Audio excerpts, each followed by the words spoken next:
Hey, y'all know, I know, y'all know. Yes, we are back. Okay, we are back. Not relationship is back. M3 is on flight vacation, but I am here. Best in the world is here. You know what I'm saying? And I'm gonna definitely put a link in the chat. You know what I mean? But tonight, all right, we have a special presentation by Miss Polly. Okay, this is gonna be very entertaining. Okay, it's gonna be very thoughtful. All right, but first, let me get to the comments because I gotta show y'all some love.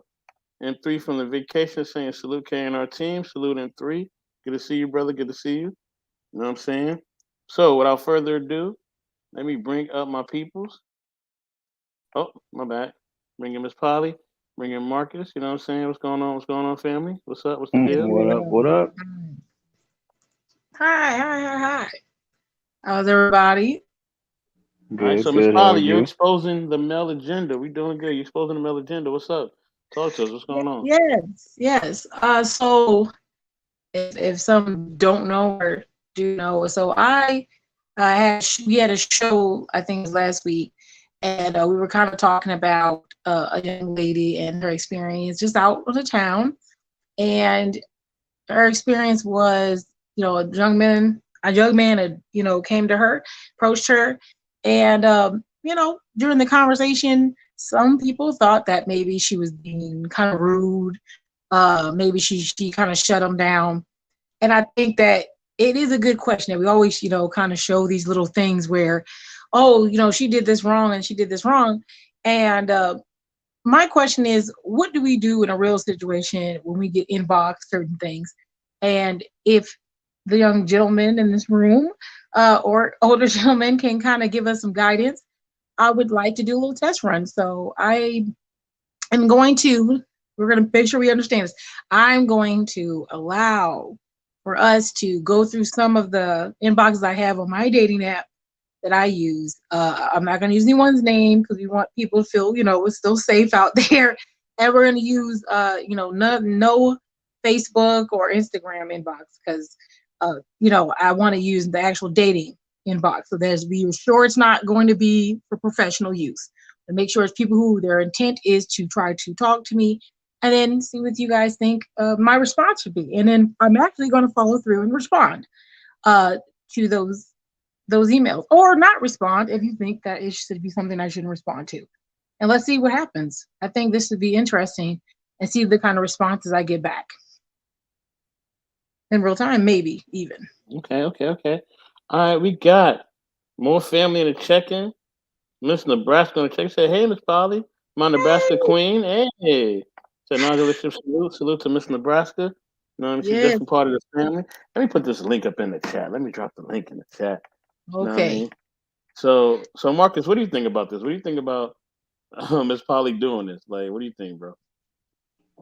I mean, man, hey, she wants to do a tell-all. She wants to. She's giving out some game, which I appreciate on her side, and she's asking for certain perspective and game in return. So I think that's fair. You know what I'm saying?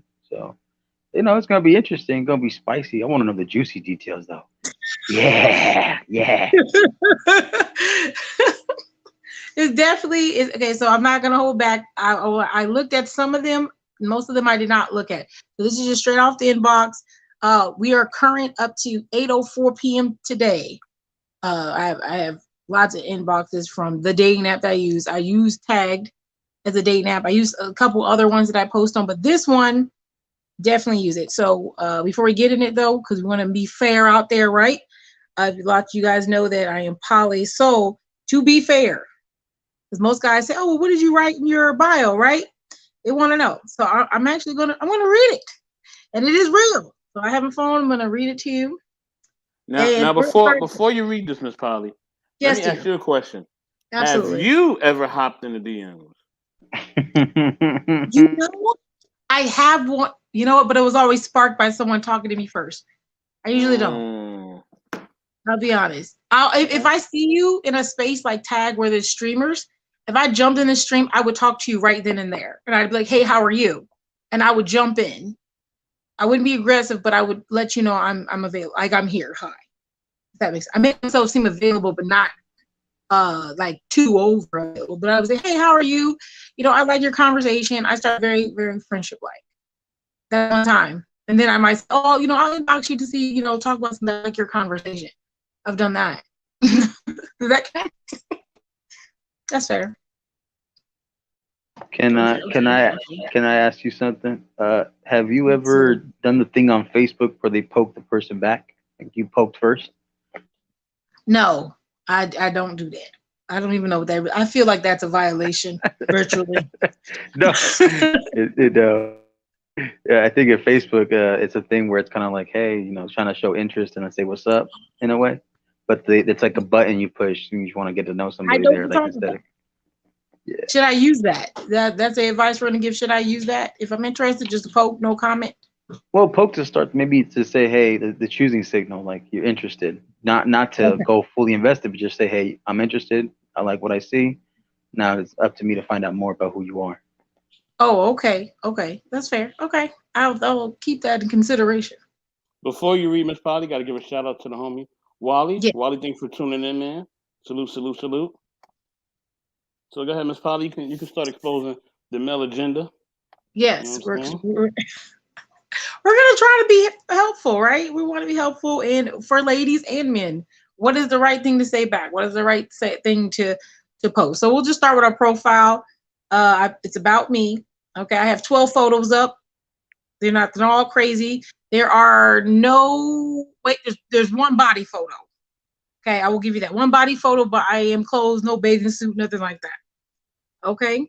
Then it says, hello everyone. It's me. I lost my page for a silly reason, which I did. And it says, yes, I am Polly. You can ask me about it. My live is about vibing. We talk about relationships and having fun. Don't make a scene. I get a lot of inboxes, so I don't really inbox back.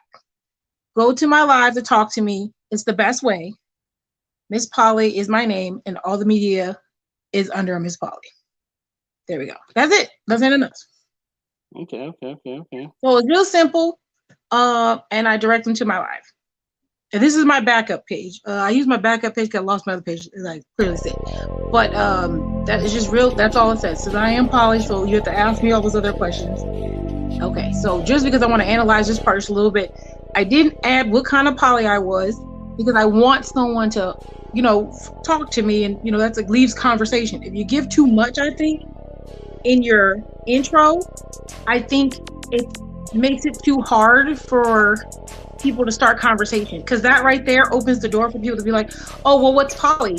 What, it kind of, I made it that way on purpose so that it would intrigue someone to have more conversation with me and leave the door open so you're not walking into a situation where I told you everything about me. And so now when you want to ask me what my favorite color is, I've already told you. I told you what my birthday was. I told you what I like, and now you can't ask me, which starts to get us more familiar and comfortable with each other. I've taken that from you. That's why I make mine a little bit more vague.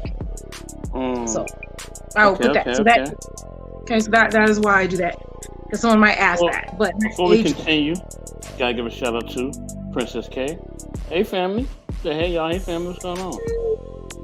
Hey Princess K. Okay, so it is now. Before we get to the emails, I know it takes time for people to come in. Do you think, Marcus, that was a good start for just the bio? So now you kind of know what people may ask me. I believe so. Okay. As a male, would you give any suggestions for anything different? As a male, would you put more detail into your intro? No. Okay. You're not going to tell us like what your favorite color is and all that crap, right? We're not doing that. Not yet. Okay. So we're all. How about you? Yes, sir. I mean, for me, I think if I was to introduce myself to someone, it would just be respectful, Okay. It'll be respectful. It'll be a normal greeting, because you don't want to seem like you're being creepy. You just want to give a normal greeting and keep it moving, And if the person has any interest, they will go from there.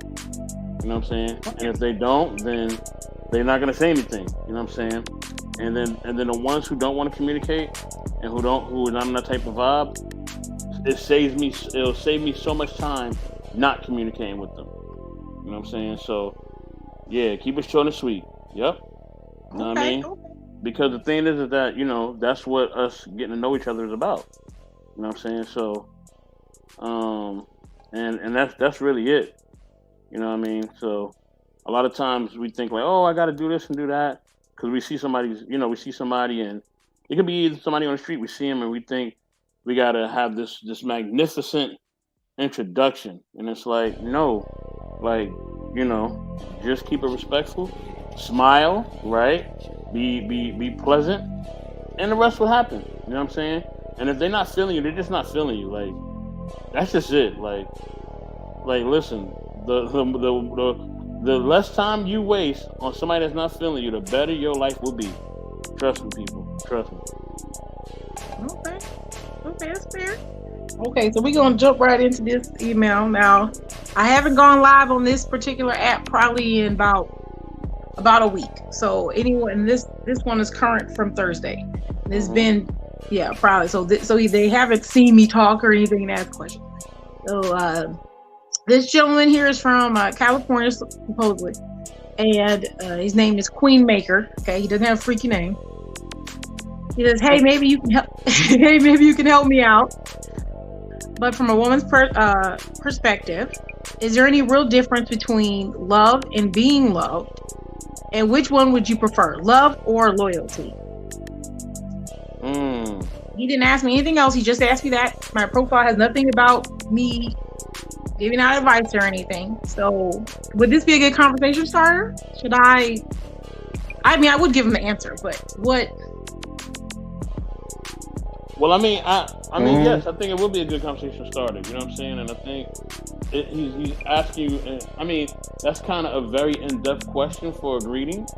But maybe he liked your vibe, or maybe there's something he liked about your vibe, or maybe he's the type that, you know, he's looking for a certain type of woman, and like he's gonna ask those questions because it weeds them out, right? So I'm gonna ask you in-depth questions, and if you can't answer them, then I know we ain't even supposed to be vibing or talking to each other. It's a very easy thing. Salute to Harris Tribe Media. What's going on, family? Good to see you up in here. Okay, so he definitely is asking that question. I would say if I'm just pure, like I said, purely dating. I know he has not seen me, to my recollection, because I haven't gone live. And his first interaction was Thursday. So I will say I would answer the question, but I feel like he's trying to weed me out a little bit. So I would just answer the question, but I wouldn't like make it so he would have something else to tell me back, if that makes sense. Well, what do you think? That's wrong? Well, how responding to this should be? I'll chime in real quick because I know I kind of gave a short answer, so I apologize for earlier in the other question. You're good. The only reason why I gave the short answer like that is because a lot of times I hear throughout these spaces and in real life, you try not to tell them a lot or everything up front because it keeps that mysterious and that curiosity. And that's where I was trying to come from. I just didn't explain it because there's like a lot of noise in the background and I want to be rude to you guys. But, you know, so like, that's why, because a lot of women say, oh, we want a nice guy, we want the good boy, but deep down you kind of want a little bit of bad boy, you know, and you want a little bit of curiosity and mystery in it to keep you interested. It sparks your curiosity, you know. So with this kind of way that he's talking to you, it's kind of more like you know, like you can think of it as a simplistic route and just be head-on cold approach, or you could just be one of those things where maybe he is trying to feel you out, see how he can reel you in, you know. One of those two, in my opinion. Okay. So I'm like I said, I'll probably go back and answer some of these if it's longer, because he obviously wants a detailed response. I will give that to him because I help people. So then obviously I'll give him that information if he wants to continue the conversation. I'll do that. Okay. Now here's another gentleman here. I'll just say his we'll give him initials, KL. He's 37, and so this gentleman says, "Hello, cutie. How are you doing?" So he spells cutie with a K, and it looks purposeful. Okay, and then I didn't respond because it's been a while. I didn't respond, and then about a week later, oh, actually no, it's a month later. October 24th is when he said that. November 12th, he came back and said the same thing again. No, nothing different. Is that like, so if I'm going through my emails right now, let's just say, is this, he just keeps saying the same thing, it's being spelled wrong. I feel like he's copy and pasting every woman he sees. That's when I'm getting the vibe. What are you guys getting that vibe? I want to not respond. So he Right could there. be doing, he could be doing that, or he could be doing things how to spell words just so he can stand out and be different from the other guys. Okay. Sometimes people, when they message certain ways and how they letter their words and use numbers and stuff and symbols, it's kind of like to make them stand out. You know, kind of like you making your portfolio to make it stand out. So, or he could just be like you said, it could be a copy and paste. You know, you can never know until you actually hear his voice, go on a physical date with him, and you Correct. have a audio conversation with him. I give you that. But when a man does this, in my perspective, this right here looks like you're fishing. You're literally on plenty of fish. Bruiser, what up? That's what it feels like to me. Well, I mean, like, you also kind of like, you kind of see because of the fact that he only responded to you a month later. And yes. Who knows? It could be that he's just that busy guy, or it could be that he's single and he's having fun.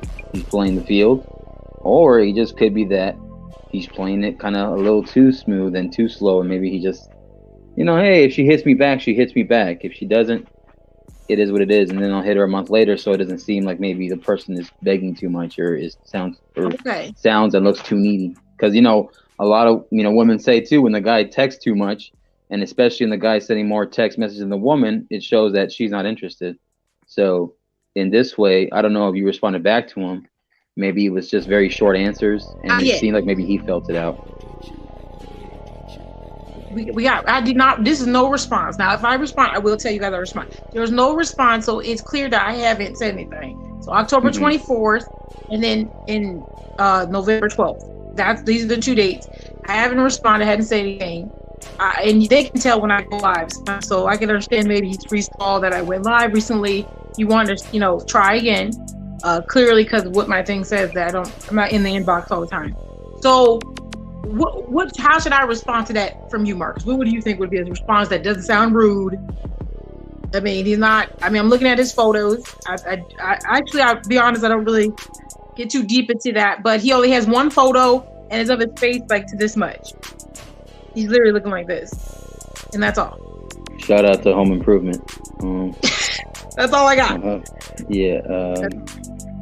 So what way did he word it again when he talked to you? Can you say it again? Repeat it. Oh, what he said? Okay, let's go back. Okay, so he says, "Hey, cutie," okay, with the K, and how are you doing? Okay, so there's nothing real deep about it. And he replies again, same way. Yeah. That's it. That's all I got. You could have, and in a month apart. Some women might respond with, "Hey, how do I know you?" Or we have similar friends. Is that like something to break the ice and maybe say, I'm doing well. How about you? How are you? And how do we know each other? Type thing. Should I break that here? So should I? Well, he already took the shot first, so he shot first. He did. He did shoot first. That doesn't mean that every basket's gonna go in, but I'm saying, is this worthy? You just said that, Marcus. You guys say that we want to make sure we're obviously out here looking. But should I give someone with one picture with no face, so I can't tell anything?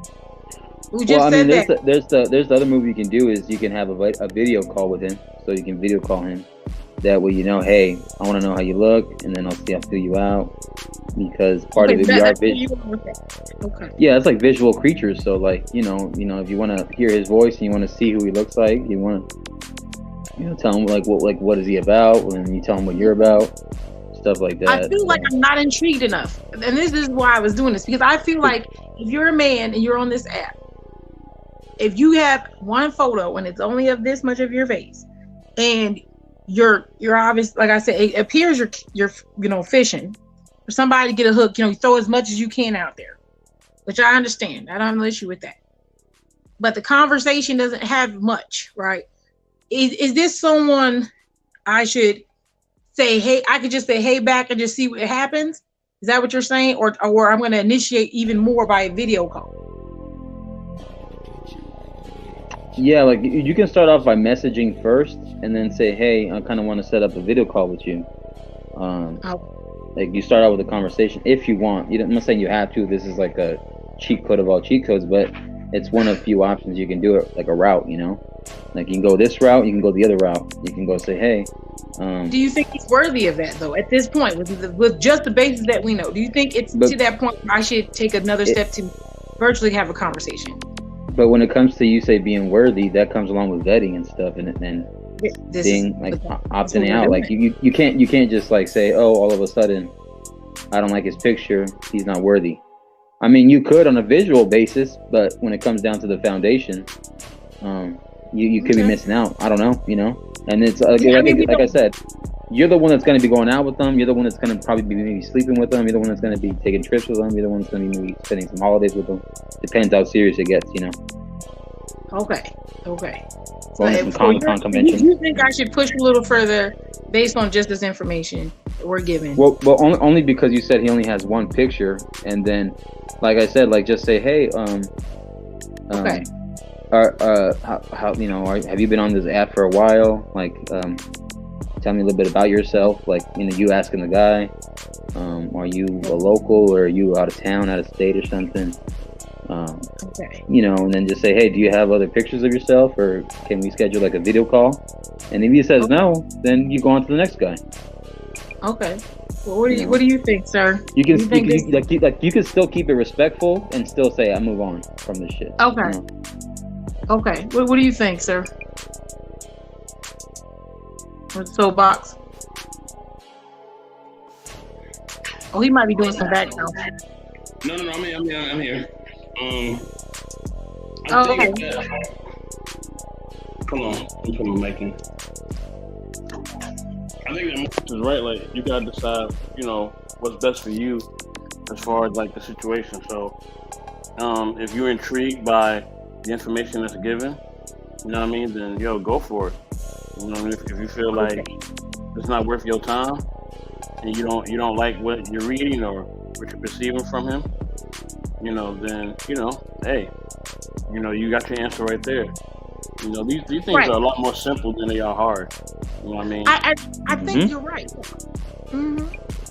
I think you're right. It's more simple. I guess I'm saying what would make so if you were putting up your own profile or you're talking to a woman and you see her and you say, I like her. Do you think that with what he has right now, that would catch someone's attention? Or you think as a male he should have maybe did a little bit more, maybe add more pictures, or maybe he should have started off with a better line? Not saying these aren't good. I mean, like the thing is this, right? When we put ourselves out there, we're trying to get to know people. I mean, we do have to consider like a lot of like determining factors, but in the same essence, like you don't want to like reinvent the wheel, like you know what I'm saying. So a lot of times we could just think that okay, I wanna impress or I wanna be impressed or whatever. And sometimes it's the pressure. Sometimes a lot of times when these guys are sending you messages, they don't know what to say. You know what I'm saying? So they're just trying to say the best thing that comes to their mind. You know what I mean? So I think that's another determining factor. Like, they probably really good men, but they may not have the candor or the charisma or even the fortitude to say, hey, I'm interested, right? They may have not even really been in the vicinity of a woman like that. Like, they might be somebody who's,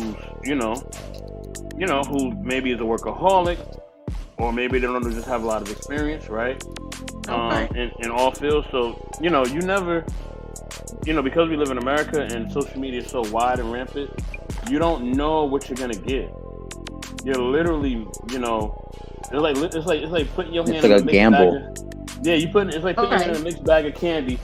Like if you got Halloween candy, you're basically putting your hand in this mixed bag, and you don't know what the hell is gonna come out of that. You gonna get a trick or a treat? So at this point, we're saying we're gonna say, ladies out here, from the men that just give us just this one. If they're just giving out one sentence and it's been 2 months, that we don't know. They may not have the best social skills. They may not like to type or whatever. And so that what maybe we should do is still initiate a hide without photos or anything like that, just to see what's up. And if you want to know more, because you're looking for someone, like Marcus has suggested, I have a video call. That's what you guys are suggesting. Yeah. I mean, because you said he only said he had a picture of him covering half his face. Yep. That's why. Yep, that's it. It's a like his camera. But not just that. Like it's better if you meet a person in person first than meet them online. When you meet them online, it's always gonna be that underlining question, like how are they really? You know what I'm saying? And you're thinking that, and they're thinking that. Like, how is she really? Like, right? You know, is she tall in person? Is she short in person? You know, does she smell good? Is she rich or broke? I mean? Is she cool? Like, is she gonna get an attitude? Is she, like, if I take her on a date, is she gonna be super nice, or is she gonna be picky and give me attitude? Like, all that's running through their mind. Like, you know what I mean? Can I really build with this person, or just a fly by night type of thing? If they're invested, if they're not invested and they just trying to get some, then none of that's going through their mind. They just like, yo, whatever. Like, I see her, she kind of look appealing. You know what I mean? I want to do what I want to do, and that's just about it. Like, it ain't really no thoughts to it. It's kind of like the Cookie Mart in Simpsons. You know, Apu, like, you know, hurry up and buy, come and go. Yeah, yeah. Oh Lord. Okay, so I'm gonna initiate, and I'm gonna say hi back. I'm gonna say hi. I'm well, and how are you? That's I'm gonna leave him that one. Okay. And then we'll see. Okay, so the next gentleman here. I'm going to get to the crazier ones, but we're going to build up. I'm going to build up there. I don't want to get too out of line. But here's another gentleman here. He says, "What's up? How are you doing tonight? My name is." We're going to blank. Let's talk and get to know each other. I'm single, no kids. I build motorcycles and cars. What are you up to? With 2 roses at the end. I think that was a pretty nice start. Personally, in my opinion, I think that's a pretty good start to say hi. You know, I mean, he's putting himself out there. I think that's an okay thing to do to start the conversation. I'll just say, you know, I would tell him, "Hey, how are you?" And I'm well. I would at this point. Would I tell him more about myself? I don't think so. Do you think that's wrong? I wouldn't give out like all my details of what things I like. I wouldn't do that. Do you think I think that's too fast. He didn't ask me. He just told me what he liked. Well, I think in this instance, like, he's naming a lot of things that he likes to do. So I mean, that's a good thing, right? At least he's showing you that he has a life, right? Right. So I mean, there's nothing wrong with that. But in the same instance, also, you know, it's like I've never heard nobody kind of list everything that they do or they like. You know what I mean? I just, you know, like, I think that's kind of like for later on in the conversation. But I mean, you know, to each his own. Everybody does things differently. So yeah. I do like the way he said that. What do you think, Mark? You think if this gentleman, we should just say, "Hey, how are you?" We want to give out more detail, or we gonna leave him how he is? I don't think I would give him more information about myself, because I don't feel like he asked for it. I feel like he just told me about himself, and maybe he wanted to see if I was intrigued. That's how I feel. I mean, were you gonna? So that your issue with I'm responding to what you guys say. Yeah, what you say, I'm going to put in here.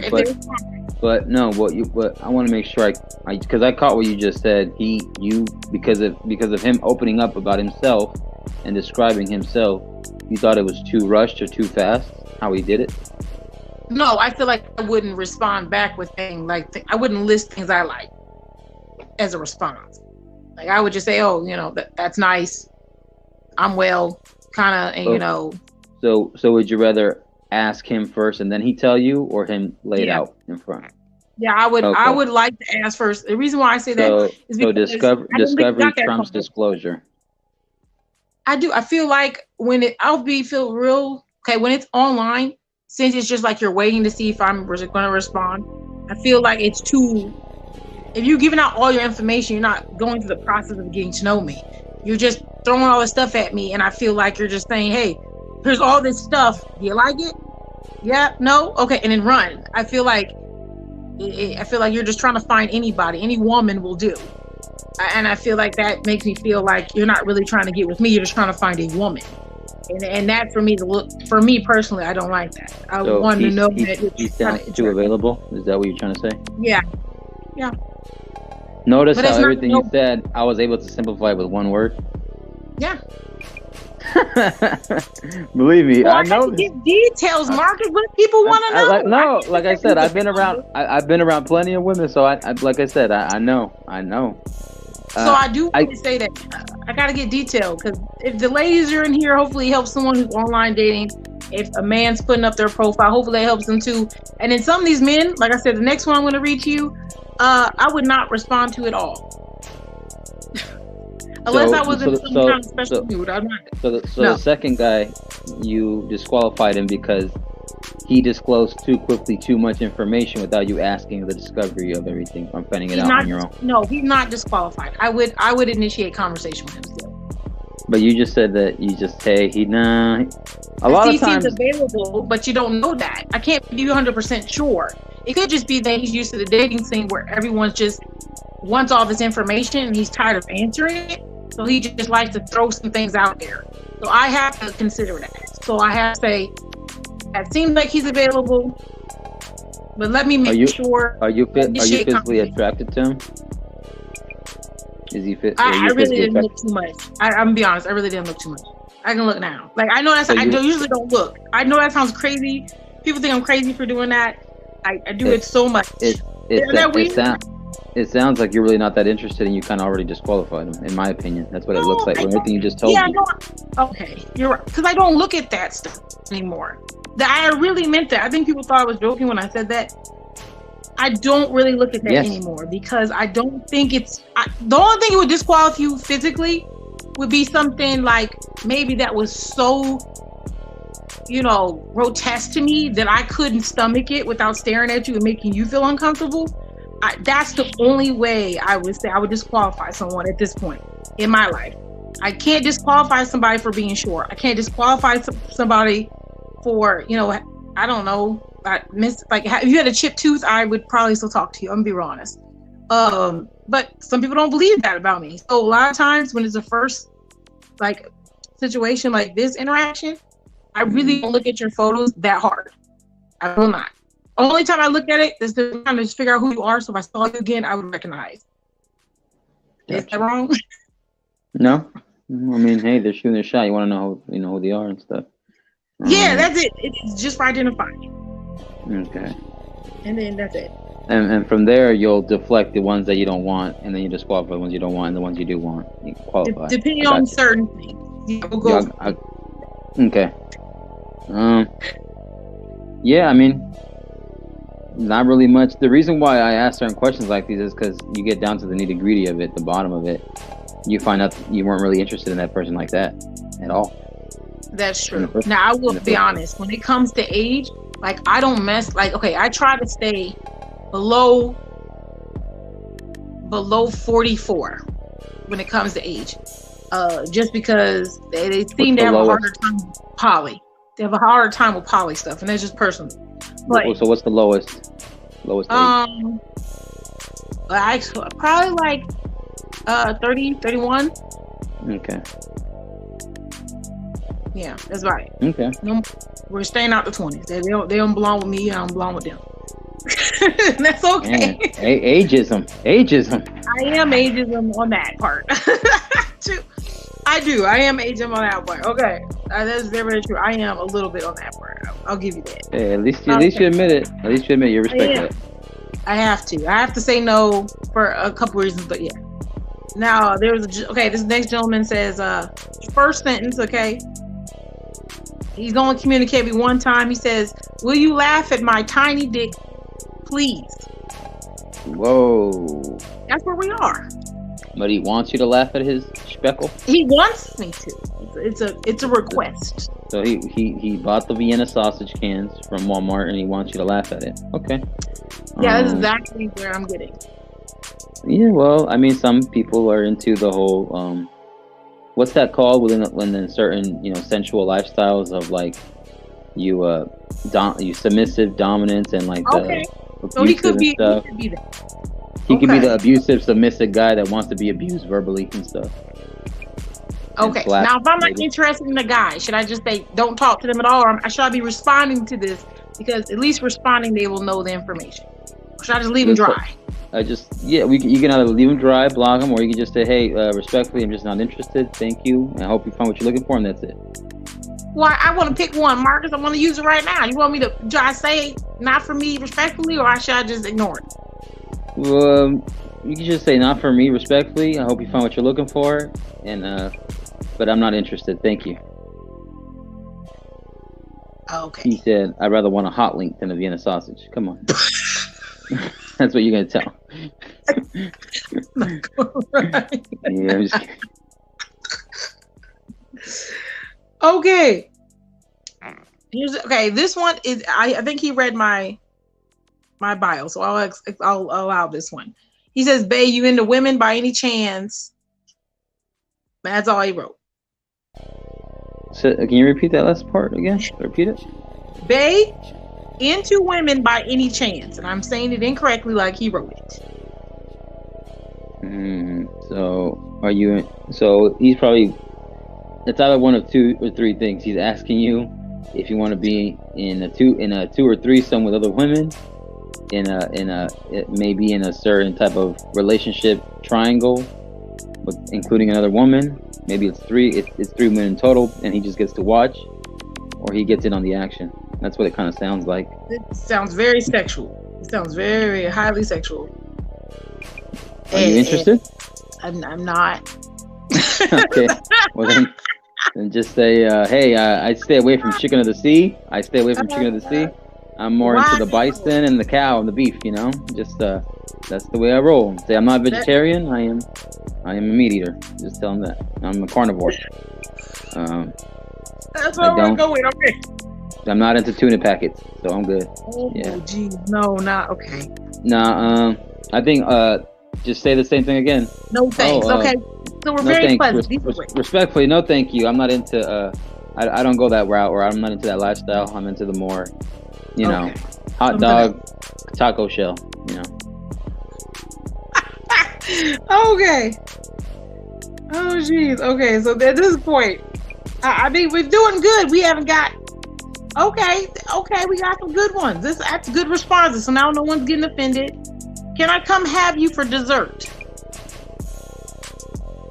That's a one-liner. No communication. That's it. Is that a good line hitter for gentlemen to put out there? Mr. Best, you want to go first? Because I kind of been answering first a lot lately. Unless you want me to go. Go ahead, bro. I'm gonna drop down for 1 second. Right. Okay. Can I come out? So this dessert thing. Okay. So this is what I'm getting at for some of these. Let's just be honest. When you're a gentleman, okay, we want to get some guidance out here. There's a lot of foolishness taking. What up, Grizz? I said hi.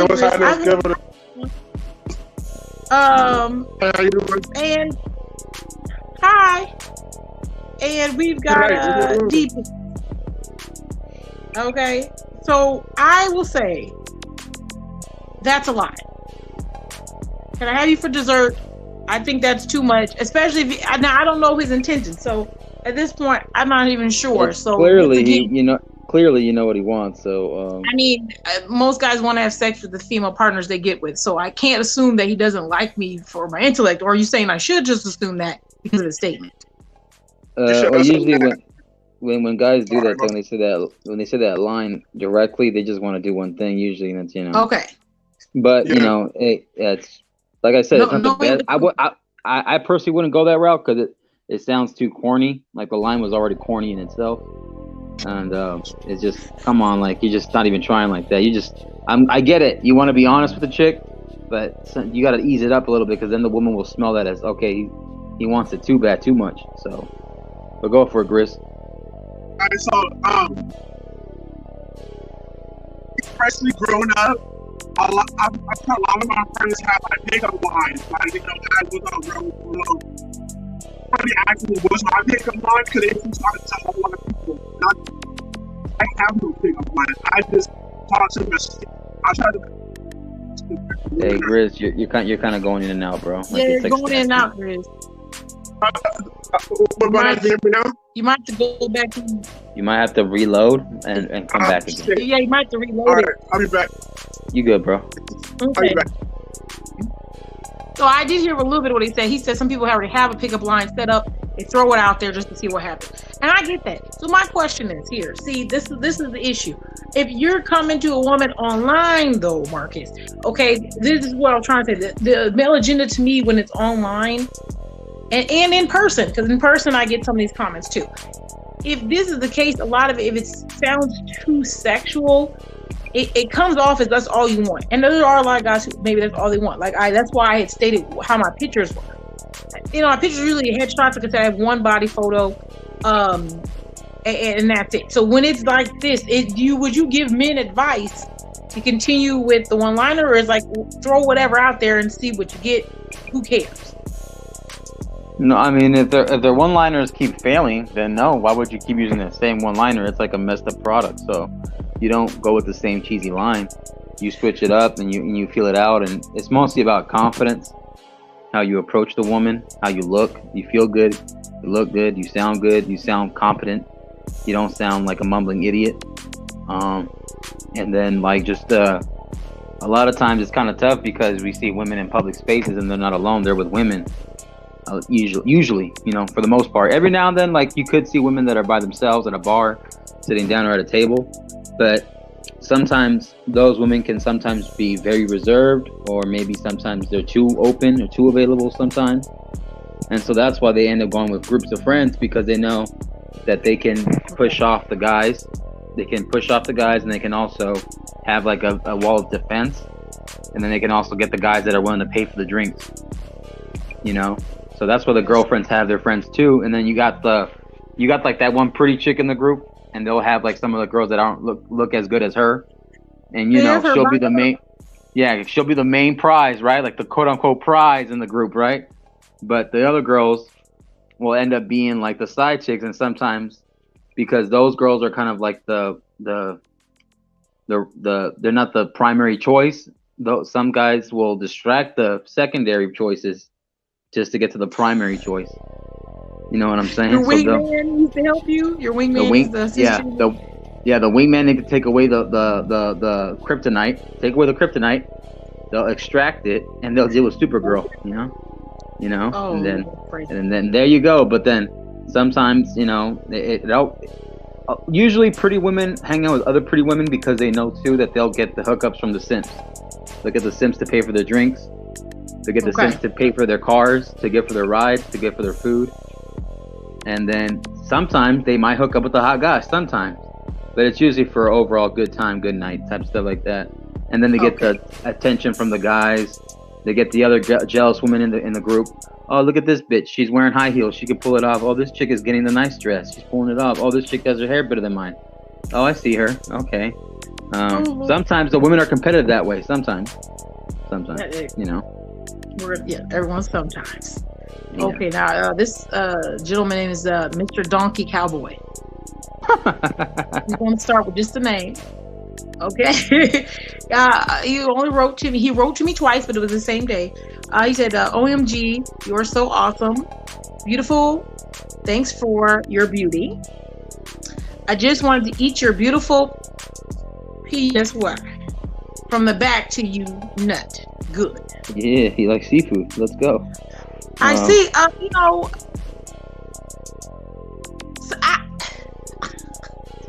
so problems with it. But I know that he wants to crack the... I don't know. It's like I said, like when someone comes on, like I said, most guys said, I'm already going check. If you just start talking sex, MzPoly, he wants to crack the oyster to get the pearl. You know what I'm saying? You know, it's a lot. It's a lot hitting. And that's the thing. I think some women see messages like this and they automatically think like, okay, this guy likes me because he said I was beautiful, and then he's talking about doing all these things to me, and I'm saying, I see that's not the case. You know, if you're initiating sexual stuff right off bat, that's all you're really interested in the first place. And that's in the same comment where I stopped. You know, shout out to Big Rick. I know, because some guys are like, I want to see your whole body, right? They say, I want to see your whole body. And I'm like, what are we doing? Because I'm making you fantasize about something, and then your mind's different. Is that wrong? Do you think that women should, like I said, we're trying to get this information, see if we should go out there for the women. Should we put ourselves out there to give you guys the whole view? Should we be adding more body photos? No. You know, or maybe, you know, where are we at? And you know what? Honestly, watch this. Can you hear me? Yeah. Yeah. Okay. You sound better. So, thank you. I appreciate it. So, one thing this generation has, I feel like everybody forget one thing. They forget how to be friends. Just learn how to be friends with them. Saying like, learn who they are. Sorry. Learn how to just be around one another. Learn your likes and dislikes. You don't have to open the sex off the bat. You know, with me, I've been married for 15 years now, and I never once had to, even before my wife, I've touched other women before my wife, and I never really did anything at all. All I did was just talk to them. You just had some conversation with her. Well, okay, let me ask you this, because I know it's a little hard to hear you, Grizzly, but so for this example, how'd you meet her? Did you meet her online? Or in person? I met my wife in person. We've been together since high school. Okay, so when you first, did you initiate conversation or did she? To start. Okay, so when you had that conversation, how did you start the conversation? Was it more, when did you start being more sexual? And I don't mean like you had to have sex, but like more romantic or more intimate with your conversation. Because as you clearly see, these texts I get, I mean, I know that it's online, but some of these gentlemen will say that and then they'll go and say, oh, well, I would like to date you. So how do you like to date me? Are you trying to say you just want to screw me? To me, that starts kind of... With me personally, if a man is getting sex off the bat, he's trying to do something with you on the first day. Basically, he doesn't want a person. He just wants to tap it and leave.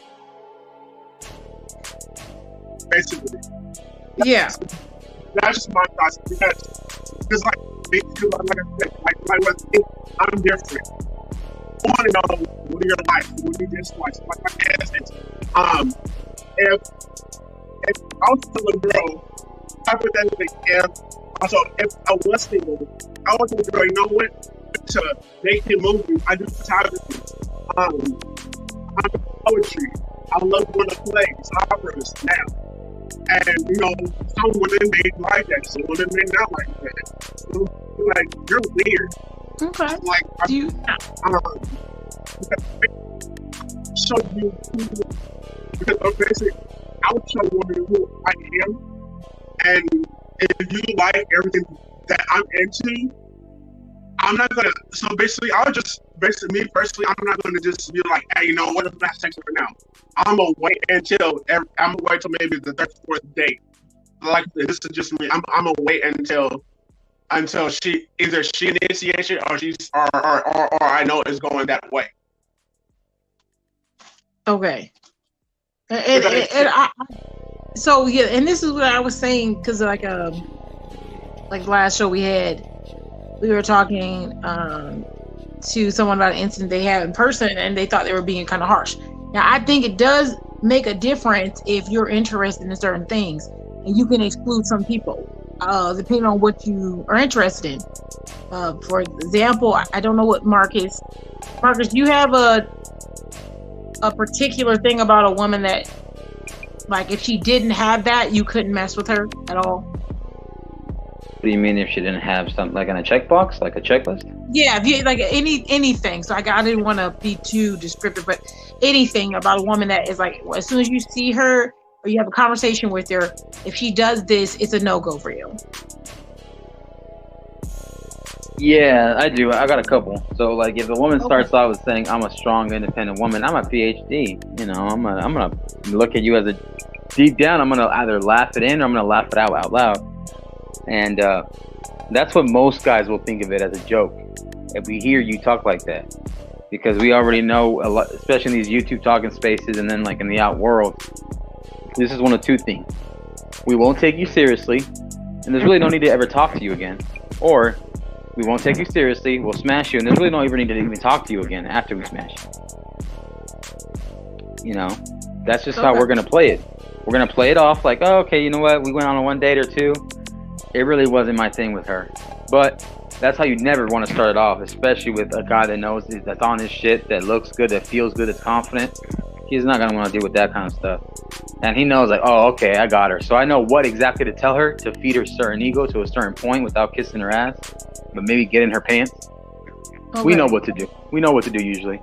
But either that, or we just don't deal with them. We'll deal with another chick that doesn't say that stuff. And another thing that I have too is, if she's rude, like if she's just like a snobby, high maintenance, stuck up person, that's just unattractive. Like it doesn't get our dicks hard at all. No offense. And then it's just like a shame, because it's like, damn, this girl is attractive, but she's like terrible personality, terrible character. So, you know, for us men, majority is physical, but then we also have the other third or other 50% we look in the character, in the personality.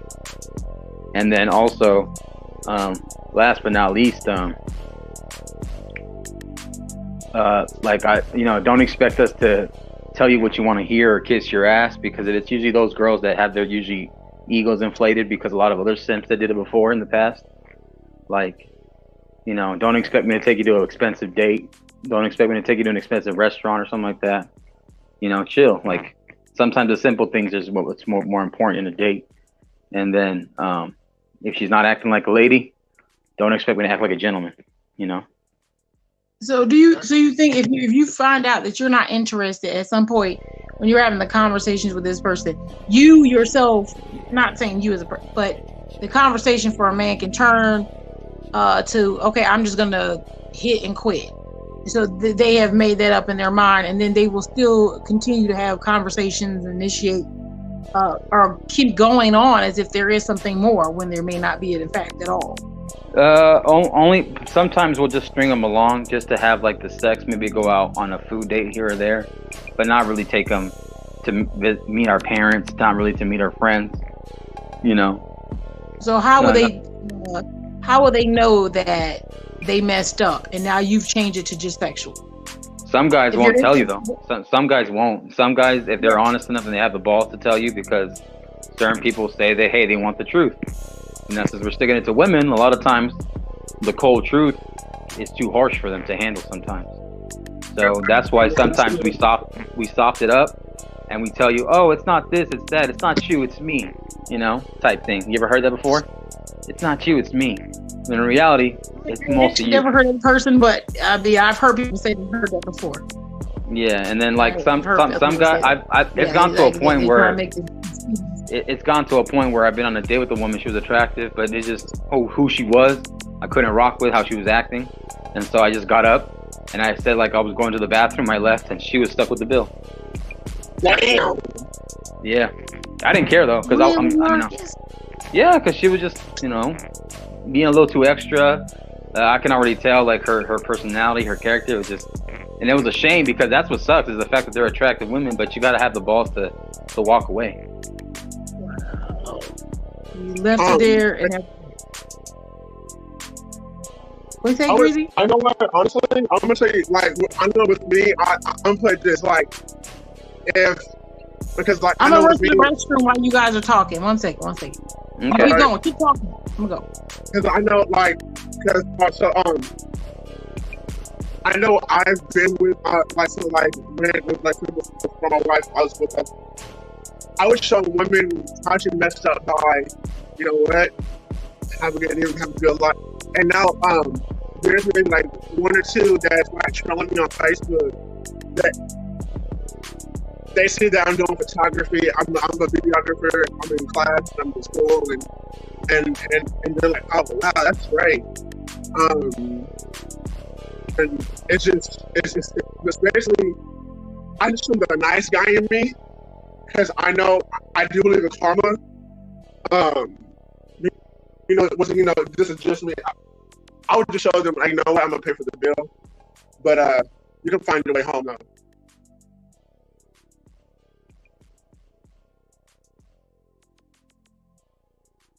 Okay. Yeah. No. Yeah. That. Sorry, I had to go over there, but It's all right. yeah. I mean, I guess when I'm pulling these up too, like, I don't think I'm too harsh on anybody, but there are some things that I'd be like, and one of them for me, a no go, and I'll just be if someone, and it's not like I'm not like over the top with it, but education. It's like Right. I don't want to feel like we're having a conversation and you're not able to keep up. I'll be honest. That for me, Right. it doesn't work. But I'm not going to say I would never date someone who is not as educated as me, because I won't say that. But it's a little bit different, because I have been with someone who is not as educated as me. But they're very talented. They're very talented in what they did. So it wasn't that. It was just that. But we had to work on that, because the conversation would be like, I would talk about something in the news. Give me a and quick he couldn't second, keep up. Polly. Shout out to Stan in the chat. He says, "City boys, city boys, city boys." Really, I know, and it just bothers me. So I get for education. So if you write me and all your words are spelled wrong, now let's look purposeful. If they're spelled wrong, I'm okay. But I, like you said, taking you seriously. I am not rude. I will say hi. When it comes to, because my inbox is mighty heavy. I will be honest, it's heavy. And I'm not saying nobody else's box is heavy like that, but the fact that I go live and people are just in there, it can get. It's like you said, you have to do something so I can see you. So I always tell people, please go to my lives if you see my lives, or go to another place that's you can talk to me, because you'll get mixed up in this, and there's pages and pages and pages. I'll never be able to really keep up with some of those things. And so sometimes I'll say, come in there, show your face. Then I can, put a face with a name, and I can move forward. And when I see a lot of these men in this inbox, it's just for y'all to know, just the initial, when you're just reading through, like, hey, beautiful, hey, gorgeous. Like, I see it, and I just, thank you. And that's like, I want to say thank you. And I don't say much more. I don't know if that's not enough. You think that's enough, Mark? You think I should stop saying just thank you? Or do you think I should start taking more time? Which I said, this box is heavy. So, I mean, I am, open.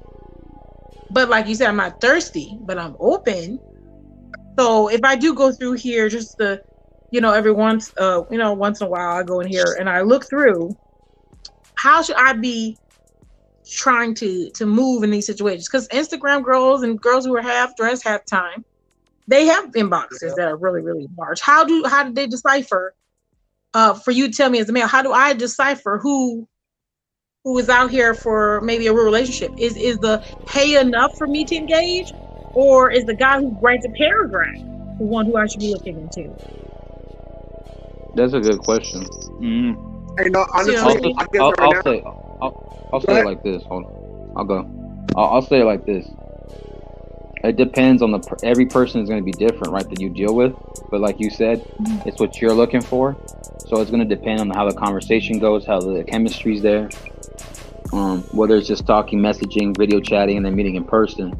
Because you got to meet a person how they are in public spaces, how you are, how you interact with them, how he interacts with you. And then you find out what the interests are, the hobbies, a little bit of their backstory, how you take it, how he's going to take it. And then from there, it's just going to depend on you, though, because like you said, limitations, boundaries, certain standards. Try not to have so many expectations because you're gonna get disappointed a lot of times. You know, Okay. be real about it. Be human, because humans are flawed. Yeah. So I'm getting some things like you're on the internet and say like, "Hey, beautiful," right? Wait, Grizz, I can't hear you. You hear me now? Yeah, keep going. You're kind of choppy, Okay. bro. You're still choppy a little bit. Yeah, my phone is horrible. So what I'm saying was, like, maybe you should, hey, what's up? What's going on? No, I'm not saying give them a whole lot, but you can test someone's. And no, I'll be back. I'll be back. Sorry, I'll be back. Okay. You good, Okay. And that's, yeah, you're like, so, like you said, like it just depends. But if you say, because Marcus, now we were in the conversation together. When that man came up to the young lady, he started the conversation. He wasn't rude, but you say her response was kind of rude. Now I understand that it may have been taken that way. It could have been taken that way, even though I didn't think so. What is the difference if this is it? Because if men come up and say, "Hey, how are you doing?" I say, "Oh, hey." It's not enough. If that makes sense. Do you think that's enough? Because this is a guy's point of view. I want to understand, like, should every man who says hi to me, should I be like, "Oh, hey, this is an opportunity. Hey." And I'm not saying women who don't have a lot of opportunity, but I'm saying I do get approached quite a bit. So if I'm not saying I'm the baddest out here. I'm not saying that. I'm saying I get approached quite a bit, even online and in person. If I get approached by gentlemen, since now it's not, and it is true, if you're a woman who doesn't get approached quite a bit, you get less approach for whatever reason, then someone approaching me may be like, "Oh my gosh, someone's interested." But for someone who gets a lot of inboxes, a hi, a hey, for me, I say hey back, but is it like enough to keep the attention as a male seeing a woman who maybe is more attractive or whatever? Would you say the advice you get to a man is to come up with more than just a hey? Or should I, as a woman, be more like, his hey was a hey, so I should just jump in? Because I feel like if that's the case, I'd always be talking to 1,000 people, and I don't feel like I have to say hi to every person. I can say, "Hey, how are you?" and be polite, but engaging, I don't think I would do that for everyone. Okay, so you're trying to say, are you trying to basically say or justify how you could be more approachable and how people can miss opportunities and chances when they get him in the face? Is that what you're saying? I'm saying as a male point of view, do you think that men who just come and say hi to a woman, is that enough? Or do you think there has to be more than just the, hey, beautiful, good morning? Should it be more, or that's it? I mean, the times have changed, right? So before, in the maybe 80s and before, right, that was more doable. Even maybe in the 90s sometimes, that was more approachable. Now the times have changed. Some guys are worried about getting Me Too'd. It could just be looking in the wrong direction, and they could think, "Hey, you're staring at me," but you never were really staring at me. There's videos where they showed that, where the girl thought she was being stared at in the gym, and it just so happens that the guy was just looking for the weights, not her. Because when real guys take it serious in the gym, they want to work out. They want to get there and get out. And so if women want to get in there and work out, why would you be recording a TikTok if you're going to want to use it for self-validation later? So with that being said, is there ways of approaching a woman that you see in the street? You say, "Excuse me, miss," I'm going to sound like Chris Brown here, yo. "Excuse me, miss, I saw you from across the room, and that time I got my attention. I wanted to tell you, say yo," type stuff like that. But you can just say, "Hey, I noticed you from across the room, right, or across the street. I thought you're very beautiful. My name is such and such. I just want to say I find you attractive, and hopefully if you want to go out sometime, maybe I can ask for your number, get to know you. What's your name?"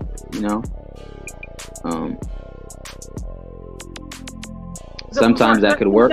Sometimes that could work. Sometimes that can't. It just depends on the person that is reciprocating the interest and wanting to say, hey, my name is such and such, or they'll say no thank you. They'll still give their name, they'll say no thank you, or they won't even give their name at all. They might give their number, they might give the right number, they might give the wrong number, you know. So when you say that, like those, that's okay. So we're gonna go back for a little bit. So Mr. Soapbox, the last show we were on, he said, if a man is looking at you or coming up to he is interested in you. He's definitely interested in you, or he wouldn't have taken the time to come up to you. Mm-hmm. So if that is the case, because men are simplistic visual creatures. So any man who approaches me and is engaging, well, how would I know the difference between him going, hey, how's your day, just being a regular person, then saying, hey, how's your day, and I'm interested? Because you just there's videos that say, I'm not looking for you. But there's guys that'll play it cool and play the slow game, and they'll pretend to be your friend, and they'll just wait out for the opportunity. I guarantee you, if you have guys in your phone books that you think are just friends or they're just cool, but I guarantee they want to say, hey, I want to smash, come through, how many of those will say yes? A lot of them.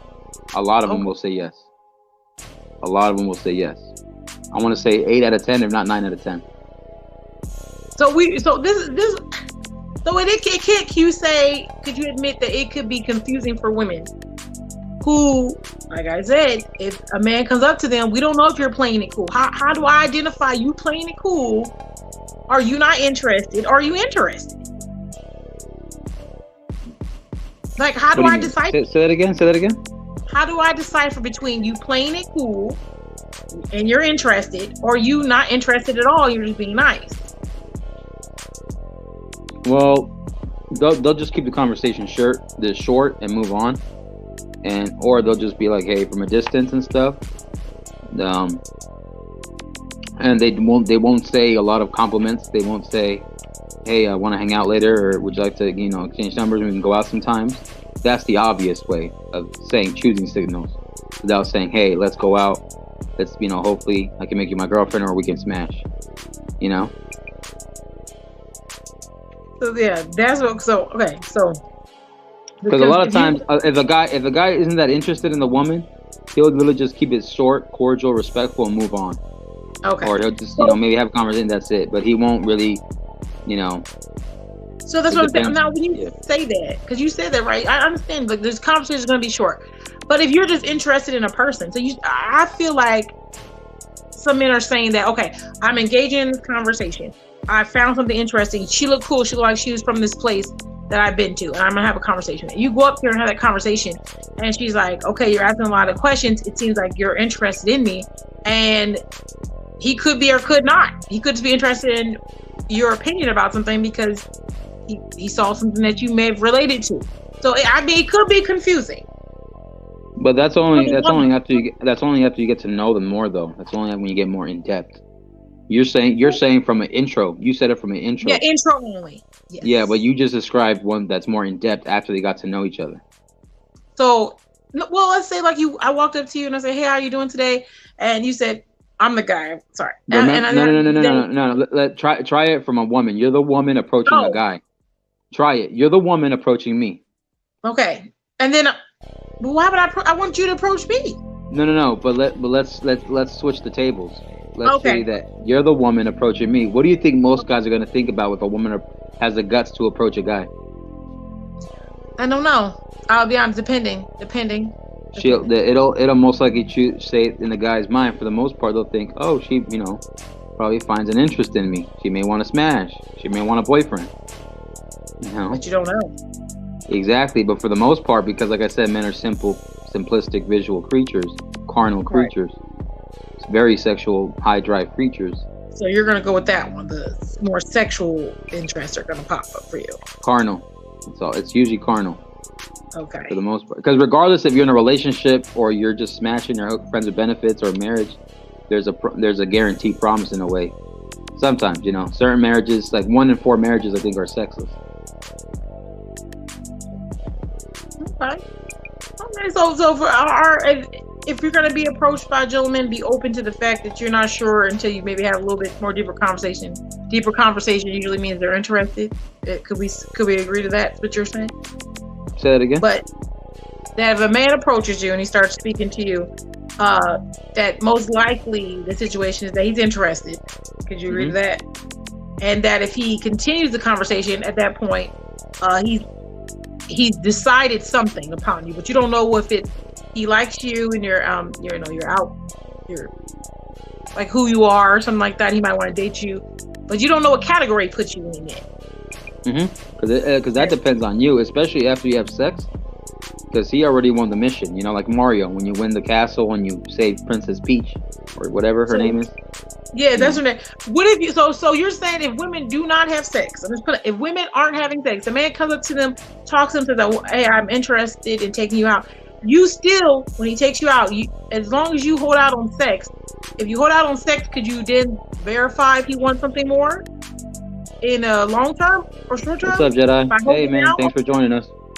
Shout out to Jedi Mike 7. I don't know if you guys have met. I met Jedi Mike 7, MzPoly, Jedi Mike 7. How you doing? I'm just trying to figure out because, like I said, I'm dating. I'm open to dating, and at least conversation. And so when I'm having this conversation with some of these guys, I have my own process of kind of figuring out. But maybe since you guys said that I was being too harsh, maybe I'm missing out on something if I'm not doing it. Who's you guys? I didn't say nothing. Marcus, don't do that. Okay, so what do you have to say, sir? Jedi, what do you think about this, sir? I'd make sure I'm not jumping this, blind. I just got this link and I know what you guys were talking about. But yeah, can you kind of fill me in? Are you saying that I see the title? You're trying to expose a male agenda? Right. So basically, the whole idea was I had some conversations with some gentlemen, and I've been kind of trying to fill out how to respond to them because I was told in a previous live that I may be harsh and not allowing someone to, bloom, I guess, and show me who they are because I may be jumping the no-go. So I was going to allow, in a relationship or just yeah, I was looking to date. So I'm on the dating app. And so I pulled up my dating app and I was kind of going through the conversations of what some men just throw out there. And I was like, how should I reply to these gentlemen? Okay? No, seriously. How am I supposed to reply to some of these gentlemen? Clip this moment. Clip it.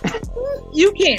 So I threw it out there. I just want to know if I'm being too harsh. So maybe if the men here can help me respond, I'm going to respond and see if Jedi, this is why I messaged you, Jedi. This is why. I'm glad you said it here. I'm serious. So I did give Marcus Soba. Hey, I'm just gonna see what happens. I'm curious on myself, so I explained how my profile is. Okay, go ahead. Sorry. Okay, first of all, I need to break down some things because I'm a good listener. So I'm glad Marcus sent me this because now that you actually know who I really am, we'll have this conversation. I come in good faith, just letting you know. I'm asking questions. I don't mean to be any type of demeaning. I be very direct because I think the worst thing for people to do is lie to you, especially with somebody you're trying to come in good faith or just trying to say something to bring smoke up your ass. I'm not here for that. You're my friend. I'm gonna tell you what you need to hear. Jedi, just to fill you in real quick, she's a cosplayer. She's into Comic-Con and stuff like that too. By the way. Cool, great. All right, we already got a middle ground here. All right. But no. So you're saying that you are you come across very harsh. So can you give me an example of what might be the mic now? No, you're good. We can hear you. Okay. It's a little hard to hear him for me. I was making sure. All right. Can you say that? So, can you give an example of what you mean by you being harsh with men in relationships? I was told I was being harsh because the last conversation that we had about a gentleman who approached someone. Raise your volume a little bit, Jedi, and you'll be good. Yeah, they said the gentleman walked up to the lady and he asked where she was from, and she told him, and then he said it was exotic. I thought the place that she was from, which I'm from too, was in the United States, and that it didn't sound exotic. So I said, to me, it seems like he was not that educated. And I did make a comment about him sounding like he possibly didn't have 5th grade education. But I was being a smartass in the moment, so I will take that as a L. In person, oh no! Oh, you did not just say it to him like that. I didn't say this. I said in the moment on the live when I said it. You called his education a 5th grade level. You said mean. Did you hear me, Jeff? Oh, I can't hear you in the end at all. I can't hear you, bro. Can you check your mic real quick? Yeah, give me 1 second, y'all. Okay, I can hear you there. I can literally hear you there a little bit. It's just really light. Yeah. Right, is it when my mic is like this? Yeah, like I can hear you a little bit better, but I don't know if you have it at max volume or low minimum volume or something. Yeah. Let me just give 1 second. And you can just pull me down. I'm not on leave, but just pull me down, and I have to unplug some things. Mr. Best, if you can put him in the backstage. Yeah. So so that story basically, I said he had 5th grade education. Now I was being a smartass. I will give you that. I would not have said that in person. That was your moment to kind of like slightly joke, slightly take a jab at him. That's what you were doing. I am a smartass. It's just, but I keep it in my head. So if I was in person and someone had did that to me, I would have been like, "Hello." I would have raised the eyebrow. Yes. I can't hear you, bro. Turn your mic around. Turn it around. Better. There you go. Okay. All right. Jump in, Jedi. Please jump in, because she knows she laughing like crazy right now. I'm sorry. Okay, that was wrong. All right, so you said, all right, you said that man had a 5th grade education because he said something was exotic.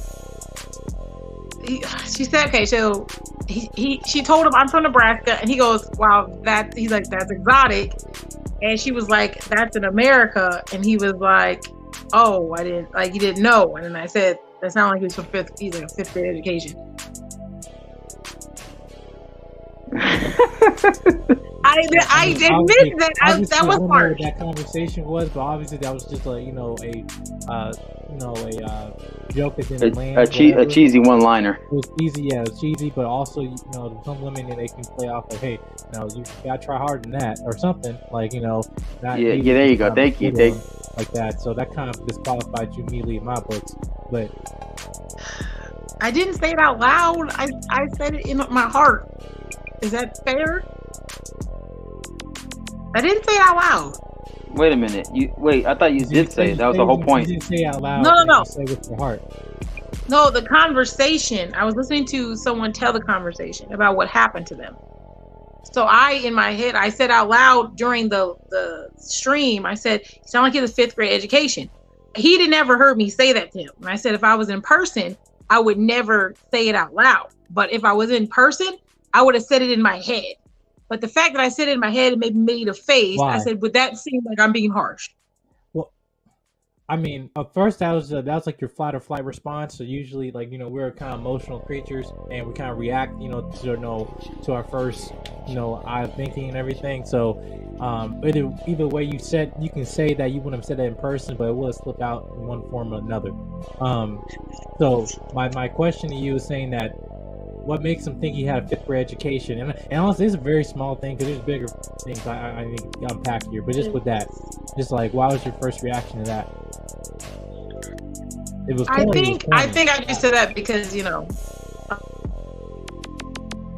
grade, But like I said, I was being a smartass. So I was being a smartass. I take that L. I was being a smartass. I take the L.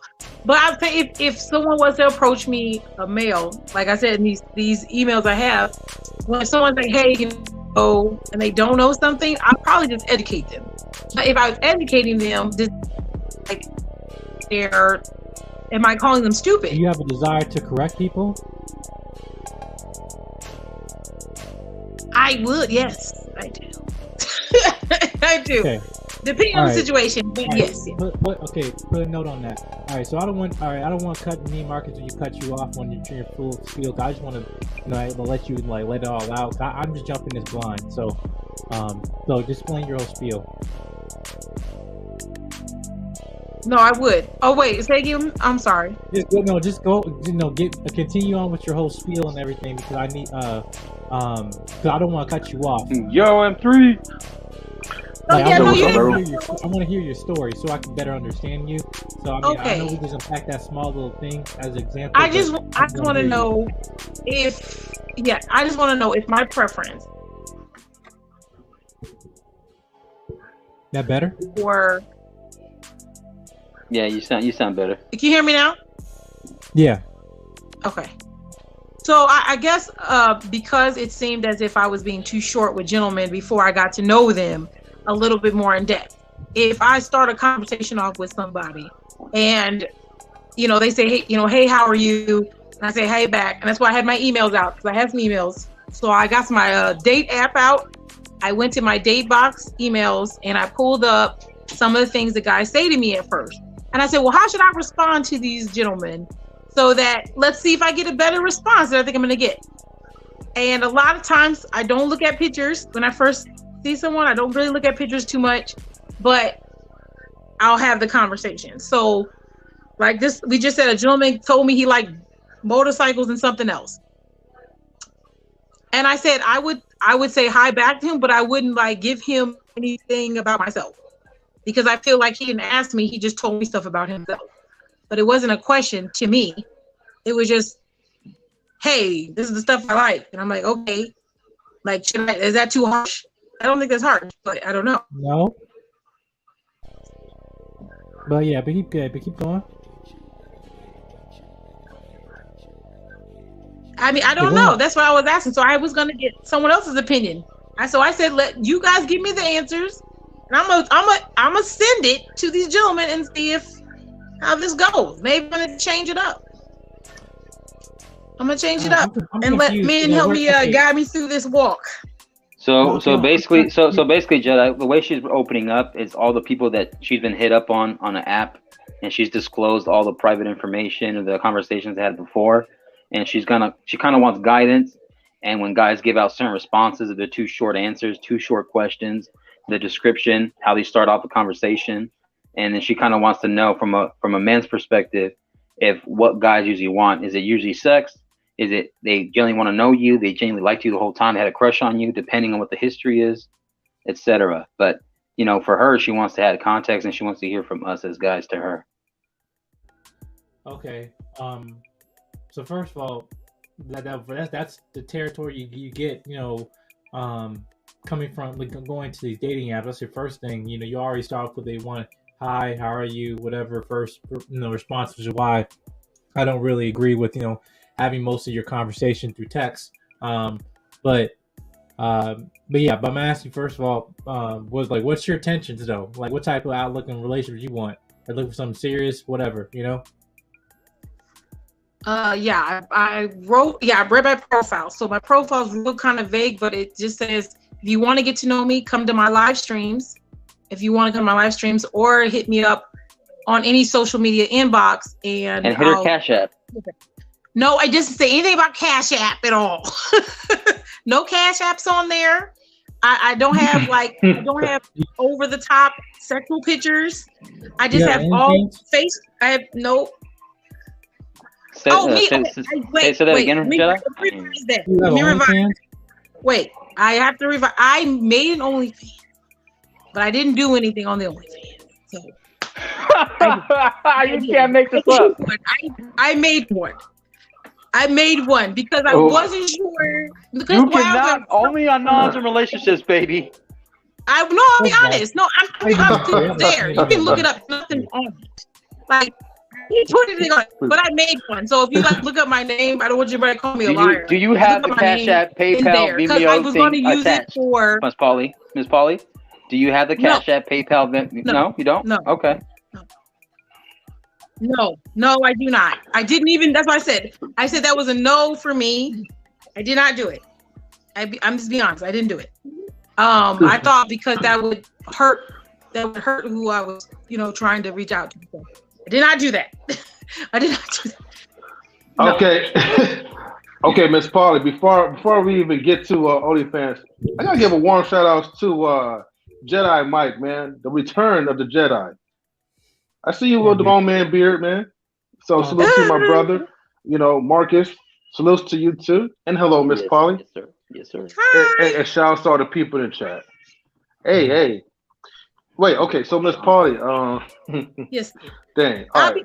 Now we gotta talk about the OnlyFans stuff a little bit. Yeah, I like to be honest. No, it's good. I did make one. I did make one. I thought I would use it, like somebody else told me to use it for my stuff I do relationships, but I was like, I don't really see. I said I'm adding too much sexual content. Like I don't want people to think of me sexually and then listen to me in relationships. It's too close. So I knew I sounded weak. Yo, I had to separate it. Because I don't want, that's when I said, when people start talking about like doing sexual stuff on there and getting crazy, I said, that's not what I want. So I left. I haven't done nothing. I haven't put nothing up there. No pictures of me exposing myself. There's nothing like that. And yet you work at McDonald's and you surprise people to ask for a large fry. No. I'm actually very okay with someone asking me sexual questions. Jedi, it's like me living in a trap house and they thinking why I don't have cocaine in my pocket. Whatever. No. You know, I just admitted that I made one. I didn't say I was using it. I just admitted I made one. That's all I said. I didn't do anything on it. You still have the account. It's up there. I have to disclose and be honest. I did make one, but I did not do anything on it. I didn't make any. Nothing. The lie detector test determined that was a lie. Okay, all right. Why? So I'm just playing. I'm just playing with you. Okay. Wait. I'll be honest. Okay. Hold on. So I got a question to ask, right? So do you still have the account, Miss Polly, or did you already delete it? Huh? I said, so do you still have your OnlyFans account, or did you delete it? No, I didn't do anything with it. I just left it there. Should I? I don't know. I don't know. Didn't do anything. Should I delete it? I don't want to think about it. I mean, it's up to you. But let's just say, for instance, like if you're trying to, I don't really mind. I don't use it. Yeah. It was a bad decision. It was a bad decision that I thought that would help me, but it was not. I thought about it and I did not want to do that. So, I mean, that's just honest what it was. It was just like, you know, I could just be cute and be on there and I said, no, I think that would hurt me more than it would help me. When you say being cute and being on there, what do you mean by that? Like I gotta do my like cosplay, you know, put on my cosplay stuff, and I could do like, you know, you see little girls do. I mean, you know what I'm talking about. They do cosplay. Guys like cosplay. I'm not gonna lie. Like they pay to see girls in cosplay. It's not unrealistic to think that I could do that and make some money. So I didn't think it was a bad thing during COVID. So I mean, I thought about it, but then I thought, secondly, because I wanted to go life coaching, but that would not help me. Hold on, Jedi has a question in 3. What? I want you to give me the solo cam on this one. Actually, I didn't say nothing. Matter of fact, just leave me No, okay, he wants a solo cam in 3. Okay, go ahead. I said it was bad. I'm sorry. Go ahead. No, and put her on the side too, please. I don't want to take control of your platform, sir. Yeah, add her on the screen. This is me. Yeah, it's me, her. Okay, so, you said that you just said that you just made an OnlyFans account, right? But you said you didn't do nothing on there, right?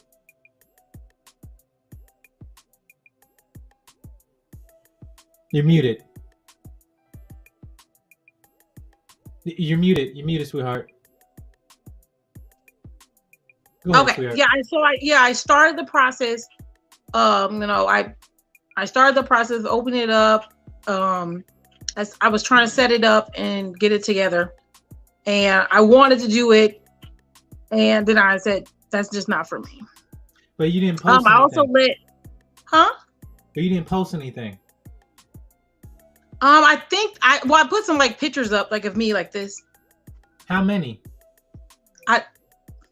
I don't know. Do I have to look? Be honest. I can tell you. Oh, well, tell me. Yeah, I don't know. I did put pictures up. You posted 20. You had 26 posts. Yeah. So I mean, I posted them up. Like I said, I don't know exactly. I wasn't on here like sitting on dildos or anything, but I definitely I'm like. you are. I'm just saying. No, that I know you're not. Yeah. Yeah, I wasn't. No, okay, well, let me go back because I don't want anybody to think. When I say on there like that, I mean, I'm not on there taking pics, like doing videos and all that stuff. I didn't do that. I did put pictures up. I tried to start the process. So I don't know how much in detail starting the process sounds like, but I started the process. Okay, all right. But I just wanted, this is just something with me. I'm glad Marcus sent this to me because I think there's a lot of issues that us when we have tapped these conversation relationships. Wait, say again. I think the issue that a lot of times in these relationships, right, conversations that we're not really direct with each other, but more importantly, we're not actually. Again, I keep saying we're not coming in good faith and we're not being honest or at least transparent. And I just want to say I thank you for at least just being on this panel, at least having this conversation, willing to talk. And I'm not here to try to put you out there or blast you, because I actually think you're generally actually trying to seek some advice or something from a male perspective. But just taking on what you just said, you tend to put a lot of stuff you about yourself on social media, right? Is that true? Is that a fair statement to say? Say one more time. You put a lot of your personal information, i.e., information about yourself, your personality, or just images of yourself on social media. More important, like you put most of your identity. I can tell just by searching you up on Google. Is that true? Yeah, because I advocate for poly stuff, so I do open about my personal stuff. Mm-hmm. Okay, all right. How's that working for you? In a getting relationship wise. Oh, I don't have a problem getting in a relationship. No, but okay. Well, this whole conversation, you saying how conversation with men are kind of dry, right?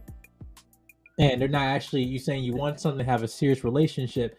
What I'm saying, avenues are you putting yourself in that making you say, I'm a woman, I want to be in a serious relationship? If I'm a man, I don't know. Oh, no. Yeah, no, that's fine. No, what I meant was because I know you don't know me, so we're going to clear it up. So I am poly. So I have 2 partners right now. So I do date. And I've been with my partners in a serious committed relationship for over 2 years.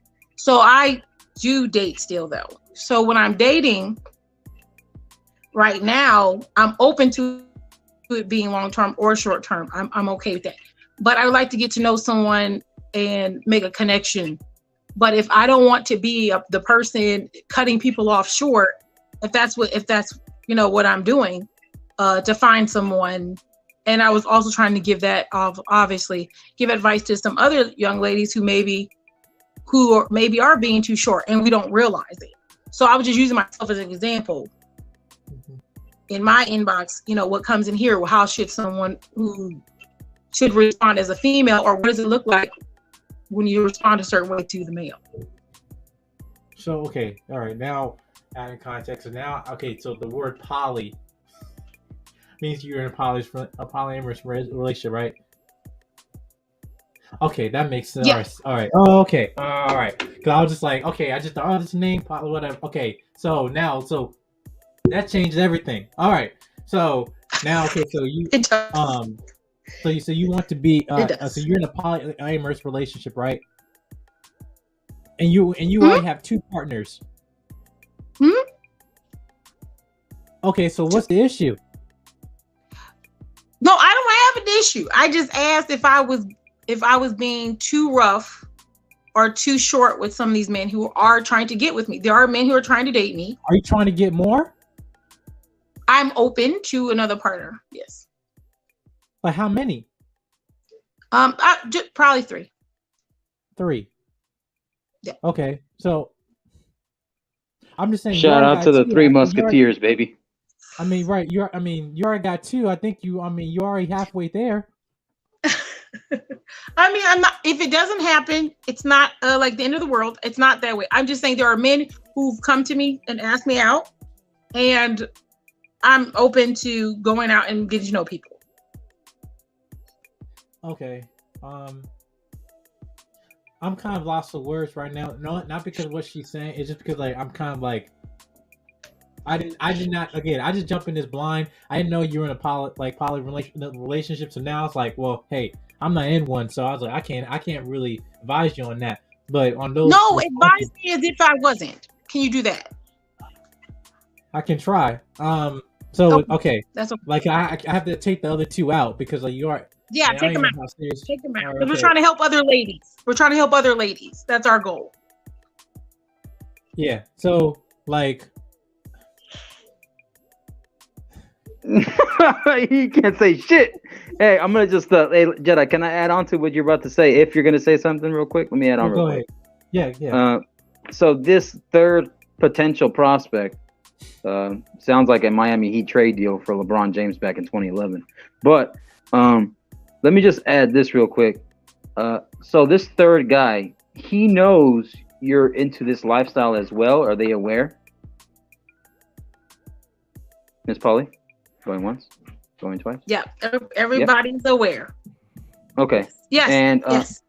So is it? I don't want to sound like messed up. Is it also do they help? Does everyone help each other as far as income wise in these relationships as well? I mean, we can. Yeah, we can. Do you mean we all live together? Well, it doesn't. You don't have to live together, but you guys can like take care of each other in certain ways, like in a certain kind of like reciprocation type of way. Yeah, we do that. Like one covers do water, that. the other one covers. You stupid. You stupid. No, we don't do that. So we're really more individual when it comes to that. But like if someone's like, hey, I was going to go buy this or something, or I don't know, some emergency came up. I mean, we would help. No problem. Is that what you mean? Yeah, that's basically what I was asking. Yeah, like to help each other out in certain situations, like transportation, maybe food. Yeah, let's go to dinner. We go to dinner and or let's go for a trip. Whoever pays, whatever. Because the thing about what you're saying is if you're gonna add a third person, you can have like family trips and stuff in a family coupon. Oh, like yeah. You know what I'm saying? Oh, So, yeah, we probably wrong. I mean, we've gone out to some cool things. Gone actually, I don't know, like just whoever. Just to add like last question, I'll let Gray Pill and Jedi go after. I wanna I'm just gonna say this too. Yeah, Simon. Shout out to Simon. Simon. So sometimes can other women be involved into these kind of situations because you have the Three Musketeers, Oh, why don't I have three? I mean, if another, I'm open to that. That's fine. Okay. All right. You know what? Gray Pill, welcome. Shout out to you. Shout out to Simon. Hi. Yeah, I'm not against it. I'm not against another lady. I think ladies are nice to have around. Especially the good ones. Some good ones. I like 40-year-old women. They're amazing. Just me. You know what I'm saying? Okay. Great Pill Podcast. Shout out to you, man. Welcome to the building. Would you like to? How much of the conversation have you been listening? I heard a big chunk of it. So I'm kind of confused just the dynamic of her poly relationship, because usually when it comes to a poly relationship, one generally leads in this case, even though he has multiple partners, and it depends on the dynamic that you have. So if she's saying that everybody's open to be open, that leaves room for error. But then at the same time, she's asking dating advice while she's committed into a poly relationship. I don't. I'm really confused with that, MzPoly. You're muted. No, I was just listening. No, so when I started off, I was polyamorous, and so I was open. You're continually practicing that with two other people. You just said. Correct? No, yeah, I was just giving you the information. So I was open to polyamory, and I found the two partners right now. We're polyandry because of the situation we're in. but I'm okay if my partners were like if they added someone to us to be with us. I don't mind. We're committed to that. Okay, so But you right now, okay, so you just so you're saying right now you just initiated from the poly to now another form of poly, and you reached out to two, and you guys got committed. So now I changed from polyamorous to polyandry because I have two male so partners. now you're And now you're looking for a third male, correct? Is that what we're saying? we're not a closed dynamic right now. Okay, We're not a closed dynamic right now. okay, so from what I'm gathering is, so right now you're pretty much asking for advice on dating advice just to find a third guy. Oh, well, I was asking if I was being possibly. I was. It wasn't really particularly. The advice wasn't particularly for me. I was just asking if women were being too harsh on men when they come and try to approach them. Okay, so how And so long I have was you? using me as an example, but I Okay. know I'm poly, so it kind of messes up everything. Okay, number one, somebody need to mute their mic because there's like sound like some crowd or something in the background. I don't know if that's Simon. Does that come from me? I don't know. It just sound like a crowd. Yeah, that sound like you. Then you're good now. M3. Okay. MzPoly. So how long have you started the poly, then transition to what you're the other form of poly? How long have you been practicing the poly relationship? I will say I'm into it for 4 or 5 years. Oh yeah, about 4. I've been 4 or 5 years openly practicing, but I've been doing like poly things without saying I was doing that for longer. Okay, and you've been honest with everybody from that point on up to now, correct? Yeah. Oh yes, Okay. I've always been honest. Yeah. Okay, cool. Hold on, Jedi. So I just want to get the whole clarification. That's just a straight line. All right. So this is my, again, I never been in it. I know people that have watch, you you're in the field. So that's pretty much, you should have, and no disrespect to you, you should have a better understanding of what a poly relationship is within the first 5 years, just like if a quote unquote, the Zan's community start out in 3 years, right? So you should have more understanding than we should. My advice to you, if you're asking it, and this is my perspective from what I'm seeing, because it sounds like you're initiating it and you're looking for your top number said 3. So it sounds like you're trying to be the dominating part in there, and you're being the top. You don't want to be the bottom. So if that's the case, then you need to have strong foundational rules. I don't know how long you've been with the first 2 guys, but there need to be some strong there needs to be some strong financial grounds between the first 2 before you start seeking the third. Yes. So I do. So I think that's where the confusion is. So like I said, I understand. So I only am using myself as an example because I didn't use anybody else because I want to use my own private emails.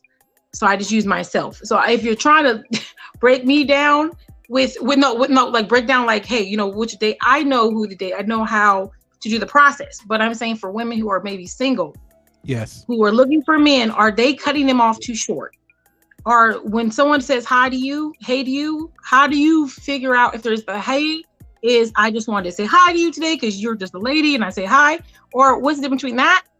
And what's the difference between I'm interested? Hey, where's the difference? Where should women figure out this language of men? Because I think, because we had an example, a young lady said a man walked up to her, he started having a conversation with her, and she thought he was not initiating anything. He was just being nice. That's case by case. Mr. Soapbox said that that's case by case basis. Again, shout out to E. He said that he definitely was interested. Is it a poly or is it open relationship? Or is it open relationship? That's this where I'm trying to get clarity. So we're just using my inbox, and I thought you were asking questions about me personally, but no, we were talking about if I was just a single female looking for a man. You personally. I apologize. I misunderstood. No, you're fine. Yeah, I misunderstood too. I apologize too. Yeah. Say again. I'm sorry. I'm lost in the woods. Hey guys, real quick. Sorry. After Gray Pill podcast and MzPoly speaks, Jared, Mike, I know you want to say something, but I have to get to Simon next. Yeah, and then we'll go back to you if you don't mind. Yeah, I'm good, bro. All right, and then I'm gonna say something after you guys. So is it Jedi? Go ahead, Simon. Can you hear me? Can Yes. you hear me? Yes. I think what you spoke on was kind of interesting, and the fact that Grey Pill just sort of came back with a response with it's kind of like really just not understanding like where women comes from.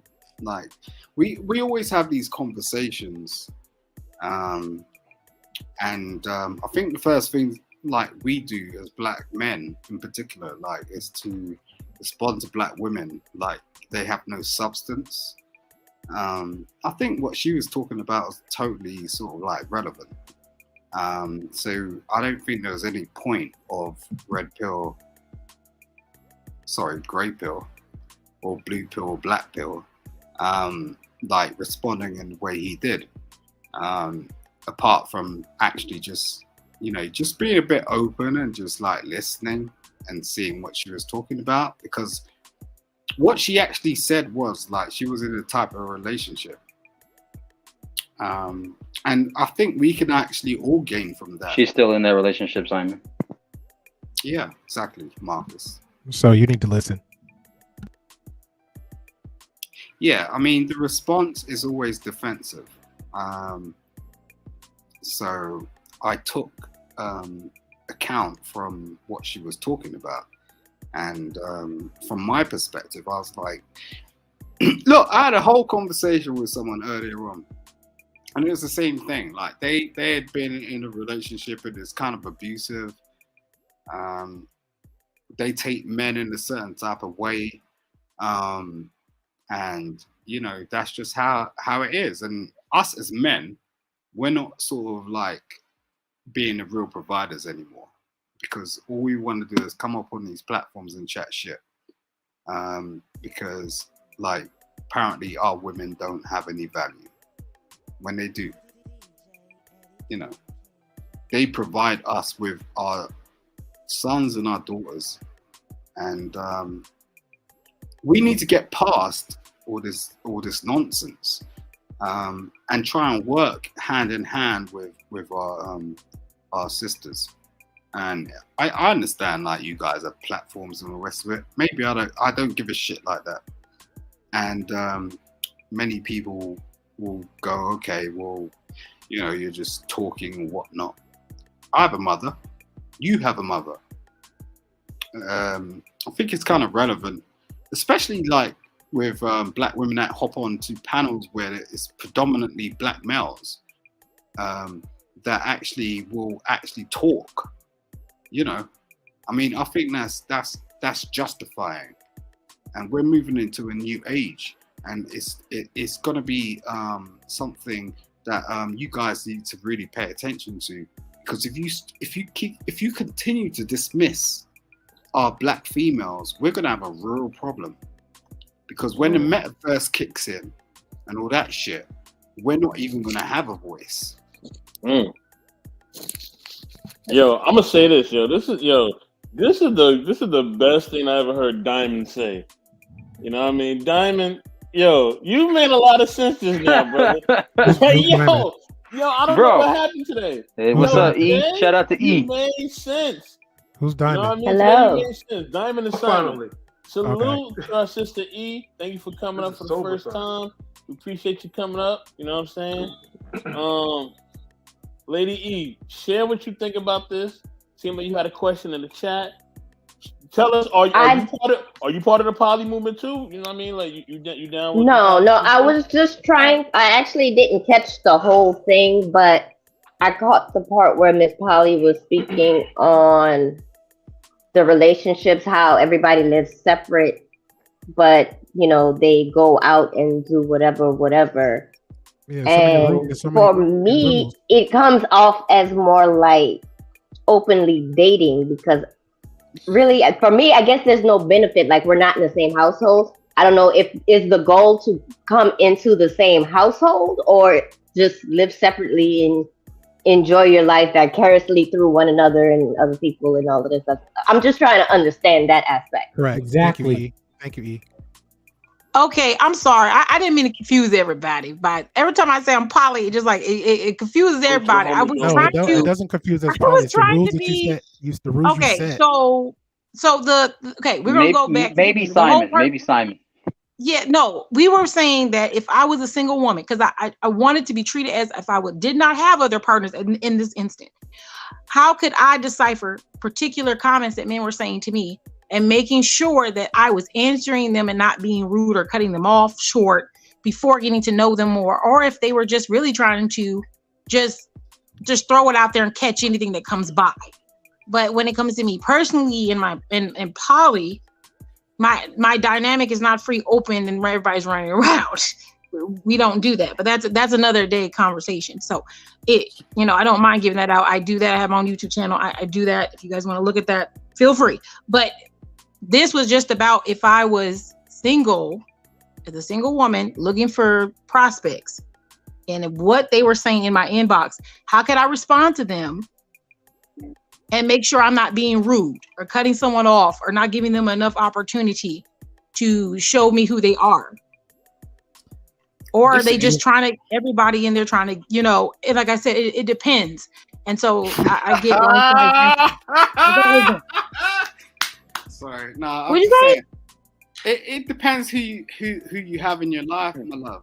Like but that's why I was reading the emails. I'm sorry, that's why I was actually reading them. I was reading them, and I was having them. Let me dispel a rumor or just something that I know a lot of times women think about. You know what I mean? And it's just something I just want to address. Yes.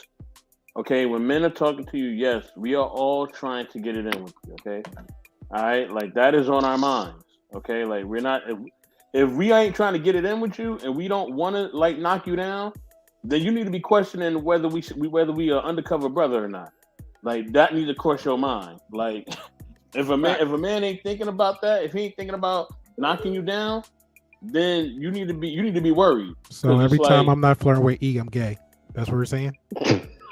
No. I'm saying, and when a man first engages, Shout out to Great Pill. He's so brave. Right? When a man first engages with you, that's kind of like a stupid comment. To be fair, like, it ain't a stupid comment. It's not. I'm just trying to understand. No, that is a stupid comment. Like, it's not a stupid comment. Hold on. Let's be respectful now. Hold on. What I'm saying is that men are intimately and sexually attracted to women. So if a guy is not showing you that heat in a respectful manner, right? If he's not showing you no type of attraction at all, he ain't showing you no type of anything, and he's just super ambiguous and he ain't showing you nothing, then you need to be concerned about that. Like, that's what I need to be concerned about. Like, you know what I mean? As long as it's respectful. Because a guy, if he's interested, he's going to show you that he's attracted to you in a sexual manner. Like, he's going to show you a little bit. Just a little bit, like, respectfully. Hey, World 84, can you give an example of respectfully?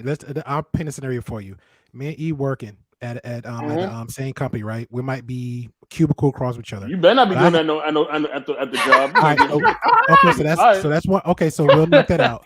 So I know E from jogging in the park. I just casually see E, but I have an exclusive girlfriend. So how would I have to show her that rules of engagement you just said respectfully? But even though I have an exclusive girlfriend. Because according to you, you're saying, hey, if me and E's casually having this conversation, but I'm not showing her no kind of respectful interest, that means that I should be sus. But I know what I got is a good thing at home. No, I mean, I'm talking about if you're a single guy. I'm not talking about if you're committed. Okay, so you're very single. Yeah. So go ahead. I'm sorry. Yeah, if you're single, then you're gonna give her a compliment. You're gonna say, you like her eyes or you like her smile or something. You know what I mean? Like. Oh, you're such a pretty lady, got a nice smile. Like, you're gonna say certain things, you know what I mean? Or you like the sound of her voice, and they're gonna say certain things to you. You know what I mean? Like, I like the cologne, or I like different things. She's gonna give you a compliment too. Like, it's gonna happen.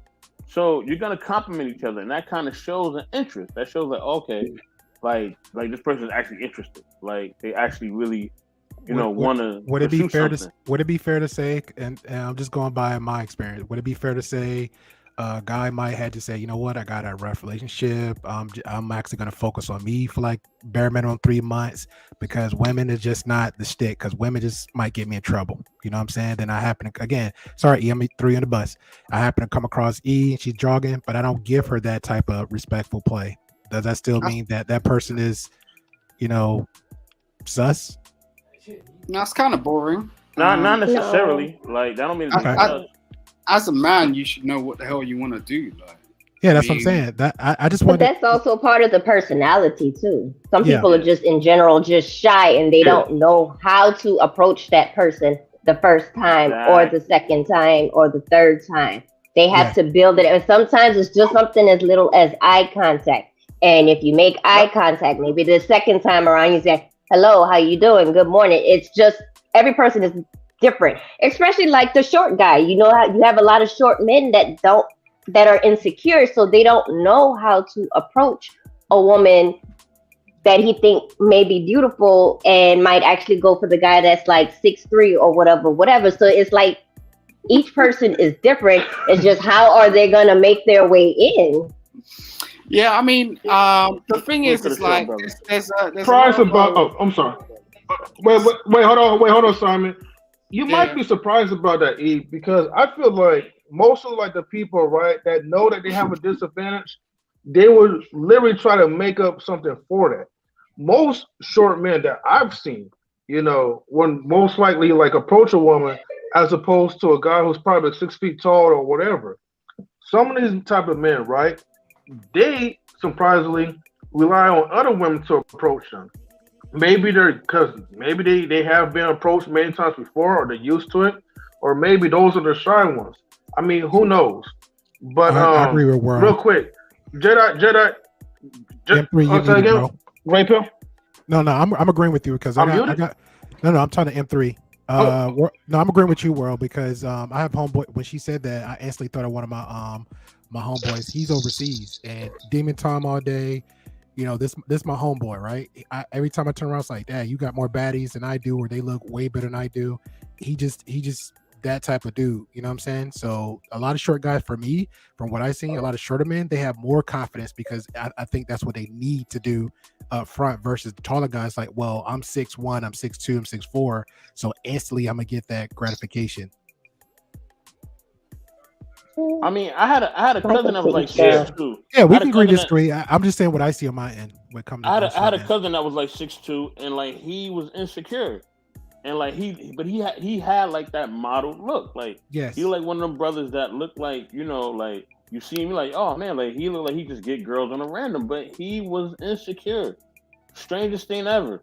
You know what I mean? But it can happen. Like it can happen. So it's not out of the ordinary, you know what I mean?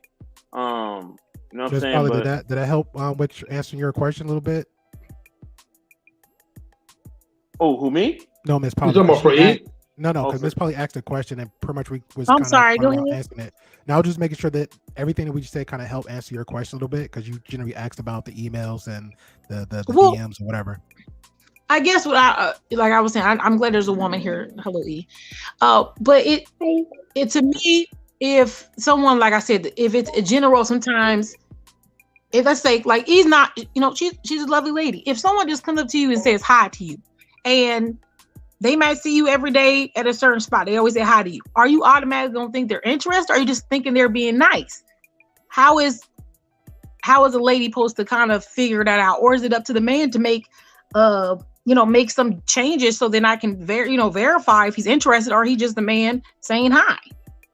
It's about boundaries. I think it's more difficult for Miss Polly because she's talking about what's in an email versus what she's actually in front of her. Exactly. And so you have to kind of read the undertones of the language in the text that's being sent to her.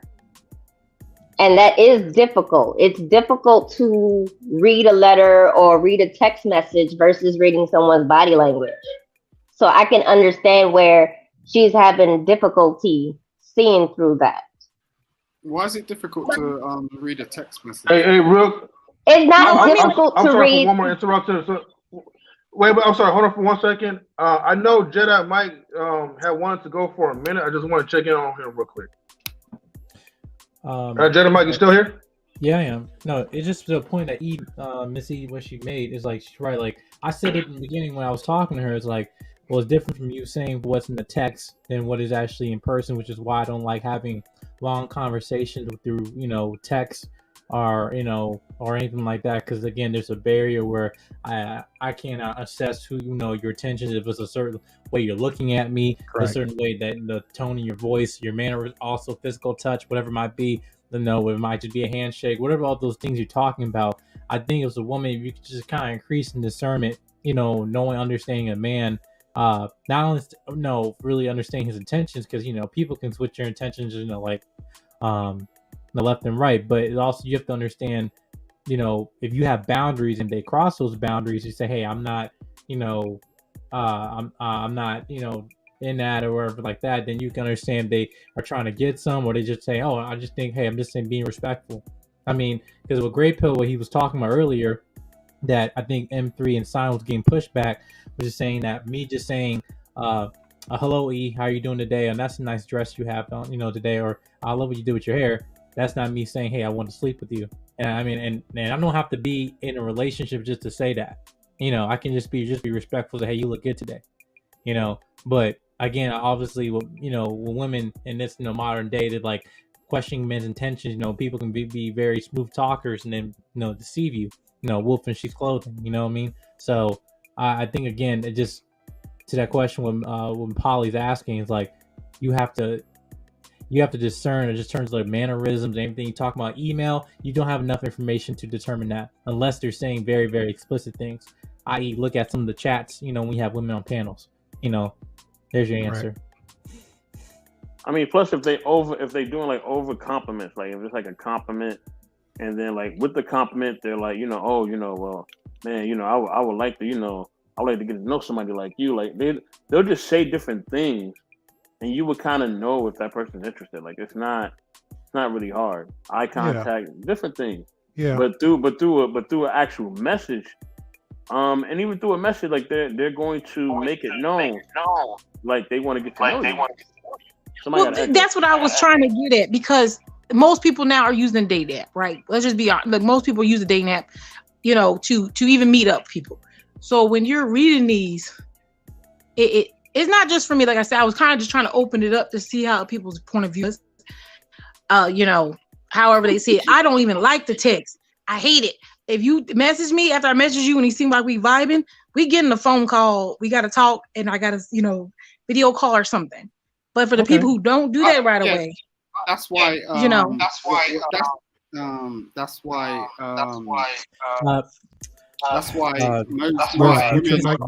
mute yourself. Is it me?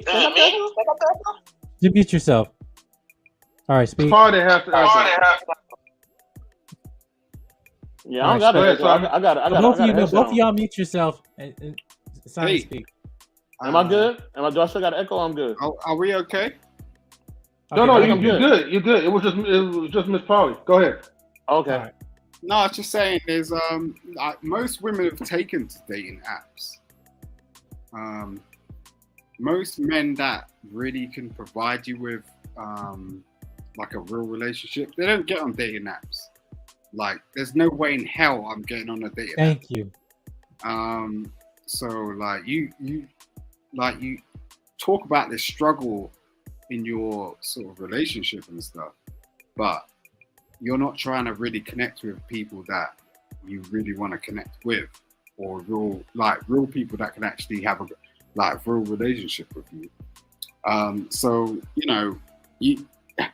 it's kind of hilarious. I mean, my ex-wife done this whole shit to me where she was like, what she said to me was like, men will come to me. And that's a stance a lot of black women have. A lot of black women have this stance. They're like, black men will come to me. And it's like, God damn, I ain't even trying to like be a freedom soldier out here. You know what I'm saying? I was lost with that. I didn't know what that said freedom soldier. No, but a lot of them do have that mindset though. A lot of them think that it's just gonna fall in their lap, and it's like, no, like you may have to put in some work too. Like it ain't that easy. Right. Yeah, and Yeah, but women got it more easier than men, though. Let's keep it no, 100. no, they don't. It depends on the that's- woman though. Like That's- okay, a guy may smash him, but that don't mean that he's gonna be in a relationship with him. Yeah, but see, that's what I'm It's a whole saying. They don't. A different lot of women don't care about that. So again, if they're going through 20 men, out the day- Women will think that sexual validation means relationship attraction. exactly. Yeah, so Man. that's the thing. It's a fallacy, and it depends on what you're talking about. So, like, when you're saying like a woman would, it's like it depends on. Yeah, but like, Simon, that comment that you just said your ex-wife gave you, just that comment alone, I can get anybody, right? So again, if she's across the street, I'm across the street, and we're best, I'm gonna be down head to toe on my best game, confidence, everything else, right? The ideal guy. I'm walking down the street, she walking down the street. She's gonna pull 20 to 40 instantly. We ain't talking about social media because you said outside. I can maybe struggle to get 3 or 5, and when I do, I still got to put in work, the effort, whatever Yo, my bro, business is. I'm telling you. By the bro. way, Simon, by the way, I appreciate you sharing that because Marcus, not a lot of just- people. All right, you know. cool. Thanks, Marcus. I'm just saying, like, great Salute girl. to I'm telling B-Eazy you, That Dude. what is it? It's the confidence. It's the confidence in women. It's the confidence in women. Confidence. Like, A woman can literally sit there half naked, bro, and just be sitting on the bench and Wait, do one up on her. Wait, hold on, Great Pill. Let Simon finish his point. I got this though. Thank you, Humphrey. Go ahead, I'm just Simon. saying, it's the confidence in women. Like, a woman can go through like a whole, like, 5-year relationship, break up with that guy, and still think she's the hottest shit on earth. It's like, why are you with that? How does that happen? It's like, who was providing for you? Like, the thing is, it's like, what happens is they have this confidence and they come out of the relationship and then they think they are living the same life they were living 5 years ago. And it's like, you're not that hot anymore, girl. Like, at the end of the day, listen, like, Shots you're fired. not that hot anymore. Okay. Stop. Like, Simon came with the smoke today. You're not Yeah. 21. Wait, You're not. okay, wait, but hold on. That's why Simon is still hiding in the Wait, dark. what you think? Oh shit! Wait, who said that? It was Wait, who said that? Crazy. Who said that? No, I like E. I like E. Hey, damn, E. Hey, look, Simon. Okay, let me call something out, okay, right? And be easy. I'm out of town. That's why I don't have my green screen with me, right? Or my main room, as most people say. So Simon, okay. So we're gonna do a rewind real quick, okay? So earlier, you contested with Great Pill Podcast by saying women doesn't have it easier than men, right? And then just now you are saying that you're basically just contradicted by saying that women has abundance mindset, even though you didn't say that word particular, but that's where the confidence stems from. They have that abundance mindset as to why they feel like they could get any guy that they could get even after a breakup, that's something that most men are lacking, but it stems from because women, okay, have a pool of options. It may not be the options that they want, but as far as to get the most guys versus men to try to get the most women, we are definitely different. It's harder for men to get the most women to easily come to us without having to put the work into it, because there's a lot of people that's out there like us that will offer them something better than what we could offer them. And especially with social media, you have easy access.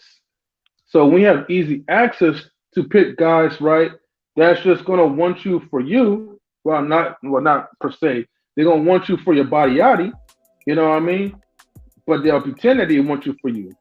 That's where that confidence comes from the validation of multiple men.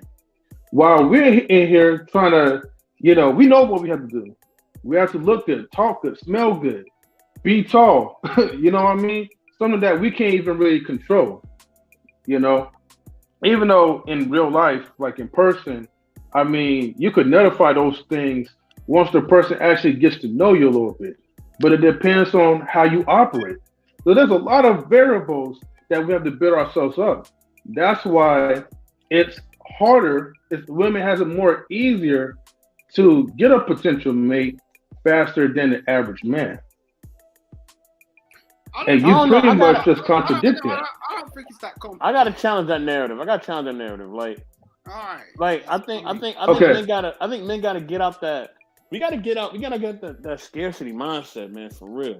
Like, let me tell you something. Look, at the end of the day, man. Of course. Right? At the end of the day, right? You can get any woman. I think I can get any woman. Literally, I think I can get anybody I want if I was out there. Like, I think I could literally get anybody because of who I am. I'm gonna bring that presence. I'm gonna bring that attitude, that charisma, the sense of humor. I'm gonna smell good. I'm gonna look good. You know what I'm saying? I'm gonna put myself out there to be a certain way that it's gonna automatically help me. You know what I mean? Not just help me, but it's gonna automatically put me in a position where, you know what I mean, it's not gonna even be a challenge for me. And if it's a woman that I can't even be with, it's somebody I don't want anyway. You know what I mean? Like, I don't want them anyway. So, I mean, that's just how I really feel about it. You know what I mean? And I think that at the end of the day, men gotta have that type of confidence. But hold on. I think women have that type of confidence, right? Right or wrong. Or they fake the confidence, right? Because a lot of them be out here faking that confidence. A lot of them don't have that confidence, but they be out here faking it. World. You know what I'm saying? What you just said, bro, is what women say. Yeah. That's because the women they lie to them and they go for people, right? That's gonna tell them, hey, you may be fat, but girl, you're so beautiful on the inside. That man's gonna desire your fat ass, and that's how they're gonna put it like that. And then they absorb those fake compliments from other women that sets them up for failure. Now, Mr. Best, right? I get what you're saying, and I do agree with you. However, you're saying this the way how you're speaking, you're personalizing to yourself. Yeah, we may like us, we may be the anomalies, but the thing is, I'm speaking in general for the majority guys. The majority guys do need to build that. They need to get rid of that scarcity mindset and actually take that into the next level. Because here's the thing: all it really takes is confidence enough for you to not give up. You could talk to as many women, you could get as many numbers, you could have sex with as many women as you can, even if you're not like a A-class celebrity. Come on, M3. But the thing is, if we keep getting stuck, come on, what, Simon? You're talking about like a man dealing with a large woman that he can't bed, like, and just putting up with it and just going, okay, we're gonna work this out. It's like, goddamn, how does that work? Like, it's like no toast or goes to, like, you know, people who are in those situations. I'm just saying, like, we need to be real. Shout out to 600 Pound Life. I'm just saying, like, it's not, you know. Whatever I'm saying that I'm not being real about. I'm just saying, like, we've got to be real about, like, our own. Say what you gotta say, E. Say what you gotta say, E. Yeah, you know what I'm talking about. I mean, when it comes to Simon, wait, hold on. You know what, Simon? It really shouldn't even matter because you can get the fat chick while she's screwing you in the dark. Everybody wins. And it's not even about, hold on, it's not even about the weight though. Like, it's not even about the weight of the woman. It's not that. Like, I wasn't even talking about the weight. I was just using that as an example. You could be like an ugly duckling, but it doesn't even matter. Shout out to 600 Pound Life. It's just all about like, no matter for them. Look, guys, hold on. For women, my point is, like, no matter how bad that you look, right? You could be a chicken head and skinny or whatever, you know. But the thing is, it's because you have that abundance mindset. Whether you're absorbing the lies from other women, whether they're hyping up, you still, put yourself in a state of belief that you could get that type of man. You're speaking things into manifestation.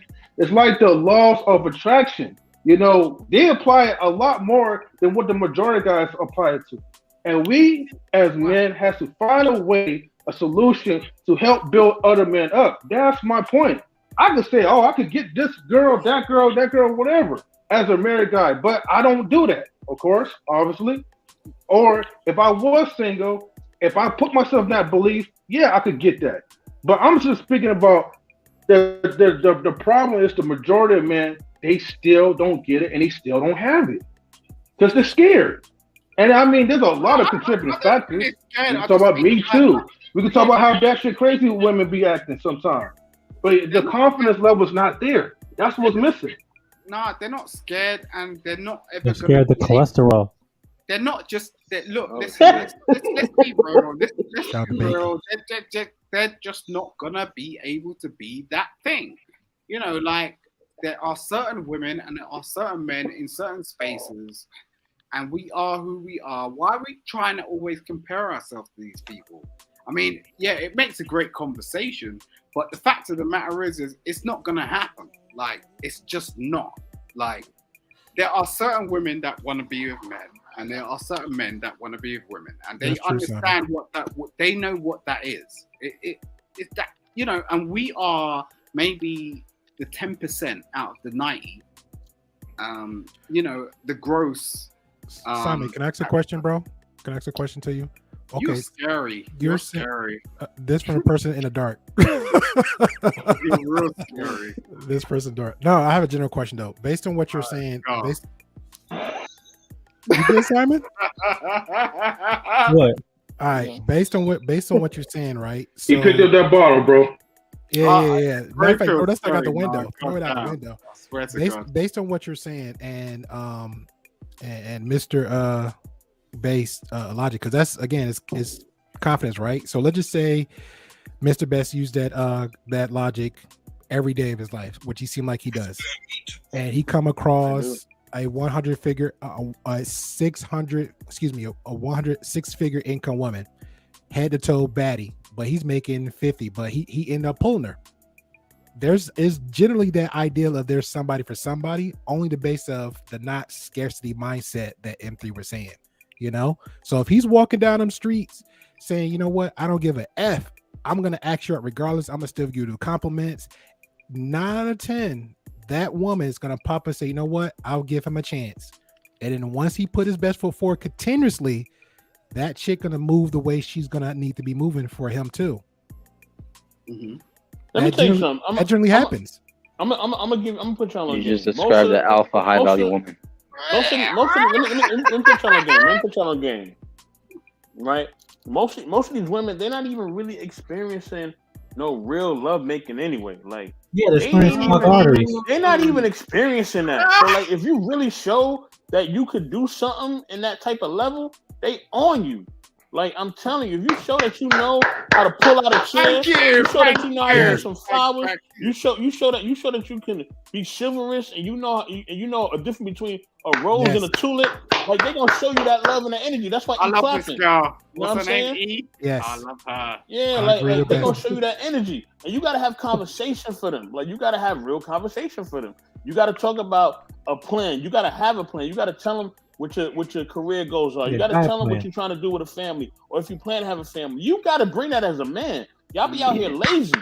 You know what I'm saying? And when y'all out here lazy, guess what? You're going to get lazy results. Just make sure you don't put no spaghetti in your chili, E. I'm cooking. Hold on, y'all. I'm cooking. Oh, we don't cook like that down here. I already clarified that. I'm from the South. Hold on, y'all. I'm cooking right quick. I'm cooking. Y'all get lazy. Y'all get lazy coochie because y'all put in lazy results. That's what it is. You just said lazy coochie. Yeah, because you put in lazy results. Energy you put out there, what you gonna get back? You know what I'm saying? Listen, you not both know this. Listen, you not both know this Dollar General. If you want to get better coochie, subscribe to my Patreon. Hold on. Jedi, some get 2K for that now. Let's not play games. Hey, hold on, wait, guys, hold on, wait, guys, hold on for a second. Hold on, right? Go ahead, Mr. Let me cook. This is the thing. The energy you put out there is what you're gonna get. The great Bolo TV always says your vibe attracts your tribe. And that even goes into dating. Like, whatever vibe you put out there, that's what you're going to get back. If you want better women, then put a better vibe out there. You know what I'm saying? Stop going to different places and spaces that you know you're going to get low-quality women. You around low-quality women, you're going to get low-quality results. It's that simple. You know what I mean? You just got to level up. And once you level up, you don't look back. You just keep leveling up. You know what I'm saying? But Mr. But that's usually common sense advice, though. hold on, Marcus, hold on. If I could date a He on the roll. Let him go. Let him go. If I could date a Janet Jackson, hold on. If I could date a Janet Jackson type of woman, well, I'm gonna date a woman that's in a strip club. When I could date a woman that's really on a higher level. Like, come on, like as men, we gotta put in that work, man, too. If we want better results, we gotta put in the work. We cannot be lazy. Know what I mean? Hold on, Simon, hold on. Get your gym on, get your workout on in the house. Get your water game up. Your fruit and veg. Build up the stamina. Build up the stamina. Yeah, build up your stamina, baby. Yes. Stop being that 1 minute man and all that. And I'm not saying 1 minute man in the bedroom. I'm saying, hold on, it goes beyond the bedroom. It goes beyond the bedroom. It goes beyond that, y'all. It goes beyond that. It goes beyond that. You know what I'm saying? So like, go wash my car. Come change my flat tire. Switch out that battery. Hang this curtain rod. Or hold on. Okay. Hold on. Oh, let's add a third woman in the bed. Hold on. Or have the resources. Here's the thing: if you can't do certain things, and you're not really a handy guy, have the resources where you can actually help the woman with those things. Have the money and resources that you can actually help. You know what I'm saying? You gotta if you're a man and you're a leader, you gotta bring that leadership off the top, off the rip. If you ain't going hard in the paint, then some other dude is going to do that, and then you're gonna be looking sad. Or he's gonna get hamburger helper. That's all he's gonna get. There you go, sis. There you go. Yo, and that's just life. I mean, that's the Shout thing. out to the MREs. Like, Shout out to the MREs. People don't understand this sort of stuff. It's, hamburger like, used to be the shit, it's not bro. really like a competition. We're not trying to compete with each other as black people. The fact of the matter is like, we need provisions and we need resources. So if you're not actually going to step up and provide a woman with what she needs to have, stop. You know, if you're just trying to bust it down, stop. Like, at the end of the day, like, that's what they want. Like, and that's what we need to provide, and that's what we're here for. You only have a certain amount of time on Earth, bro. I'm just saying, if you're gonna get with a counterpart and like be in some sort of, you know, relationship, do what you need to do. Like, stop bitching. Like, it's so sad, and like it makes me puke. Like, it's really bad. Like, you know. But let me say this: women know how to do that better than anybody. Like, women know how to do that better than anybody. Oh no! Like, hold on. Women will put you on the phone as lunch. All right, she will put you on a certain tier. The delivery driver. Yeah, she'll put you on a certain tier, certain level. We as men sometimes we put this women on the same level, and they're not all on the same level. That's true. Like, not all women is the same, bro. Some women are wifey material, some are not. Yeah. No woman, look, but we feel sorry for them as men, and we put them on the same level. Don't feel sorry for them. If she for the streets, she for the streets. Let her be in the streets. Yeah, you're right. Mm-hmm. Come on, man. Y'all getting things all y'all keep because here's the thing. But a lot of men that are he's talking about for real women. I'm just saying. Go ahead, Miss C. I'm just saying, a lot of men saying that they want. I said. What I was saying was, a lot of men are saying that they want a woman or they want wife material, but they still run into the streets and like running past the actual women, like sprinting clean past them to get to the street because it's easy access. Yeah, but Beth said it. But those are not men, Missy. Those are young men. Those are young people that don't know what they want. They see what it's all ones that's what you're describing. The same thing that we're telling men not to categorize these women. Yeah, that's why we're trying to avoid categorizing everyone to be the same, because there's women and then there's like whores. Okay, there's men and then there's the elf boys. You know. And the ones that, unfortunately, that women be talking about, you're talking about the wrong type of men. These are the men, right, that will be like, oh, yeah, I want you, baby, but at the end of the day, all they want is just some sex.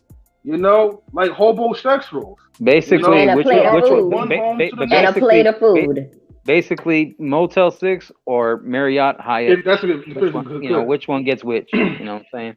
Yo, I had to tell a family member about that. I had to tell a family member. I said, all you are is a warm body in a warm bed. I had to talk to one of my sisters about that. It was hard to have that conversation because she couldn't see it, but I could see it clearly as a man. The thing is this: a real man is going to do real things, right? Because here's the thing: women get it confused sometimes. They think just because a man busting them down that he want to be with you. No, the man want to be with you. He's going to invest on some things. He's going to put his name on. He just some had extra practice. No, I mean he gonna put his name on some of them bills. Them bills gonna have his name in it. He gonna add you to that bank account. He gonna do certain things if he's really invested. If he's not investing in you, no. Hold on, Mr. Best. But hold on, Mr. Best. That's only after he solidifies a relationship with the person, though.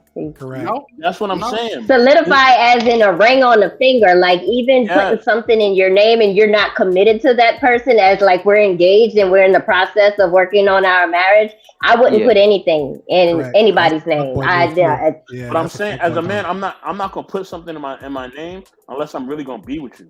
Yo, yeah, but you also have to understand if that woman really wants to be with you too, because she can use you. That's true. Ruin your credit and then run out the door. Yes. I mean, it's both. It goes both ways.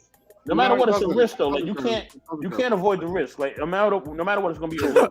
I'm not risking every chick I run up to. Like, hey, girl, put my name on your bill. Not every chick. No, you're not doing every chick. That's a risk.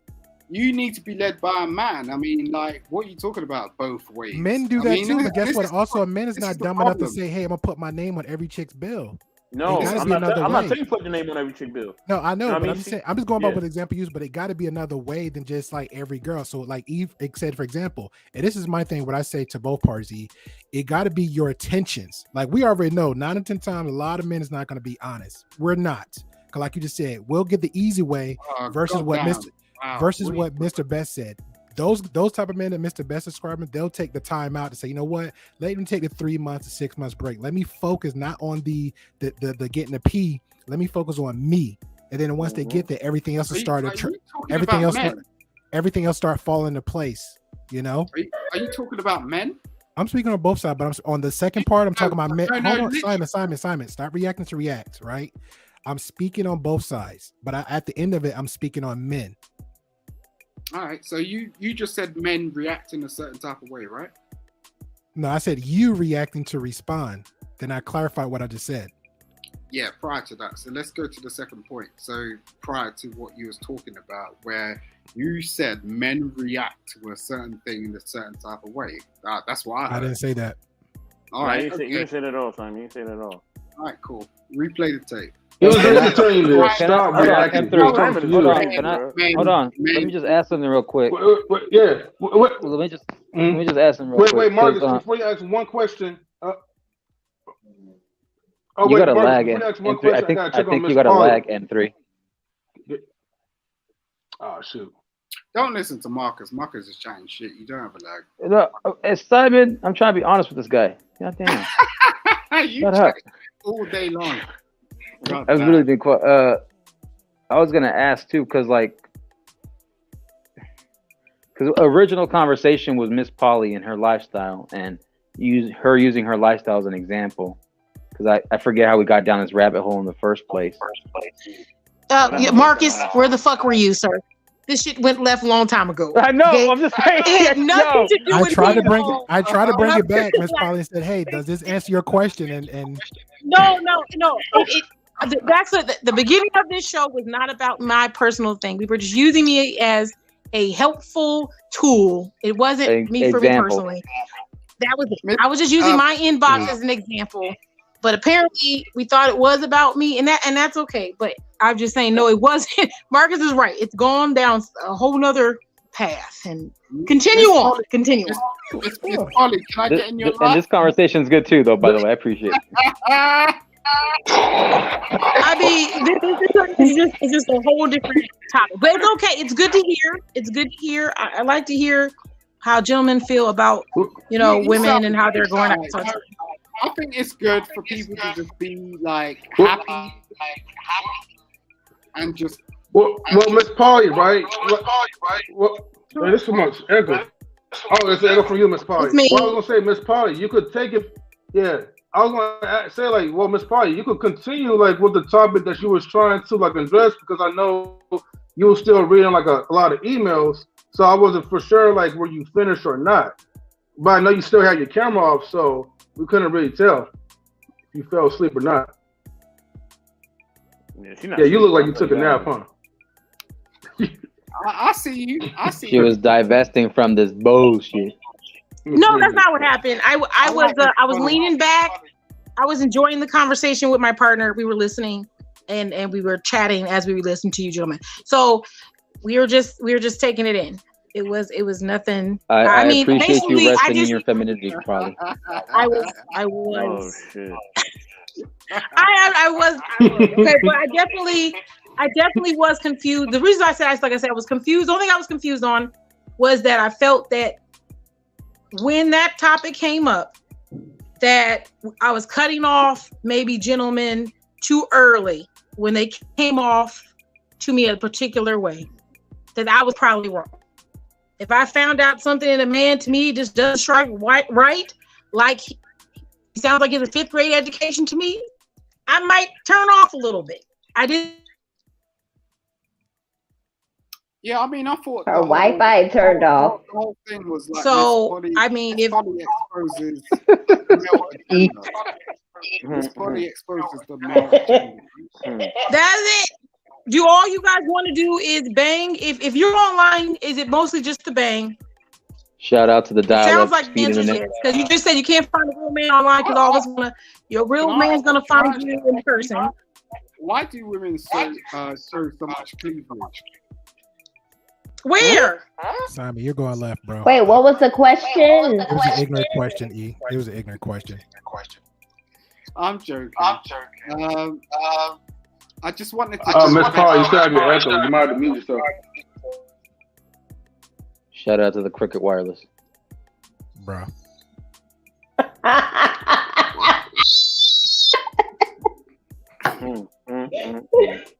This is why they're going to Apple. Yep. But Miss Polly, don't you bash on my Android, sir. Hey, Galaxy for life. Galaxy Team Android over here. Hey, thank you. Hey. Yes. We take better pictures. Damn, you got Android. You got a 5 camera. Got the 8K camera. But I will say this though, Miss Polly, if you don't, you know what I mean, if you don't find somebody worth your time or your energy, you shouldn't even, entertain them anyway. Like, why waste your time? You know what I'm saying? So it's not about being harsh. You gotta know what you're looking for. Yeah, that's why I understand that. But the conversation that we had with Miss Nebraska was that she didn't give opportunity to someone she could have missed out on. And I was saying, if you feel like that was short, she blew it up already though, so she out the race. She at the finish line. She got the World Cup. She's good. Yeah, she good. But I'm saying, what do we do? What do we do if I'm cutting off people too fast? If I'm just like the gentleman we had a conversation about earlier. It's real simple. Not everybody's gonna make the boat. I know. I cut a whole bunch off all the time. You just married, like. Right? Are you married? Me? Wow. Simon, she just said for like. Simon, where have you been? Bro, like you the man. I apologize, but you're the main dude saying other people that's hopping on panels, and you're the guy that's hopping on panels. You're that guy. Yeah, I didn't pay attention to this guy. Exactly. So why are you even here, bro? We generally just have a general conversation. You're just hopping on panel just to be drunk and talking. Oh, do you want to do that? I never seen an alcoholic YouTuber before. Yeah, you're in the dark. David Hasselhoff. Yeah, Mr. David Hasselhoff. That's your us, icon, Mr. Best. That's us right there. Your icon's lazy. Hey, that's what he do, man. That's what he do. Icon's lazy. It's crazy. How much that's what he does, man.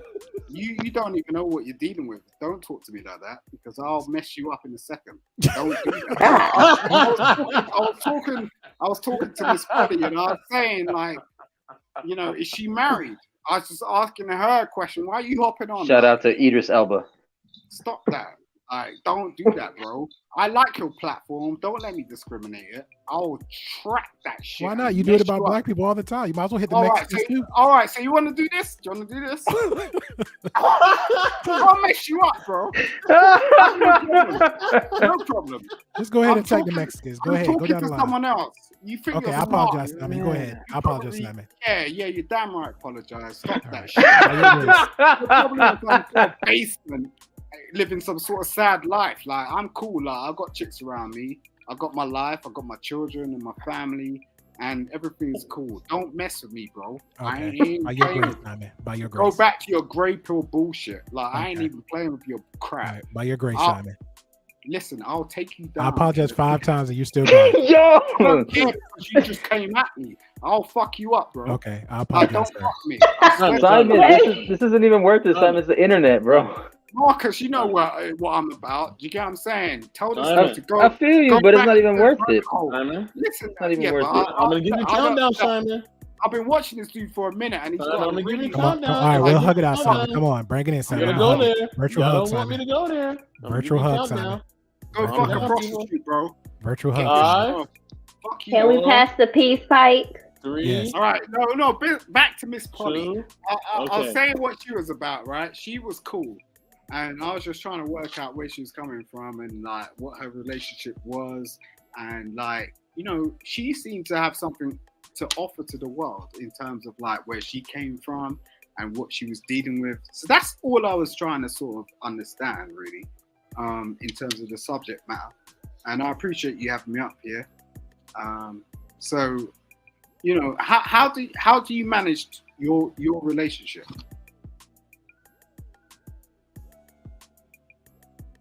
You're mute. You're mute at the moment. It's probably we can't hear you. You're muted, MzPoly. Shout out to them Obama phones. She's not even muted. We just can't hear her. Like, her sound is on because I'm moderating, so her sound is on. We just can't hear her. Her mic must have went out. All right, so her mic. Yeah, hold on. She's back. Yeah, oh, sorry. No, I am polyandry. So, I will say the correct term is polyamorous, but I am polyandry. I'm polyamorous because my partners are able to have other partners be in a committed relationship. I'm a little bit different than a open net poly, but my partners are not running around just knocking people off. We're not a sexually based committed relationship. So I have partners. I have one I've been with for like 2.5 years, and then the other one about 3 years in March. So we've been partners for a while now. One moved in with me, and we've been together in the same environment before. It's just a different way. Like, I don't believe in conditional relationships. So my partners and me, we move a little bit different than most other people do. So like I said, I usually go into depth with that on my own podcast, but I don't live my life in conditional fashion, but I respect and understand conditional relationships. And I actually, like, for traditional relationships, I actually believe in a lot of the things that traditional men believe in that, you know, they should get from traditional women. So it's just the point of view I'm in that moment. And this is one of those moments where I took myself out of being me and just said, if I was just me dating, what would this look like? I know I have my own process of dating. I do all that by myself. But if I was a single woman to help other women who are interested in dating online, maybe, or whatnot, what kind of things they could see or not want to be interested in when they meet males. Like, I have a whole big process for vetting and all that. And it works for me in this process. And especially since my partners are heterosexual Black males, it's all totally different for me than someone who else is poly. And their life is different. So the best we all kind of look different and all that. Hold on. So grateful. Let me ask this real quick to MzPoly. So you said that you don't believe in conditional relationships. No. How can you? I'm not trying to like press you or nothing, but how can you be so sure that?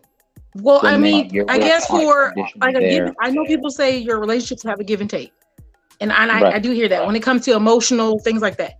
yes, I'm going to give my partner things. They're going to give me things emotionally, physically, whatever, you know.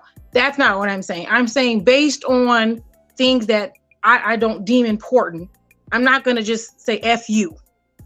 So let's say financially, the finance is a big one. If I'm with one of my partners and something happens to him and he can't work for 6 months, I'm not going to be like, fuck you, you a bum ass nigga. Even if he didn't do that, let's say he wants to do a career change, I'm not going to say F you, bum ass nigga. I'm not going to do that. So that's not how I roll. But now, am I going to stay with someone who's not working, is not thriving, not trying to do something with their lives, regardless of what it is? That's different. But I'm definitely not going to be like, okay, well, you want to pursue painting and art, and you only get $30,000 a year. F you, I don't want to be with you. I'm not going to do that. If that's my partner, if he matches me, we have good energy, we're connecting. That's what matters to me. It's not those conditional things for me. That doesn't work for everybody. Can I drop the scenario real quick then? Sure. So let's say that one of your male one of the three musketeers is gets met up with another woman, the same caliber of looks as you, attractive, checks the box, but she has more money, she's more wealthy. What's to say that guy won't choose her and leave her to have a poly life with her? Well, that's it. He doesn't have to leave me. If he wants to leave me, though, that's okay. If he makes a choice that he wants to leave me, I know he's gonna hate that I said it. SoapBox gonna hate what I said. It's okay. It wasn't meant to be, and I'm okay with it. It's happened to me before. So yeah, this lady E on the right hand side, she look kind of pretty. What's your opinion? My question is, I guess I look at things on the legal standpoint. Like in the United States, you know, polygamy is not legal, so you can't have, you know, legally married. So I'm looking at the long term. Like, let's say you're with this person. You have the three musketeers, and you're looking at this long term. Will there be life insurance policies for all three of them? That if you died, they would all have their own policy. How I've set Same thing is if they had kids, you know, and you help them make a purchase for something. When they die, does that possession go to the child or does it go to you? Those are a lot of questions that I would want to know. Like, how do you legally separate all these things? Oh yeah. So we move as a we move as a unit basically. So like one. So if let's say he left something, we're gonna get life insurance. Like we said, we're getting to the point where we're gonna start combining lives. So that's gonna start changing.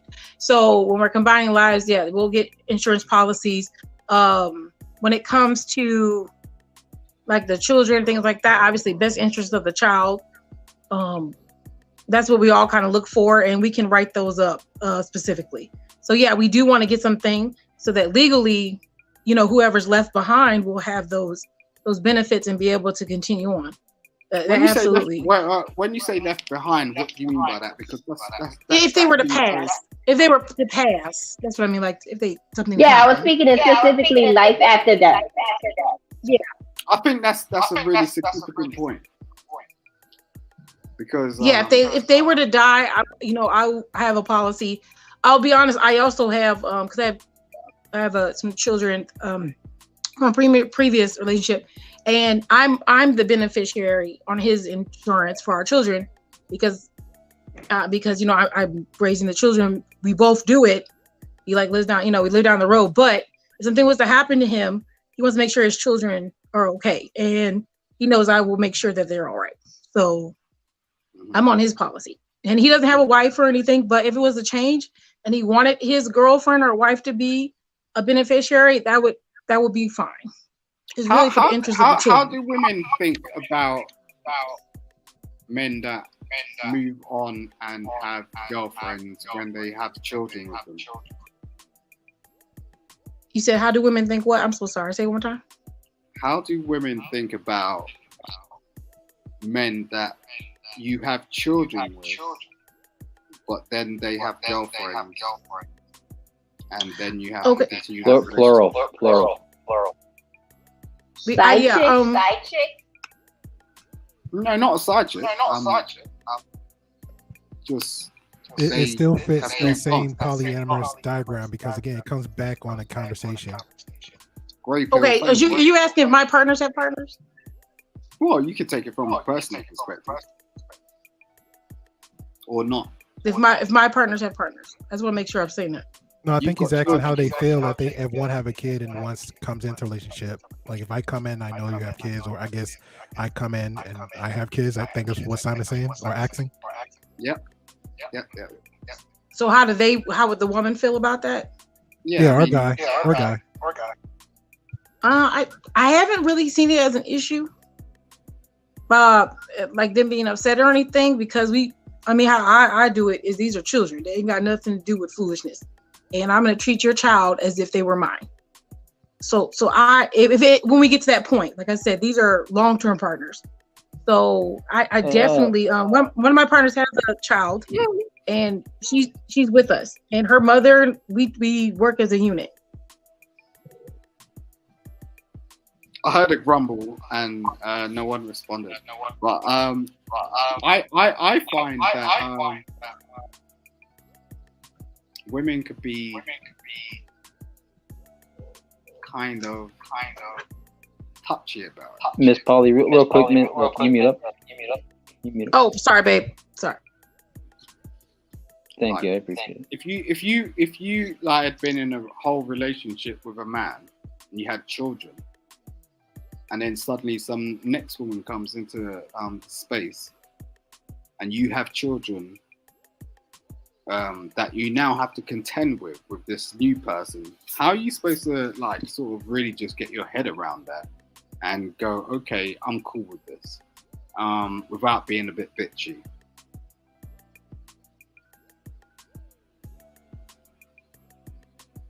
You're saying with not being a bitch that I have to contend with someone who having children? No, like, so if I'm just trying to see what point of view you're coming from. Because I guess I'll clarify. I'll clarify, okay? Right. So I have a child with you. We break up. I am now with E. You don't like E, and I'm just putting perspective on it. You don't like E, and then now, like, E's in another state. Now your child has to travel to another state because I'm in that relationship with E. How do you feel about that? Are you content with that? Can you just go, okay, I'm just gonna like chill and just like get to know E, or are you like, I'm gonna be bitchy about it? That's like 50% of American children. Right. But I would get to know E. Why not? I think a lot of the problem is that a lot of women feel like you're still competing. I'm no longer competing for this gentleman. You found something with him and you've moved on. And at that point, and especially if you're just concerned of your child, you should be really worried if they're a good person around your child and they're going to do them right. And if me having a better attitude is going to help that, or me being part of that is positive, why not do that? It doesn't make sense to me to be in a combative state over someone you decide or deemed you didn't want any longer. Or if you did still want them, then you're not over that all the way. That can be an issue. But for myself, my kid's dad, he does have a new girlfriend, and I'm nice to her. They go out to I think we went trick-or-treating this year. We went trick-or-treating, we were, if she needs my help, she calls and says, hey, I'm like, hey, what's up? How you doing today? Why do I have to be mean to someone I don't like? I don't know. I'd like to get to know her and feel comfortable with her being around my children. I don't see that as a bad thing. Yeah, that's a good question, because I don't like. This is me personally, Simon, and this is like real no attack to you. Thank you, Poly, because when most people hear poly, they don't understand that dynamic, because he had suggested earlier about the side chick. Like, it basically comes down to a conversation, and just being so honest with everybody else, and that's where it comes from. So and then you're kind of weeding out that dynamic too, like you said, the jealousy part or the envious part. Like the more that other person know, the better. So it's like they're creating their own little tribe. You know what I'm saying? Yeah. It's literally the opposite of what the quote unquote the fuckboy the demographic. The fuckboy, he want to get all the women, but he's not going to get all the benefits. He's going just for the box. But with a poly relationship, it's like, okay, this is us. This is how we're working out. Any outsiders trying to intervene our space is instantly a conversation. Right. And the fuckboy conversation is kind of interesting in itself, because it's like, why do women like even facilitate that sort of shit?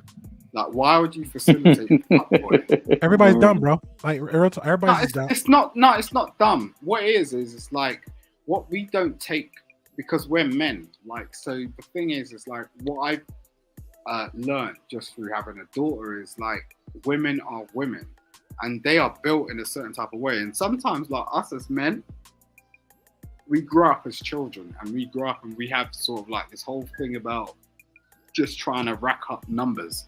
How many people did you bang? How many people, how popular were you? And that usually lends towards women, like in terms of being able to have some sort of cultural, confidence in yourself. Yeah, but what about those other type of women that's, like I said, if women's gonna be women, and I understand the nature part of it, right? Especially when they get emotional, they react to be reacting. I get that part, but what about them other type of women that's delusional or don't see red flags, period, and then that's when that point comes around? I don't think women are delusional. I think men are delusional. And the problem is like we try to sort of turn around and like put the blame on women, and the fact of the matter is they're lending to us to actually have like to be leading. So how can we turn around and say women are delusional? That's some bullshit. Like at the end of the day, it's like the whole conversation around women are delusional is like pancakes. Do you get what I'm saying? It's like, can you cook a pancake? Simon, Simon, do you think both genders are delusional sometimes? Both? No, I yes. Don't. Yes. I think men are delusional because they've had to go out in the world and actually sort of work hard and do stuff that women have not had to do. But if a man does that, doesn't he build wisdom and experience? Yeah, but you're also fatigued and you're fucked up. Like, so you come back home every day and you're looking for some sort of solace and comfort, and you're messed up, really, and you don't really have the time to actually think about shit. Where the woman is kind of comfort, and she's sort of like, she sat back and you're facilitating that shit, and she has the time to turn around and actually give you some sort of perspective. So like when men turn around and talk some bullshit about, women are this and women are that, I have no time for that, for real, because like, sustain some shit for real. Like if you could turn around and tell me that you've actually been able to facilitate a real relationship without the woman complaining, then fair dues. I'll put up a whole like Disney sort of like, cartoon and sort of like have some jokes and popcorn, but it's like most of you guys out here hold for a second, Marcus. You act like incels, like you don't know what a relationship is. You ain't even tasted pussy, and at the end of the day, you want to turn around and some bullshit about like what the fuck's going on. It's like you don't know what the hell's going on. Is he talking to somebody in the chat? I have to. Where are my pearls? Where are they? I'm not talking about this specifically. I'm just saying like most of these guys, you mean in general? You mean in general? Yeah. I'm not about. Yeah, well, you got passionate about it though. Yeah, you're damn right, because it's a problem, because we don't appreciate our black women, and like they're suffering as a result, because we're being so Simon, ignorant. but to be fair, I've heard it on both sides though, that both sides don't feel appreciated. To be fair, they don't appreciate each other. Both sides don't. And then I wanted to ask this question to Simon. for some reason, man. It makes no I wanted to damn ask Simon, did you have the same perspective before you had your daughter or after you had your daughter? What perspective? The perspective you have, the mindset you have right now from your stance on what we talked about. I don't have a mindset, so that's why I'm asking what perspective. No, well, everything you just said, all your whole the way of thinking, your talking points, your belief, the way you look at the dynamics. It's bullshit. At the end of the day, it's like yeah, but he's asking, did you have that? Did you have that same thought process before or after your daughter? You had your kid. I was just cool because I was in a marriage, so it's like my whole thing was like I was gonna die with this woman, like I was gonna be on a park bench and we'll be chilling like Forrest Gump, and I'll be sitting there like with chocolates and going, "Oh, life's a box of chocolates." Jenny. You know, I mean, that's what I was about. Jenny was a savage, I'm still about that shit. Bro, it's like, bro. At the end of the day, like, most of these guys are just like, it's wrong. Bro, she was going out with that one dude that used to hit her. Yeah,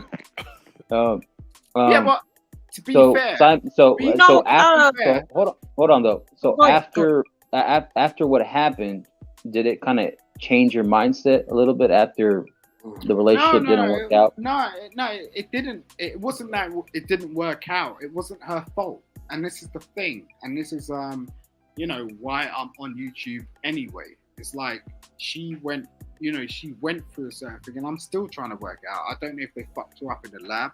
I don't know. Like, what? Damn. No, it's serious. Like, at the end of the day, she lost 1.7 liters of blood while she was giving like birth. Now, why the fuck did that happen? That's a serious thing. Like, she gave birth to a whole human being. Now, if you don't have children, you may not understand what that means. But every time my child touches me or says something to me, that means everything to me. And no man on earth can mess with that shit.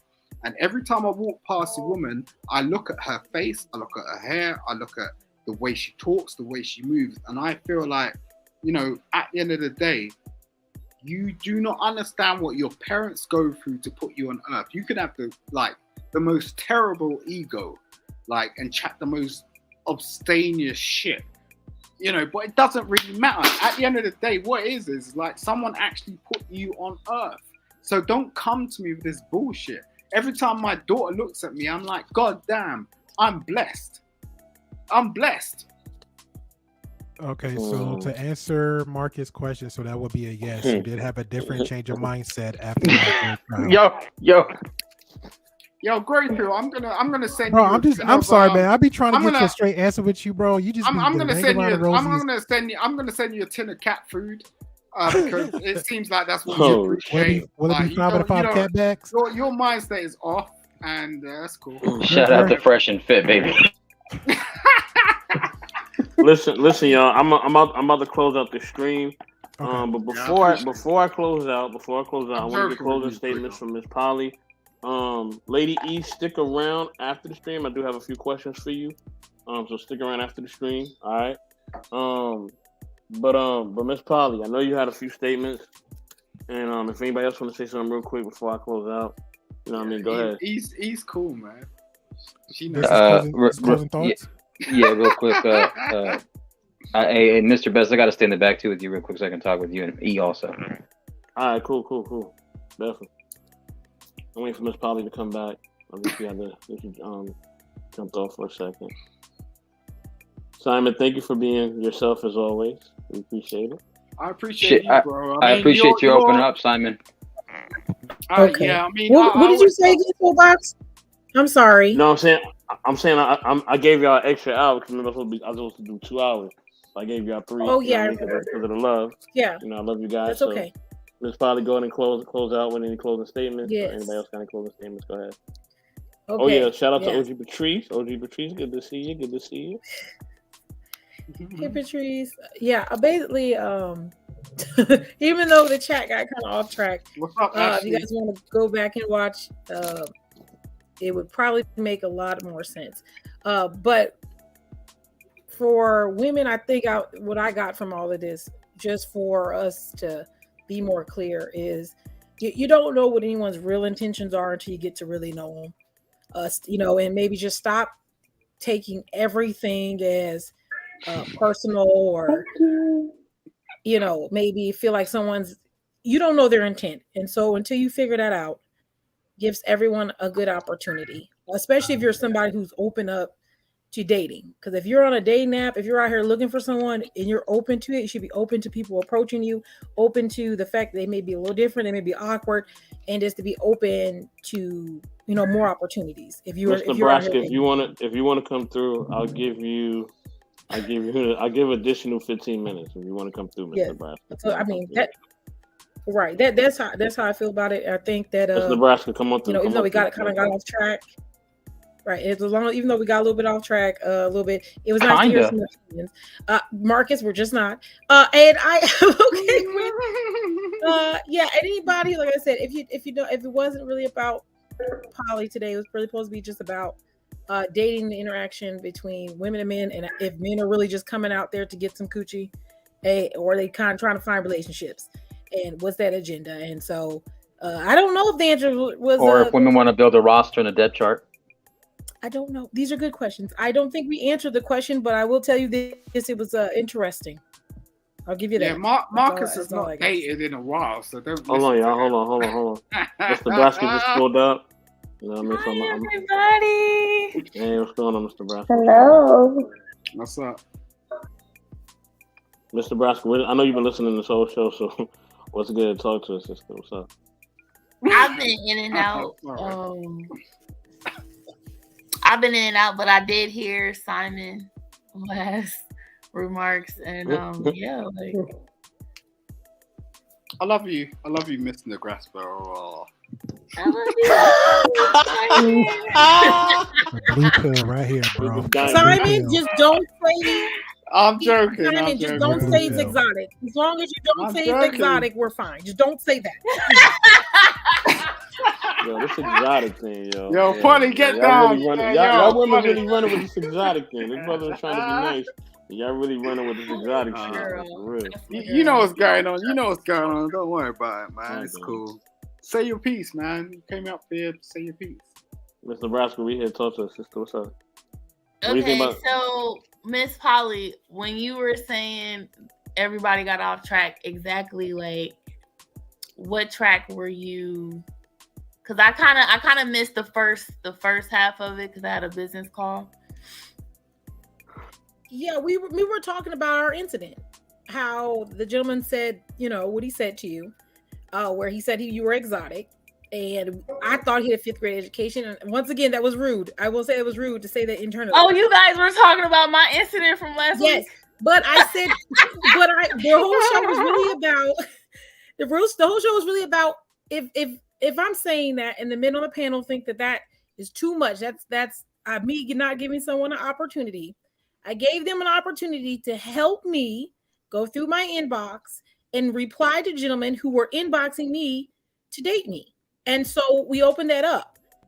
But then somehow it got on the topic of me and being poly and me maybe needing advice, which I don't need advice, but I appreciate the information about dating, but it's still helpful to get information. I never want to stop learning. So I just said, hey, if this guy says this to me, how should I respond? If someone comes in the inbox and says, oh, you look beautiful today, I want to eat it from the back. Is that a sexual response or is he just horny? Like, am I supposed to, what do I say to that? He said I look nice. Shot. Like, okay, hello. Like, I've had men talk to me and say, hey, how are you? And I say, oh, I'm good. And I say, oh, what do you do? I work here. Okay, that's awesome. Here's dick pic. What the hell does that mean? What happened? How did the road turn? How did we turn? What happened? I just said hi. I told you where I worked. And next thing I know, I'm getting dick. And then you say, what? You don't like it? Are you dating? I am. I do date. I said I'm not in a closed poly relationship, so I do go on dates. But I haven't committed anyone else. I just go on dates. If someone asks me on a date, I don't say no. That's all. Oh my God.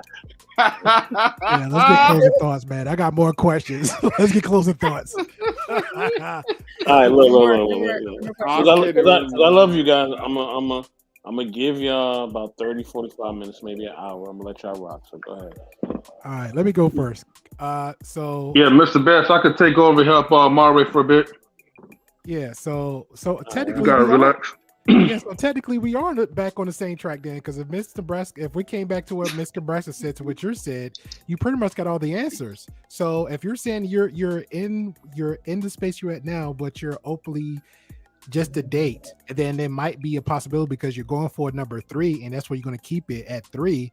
Then yeah, everything that everybody said to me and Simon back and forth, to Mr. Best, to M3, to Jedi Mike, to Marcus, to E, everybody was pretty much on point with that. You know what I'm saying? Especially down when you mentioned the hypothetical emails, the hypothetical DMs. It just, if you need more information to it, those DMs were real, bro. I know, but let me get this one out. I get it, but at the same time, I have to ask, and it's just me, because I got to be me. How old are you? Because if you're over the age of 21, 25, and 30, no woman toward this generation is going to sit there and say, I never got a dick pic. What is that? You got one. So if you got one, you should know how to you never in your life got a dick pic in your 5 years of poly. No. That's not what I meant. I don't. Okay, but I'm saying, but that's what you say just. There was an issue Yeah, but that's with what getting you. a dick pic, but I'm saying, what is it that? Well, I'm translating dick pic to me means Yes. I just want to fuck, and that ends the conversation. Okay, Yes, that's what they want to do, though. Yeah, That's what I'm saying. Okay, so That go- I know that, but I'm saying I was educating everyone else. See, that's what I'm saying. It wasn't me Okay. So personally. everything. Okay, so everything was just a hypothetical out in the air. Just for Okay. women to get the information. I got a question. Because this is, see, I gotta ask the ladies this. All right, I gotta ask the ladies this because I'm so tired of this narrative that just men, we just only want to smash, and we just always stuck on smashing, and that's just all He about to ask it. I'm asking this damn question, Grayfield. You know what I mean? Is there ever a time that y'all just want to smash somebody, just to smash them? Is there Of ever a time? course. Thank you. Thank I you. mean, goddamn, come Thank you, on, Bess. man. Thank you. Hallelujah. I had to ask that because it's just like it's just a narrative that men are just the only ones, and I'm like, wait, hold on, like, women say, well, hold on, Simon. We're just not as open as men are. Men will send a dick pic, but we'll kind of flirt our way to it. Yes. Now, is it? Wait, That's okay. the difference. Yes. Okay, so let me, so Mr. Nebraska, you can answer that too.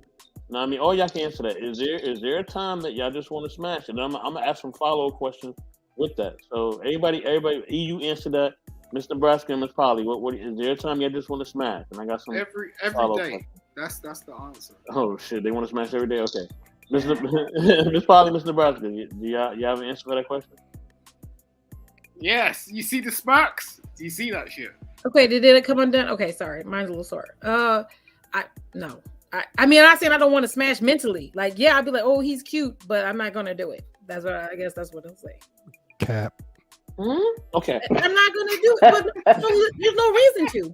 I'm saying I'm a human, right? Yeah, I'm gonna want to smash. What's the purpose of smashing and there's no other intent? I could just go to, oh, you know what? Once again, I'm poly-minded. I can go home by one dick. I don't gotta just prove my I don't point. have to like be all grizzled. I just go home. No, wait. Okay, let me jump in and say this though, right? Just so I can educate. Hold on. Let me educate you guys on this, right? I want to know Mr. Nebraska's comment though. I want to hear what you got to say real quick. Hold on, hold on. Mr. Nebraska, you still there? Okay. Is she there? I don't know if she fell asleep or not. Mr. Nebraska, hello. All right, M3, go ahead. Okay. Do I still have a delay? I just want to make sure I'm good. You good, bro. Okay. Look, this is what I noticed, right? When people are beating around the bush. There's nothing personal with you, MzPoly, but I'm just gonna call this out. Anytime, right, when you ask a woman a simple question and they don't give you a simple answer, and then they spin around these stories and narratives, that's when I call cap. Look, just like the narrative that all men love to smash, every woman loves to smash as well too. Okay. Oh, what? You see who just popped up? Oh shit. Oh man. Hello, hey, lovely. Lola, let me say this, Lola. You looked so lost in the other panel. She kind of frozen right now, but she coming. You looked so lost in the other panel. I don't know what was going on. You wasn't really but whatever. You know what I'm saying? Man, they were scrapping the other panel though. I struggled streaming, but yeah, no, it was fun. It don't matter what you say. Wait, M3, you can't ask. You didn't ask me if I like to smash. I didn't say I didn't like to smash. But your question was, do I just want to randomly smash niggas? And I said no. Huh? There's a difference. No, that wasn't the question. Quite the question. Wait, hold on, Mr. Best, was that was the question? Did you ask him, did you want to randomly smash? No.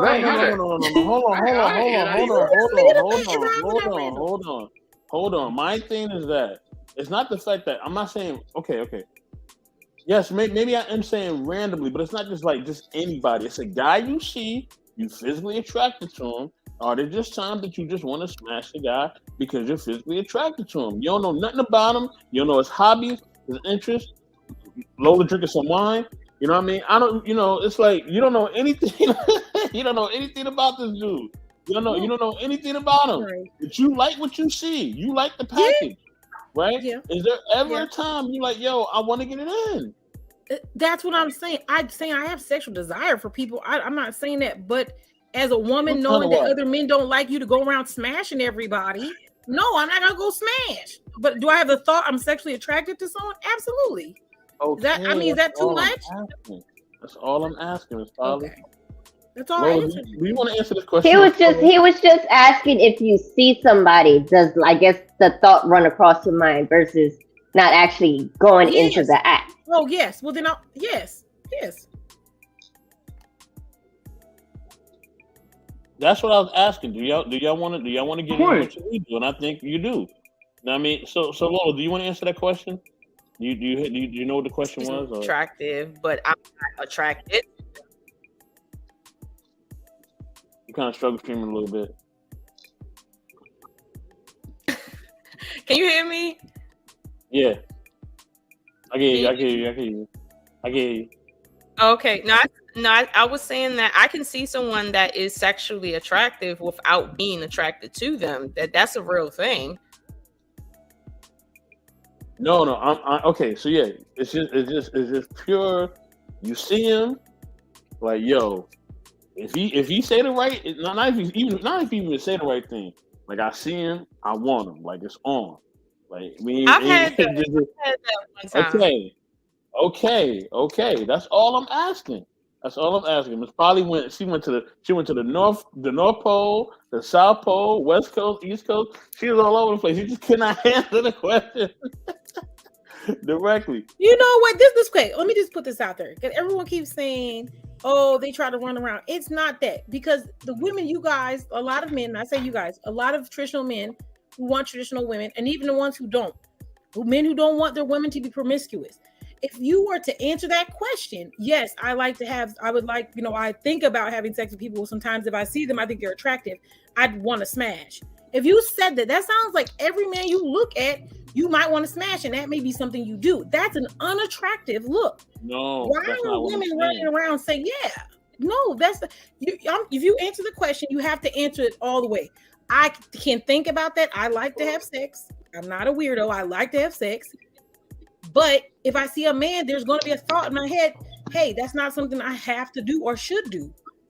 That's what y'all like. Y'all want women who aren't promiscuous. So if I say that statement and say, yes, it sounds like I'm promiscuous. Yes or no? No, you're just being transparent and just being honest. I'm being transparent. I like dick and I'm fine with that. But do I want to smash every nigga I see that looks good? No. No, I didn't say it's every dude. I'm just saying it's a dude you see, you're attracted to him, and you want to get it in. That's all I said. I just answered your question. If I said yes. But why? But if you why is that?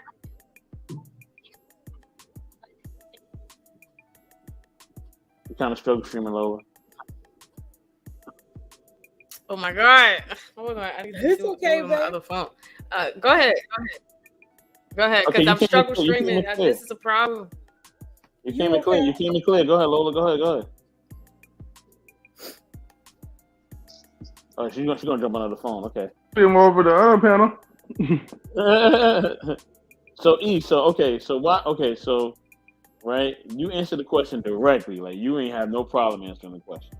Right, you were just straightforward, right? Why do you feel like women have a hard time to answer the questions? Because they, like at times women are women are probably more cautious because they can get pregnant, right? Diseases and things of that nature. So is that why women have a hard time just saying that, or what is it? Like they don't want to look, they don't want to be looked at a certain way. If you were just straight up, you was like, Moreover, how they're looked at. Especially we're on a panel with a lot of men. You probably have a large male audience. For some, it may come off as, oh, she's a hoe, but it's not. It's just if you see somebody that is attractive, it's just a sexual attraction. That's all it is. So it doesn't mean that she's actually going and screw the person. But however, you have some men that are insecure about that. Like you have men who, let's say if me and Simon are in a relationship and we're walking down the street and I see an attractive man and I might glance and look at him, that might piss him off. I'll tell you something. Men ain't insecure. No, they did. Oh, yes, they are. Oh, yes, they are. Wait, no. You will not say that on here. No. There is a lot of insecure men out there. A whole lot. And maybe you have not been surrounded by them. Maybe they're not in your circle, but they are out there. Listen. That is a fact. You're a very attractive woman. I'm not gonna I'm just saying, like, you obviously have not come across men. Like, and there's a significant difference because as men, we deal with the same thing that women deal with. So women come across a lot of boys, but they don't come across a lot of men. Men are not insecure. Men will take you. They will take your hand and they will hold you. This is the thing. Like, I experienced this in my my relationship, right? So I don't know, man. You know, I swear to God, the first thing. All right, don't swear to God now. Listen, Gray, full stop. I'll show you how gray you are. But I'm just saying, like, my ex-wife, the first thing she said to me, listen, bro, stop. Like, I'll go all day long. You just gotta laugh at Simon, man. I'm just learning to do that from now on. I just laugh, man. Yeah, no, you have to be brilliant in yourself and be happy. Like, we are people. Like, we are. Like, and so that means they're not men, though, Simon? Like, some men no, there's men and there's boys, and it's the same way. There's girls and there's women. Like, you can't, like. All right, so the moment it's like that you man going to the superstore and trying to do a pick and mix. Okay, so is it fair to say by your definition, the moment a man steps up to E and she discovers that man is insecure, instantly he's diminished as a boy? Is that what you're saying? Yeah. Okay. Fair enough. Fair enough. I ain't arguing with. I'm not arguing with that, but fair enough. Look, if a man steps to E, right? If I'm gonna step to E, I'm taking her. Oh, I'll take her in a full body complex. It'll be like, listen, if I can't like provide Jesus? E with nothing. Listen, no, serious. Look, E knows what I'm talking about. If a man cannot step into your life, if a man cannot step into your life and totally embody you, you're not a man. And this is why women play with men. Because it's like, what happens is men step into women's lives and they're simps. And what happens is they start doing this whole dilly-dally shit. And the woman has to try to figure out why that's going on. So then when you get into a woman's mind and they have to start figuring out why that is going on, that's the actual problem. Because women. Simon, hold on. How you just gonna take a woman? Like, how you like? Explain this to me. Like, you say you just gonna take her? Like, what is that? Like, that kind of sounds like that sounds real sus. Like, yo, show the alpha sign. Just show the alpha sign. I understand where he's coming from, but it all goes back to that level of confidence where even having the slightest lack of confidence, I don't think that diminishes you from a man to a boy. But I guess that's the part where men need to encourage one another, which you don't really have the men encouraging one another. The men have to build their brother's confidence up. And yeah, so what I'd say to that is, like, the thing is women are naturally nurturing. So they have this sort of angle where it's like they will get with a real ugly nigga, like for no apparent reason. Like because like they're sort of like they will look I know at something. things in a certain time. What? No, for real. What? Are you trying to argue with me about it? They will, and like we turn around and we're like, oh God, why are they doing that? But it's just like they will because they're so Hey, we clicking the shit out of this. I'm telling you. they're nurturing. Women are naturally nurturing because they see black men and they see us through what they could potentially provide. So like if a woman has never actually given birth before, she may have a black boy. You so hopeful. What up, yo? What up? Yeah. What up? Oh God, here we go. He always comes through. Eso. You do too. Eso's crazy. You Like, are too. Yeah, Like, you are too, brother. I'm just saying, no, it's facts though. Like, but women will do that. They're naturally nurturing. So what happens is sometimes you might be like walking across the road and you'll see like this really fit, feminine, tight. She's like, and she's got this ugly dude next to her. And she's holding his hand. She's walking down the road. And you're like, why the hell? So many women stuff. Why is this woman like? Why is she rocking her? No conversation, brother. No conversation. And I think a lot of men see that sort of thing, and it's equal to sort of like when black women turn around, they go, oh, I might be a prominent black guy, and I'm walking down the road hand in hand with a white woman, and they're like, why the frick are you doing that? It's just like, that's just life. Bro, I swear to God. Yeah, but I'm for real. Like, I would. Always takes it there. Always takes it there. Yo. Oh my God. I'm not being. Bro, you just went way left from the conversation. Yeah. I agree with just another skeptic. A lot of that. Salad. Hey, salute, just another skeptic. I agree. I completely agree. Hold on, let me check on Lola real quick, y'all. Hold on, Lola, you back? I'll take a white woman over a black woman any day. What? Can I take Hey, stirring the pot over there. What? You always do. Okay, that's hey. This is nothing new. Each his own. M3. We can hear you, family. Wait, who's calling my name? That's Lola. I am. That was you, Miss Polly? No, it's not. Oh, yeah, Lola. I said, can you read the private chat, please? I'm looking. Okay, hold on. Oh, okay, sweet. All right. What's going on to the panel? Oh, nice. Okay. Issa, what up, baby? What up? Congratulations, bro. Okay, so we good, was talking about like why women have a hard time just saying like they want it just as much as we want it when it comes to the bedroom game. So yeah. You said why they have a problem saying that? Yeah. And, you were Aries, right? From what I remember. Yeah, you already know. Yeah, you're ready. Aries right here. Aries gang. Let's get it.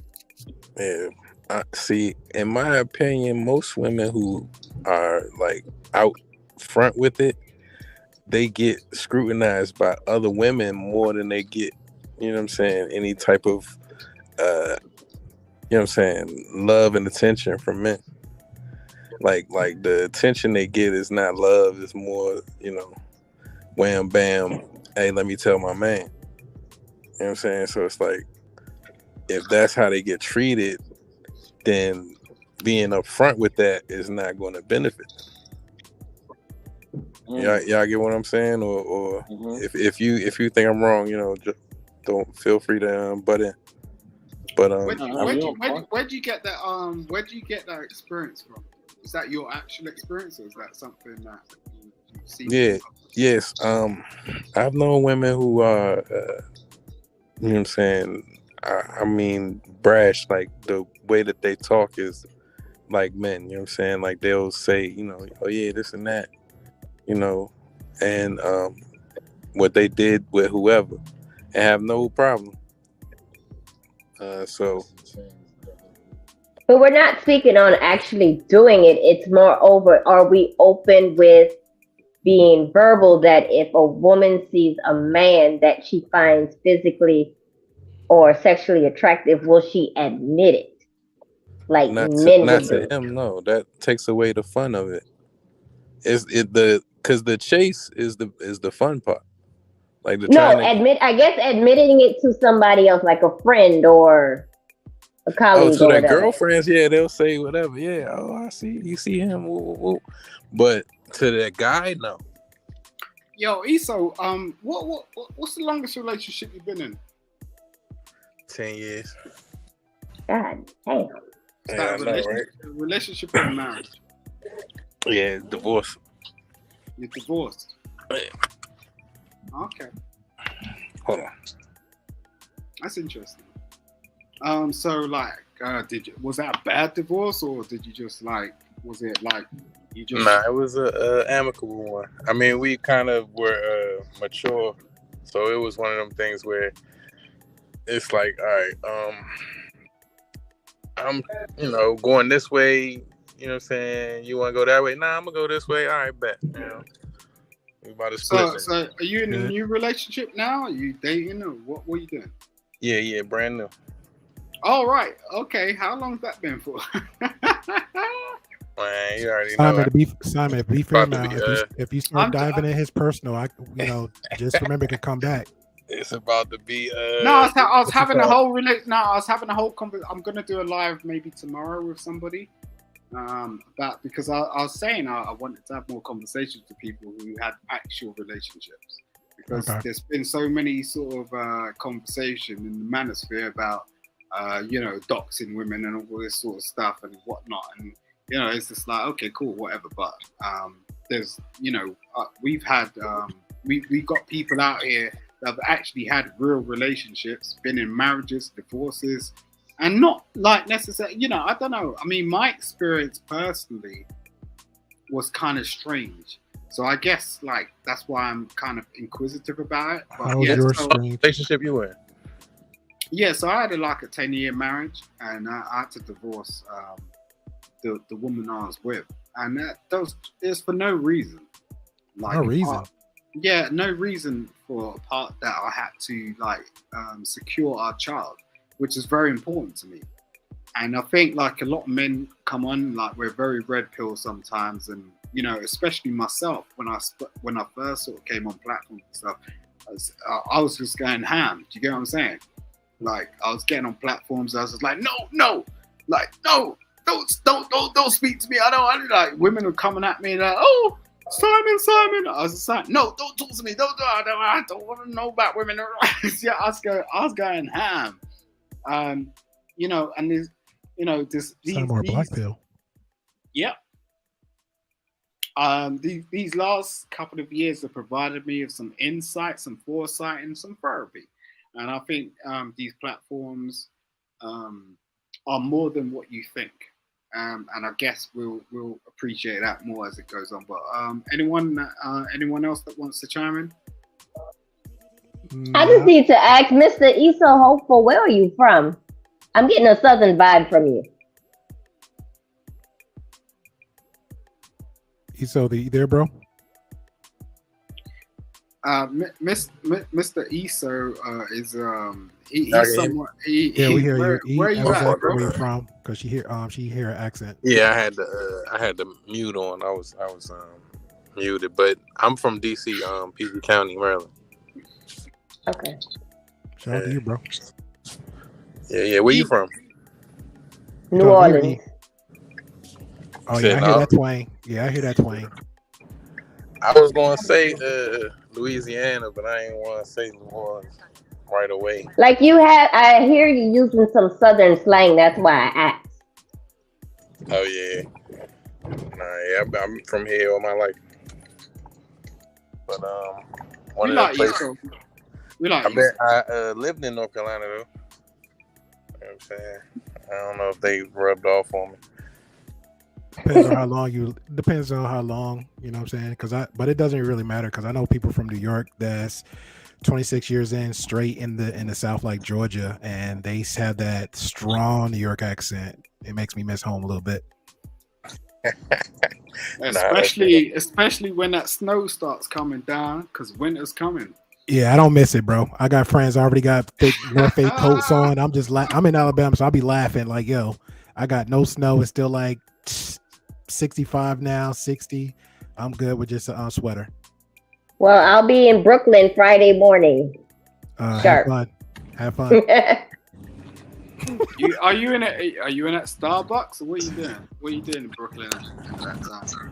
Whatever she wants. I have a lot of family in Brooklyn. Brooklyn up, Brooklyn up, Brooklyn up. Hold on, I gotta introduce Queen to the podcast. Queen, what's going on? Shout out, Queen. Hey, what's up? Hi, everyone. How you doing, Queen? How you doing? I'm good. Oh gosh, Marcus is on here. So, the Queen just got demoted to princess. Damn. Oh, never, baby. You can't take my crown. Hold on. Never touch my crown. Don't play Miss Queen, according to you can't even Simon. come in my court, baby. You in the moat. Miss You in the Queen, moat area. Miss Queen, General. according to Simon Mike. now, Miss Queen, according to Simon rules now, if we find you a certain way, that automatically we have to demote you according to Simon rules. If you're a man, you come with insecurity, you're a boy. If you're a woman and you come with showing some kind of signs of we don't then we got to demote you. So that's according to Simon rules. Simon don't rule nothing over here. Exactly, Simon says ain't played in my court. Simon says. That's a Simon whole says. game. Simon Yeah, says Simon. it's dead. Yeah, Simon That's a says, "Shut the child's fuck up." What is like That's no? a child's What Grey Pill just said there is wrong. Don't start. Nah, Stay Grey in your Pill. square, baby. Stay in your square. I think you just need to jerk was off the for a topic? second and Was just there a get back. topic? I mean, Was there a I don't know what topic it's that I about.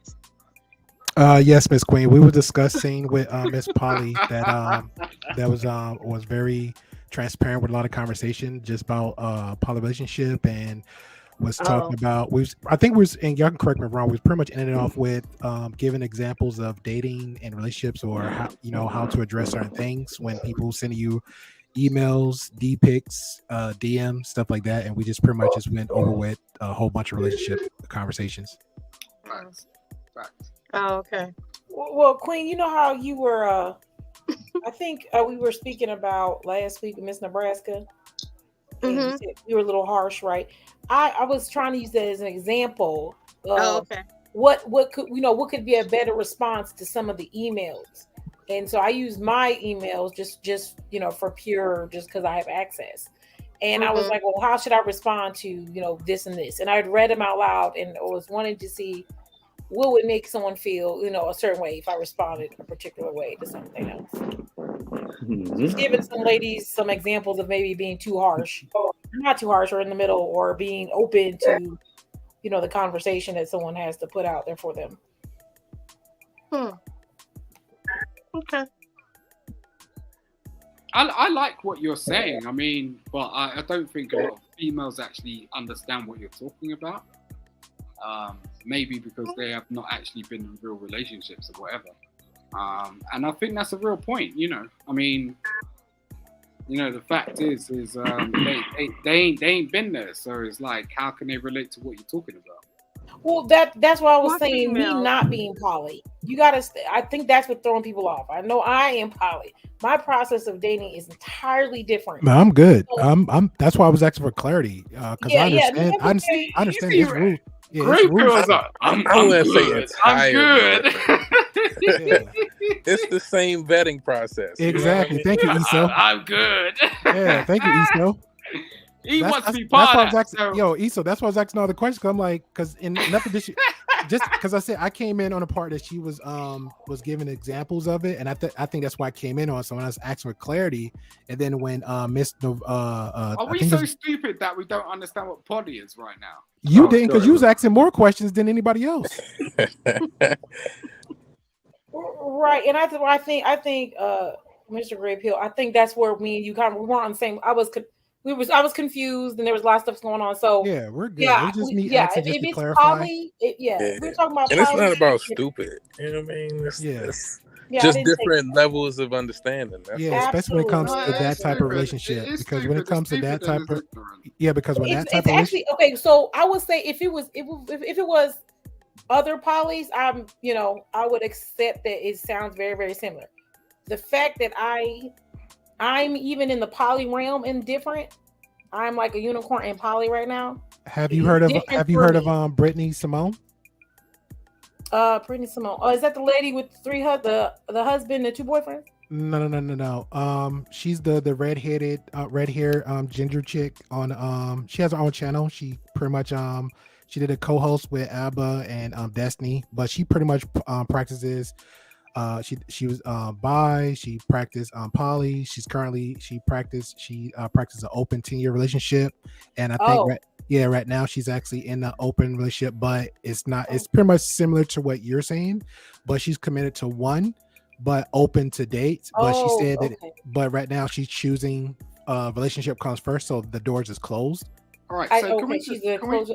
Yeah, mine is 9. So that's what I was saying. Mine's really different because I'm polyandry mostly. That's how we do it. But they say polyamorous to be more clear because I'm okay if my partners mingle with someone else, but they don't. Yeah. So I will have to say I'm polyandry because of that. But the fact is that since my males are black males, heterosexual males, and that they were not poly before this, they're transitional partners. Correct. That makes it way different. So it's kind of like the process of everything is a lot tighter for me than most poly people. It's like it's not the same. That's what makes it so different.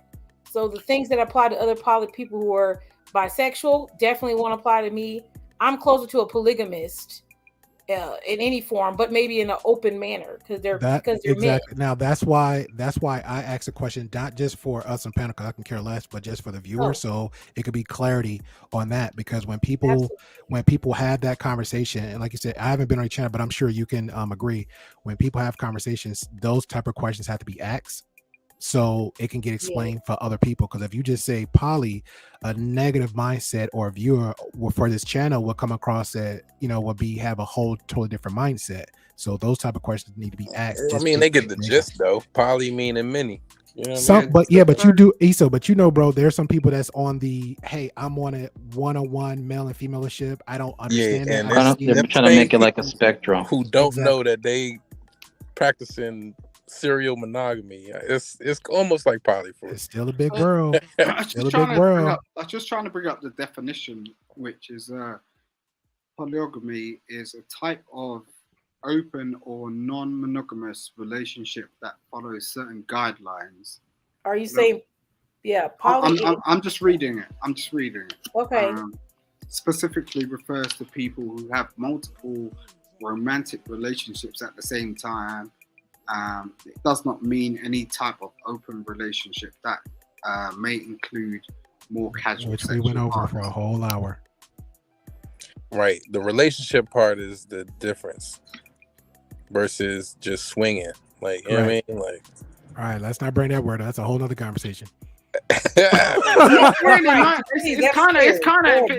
kind of interlinked. It's not really a complete. No, it is not, sir. No, it's not. Do not say that. No, it's not. No, Simon. No. Okay, so all right, let's hear from the horse's mouth. No, let's make this. That could be a whole nother conversation for another stream. Yeah, for M3 it's long, Simon. It's really long now. That could be a whole other content for best. That's what she said. Hey, I really don't think these men understand what poly means.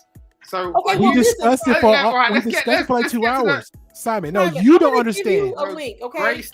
I'm gonna give you a link. I wanted to ask real quick, M3 and Mr. Best. When did you say the show was going to end? By the way, 40 minutes ago. Damn, Marcus. We're extending. Don't worry, I'm here. Yeah, like get the hell out of here, man. Stop. No. Like poly, right? So you're saying poly. So what's up, Lola? Oh my lord. Hi. You see what's going on here? How you doing, Lola? Lola, I sent you a message. God damn. Don't do that, Lola. God, these. Hold on, y'all. Hold on. Simon, we're gonna give you a minute to finish your point, and then we're gonna move on. Go ahead, brother. Where's that timer? Put that timer in the corner. He dropped off. Oh, he got a gold one. Oh, snap. Finally, goddamn. You wouldn't shut the fuck up. Put him on the spot. Nah, but I think what he was trying to get at, right, is how is that different? I mean, that's pretty much he was trying to get out, but was not trying to say that he didn't get it. Nah, bro, he was moving the goalposts. That's what he was doing. He been doing that since he got here. And he Yeah, already know, 'cause Eso, you know how he moves, Eso. He discussed it so many times. Even when he came on the panel, he's like, "What everybody talking about?" I said, "Why would we even come on the panel if you don't know what you're talking about?" You got to click before you click the video link. The You thumbnail's sit down and you there, watch it. The title was there. Hell, when Marcus, because Marcus, this is how I knew about your channel, M3 and Best. Marcus told me about it, right? So Marcus is not gonna steer me wrong. He said, "Hey man, we're talking about this." Salute to the soldier. I was like, get out of here. So what I'm gonna do? I'm gonna click on Be a before junior I in jump no on, time. before I jump on a panel. I'm gonna come in the chat. I'm gonna watch them observe and see the gist of it, and that's when I came in on just to have the conversation. This fool came up for no good reason. What are y'all talking about? I think we could end cheating altogether if more men were more upfront about being polygamous. Or women just telling what their intentions is instead of playing games. But wait, I would fully date a polygamist. Hold on. If they would let me, but they that? won't, but it's okay. I got Google. Hold on. Wait, who said? Hold on. Go ahead. I said hold on. Wait, guys, hold on. That's Lola. Wait a minute. Okay. You guys are saying that if more men was upfront with being polygynous, but the problem is polygamous, right? However you want to cut that cake, at the end of the day, if what you're saying is I want to be honest about the fact that I just want to have sex with a bunch of people, that's different from saying I'm a man that wants to have 2, 3, and 6 wives. That is different. That's very different. You talking about taking care of 6 different families with income to match that and a tolerance to match all those different attitudes and all the issues that come from having children from different women under the same household. Like you don't understand that. That's not what I'm. That's not personally. That's not what I'm saying. I'm saying. I'm sorry. All right, let her finish. Hold on. I'm making the distinction that there's a difference between men that just want to have sex with a bunch of people, yes, men that want to actually take care of a bunch of people while having sex. There's a difference. Now the problem is, what good is your penis if it's being spread all over HIVville? Like, what good is your penis if everybody's sucking on it with all these different diseases and shit in their mouth? What good is your penis? So at the end of the day, right, cheating will never end. It's always been there. It's never going to end. Stop worrying about it. Nah. I'm saying the form of cheating and saying, just telling people that you're not going to do something that you may as well do. You know, if your intentions are to not lie, or fabricate your feelings, I feel like you should be upfront and honest, and then it won't be cheating. You know what I'm saying? If you are upfront and stop lying to women about being monogamous, then that way it won't be later down the line. Wait, what? You want to do what? You know what I'm saying? It'll be already. You know what? I'm reserving my right to later on get some side buns. Yeah, and I'll give you another example too, Miss Lola. Like this is like I think Lola was conflating religious though with the lifestyle too though. Yeah, but she made it clear though. Only because of the fact that in Islam and stuff, and basically when you're doing the whole Muslim lifestyle, they expect you to. I fucking said it. I don't give a fuck. But like I said, usually those kind of traditions, they expect for that man to already have those set standards. Whereas a person, if they want to do the poly lifestyle, the person doesn't have to make exactly a lot of money, but maybe just enough for them and that one other person. And if they want to combine all their incomes, they can probably try that too. Because I know a few people that are into that polyamorous or polygamy or a polyandry. The whole what's it called? Right. It doesn't always have to be all his money, right? It's if you all are it could be combined. Money, you don't have to be the one who's taking care, so to speak, of every woman that you're dealing with in that household. If you are all bringing in a certain amount of income, that income, if we are agreeing to spread it equally, that's how group economics work. You know what I'm saying? That's how you have a bigger house.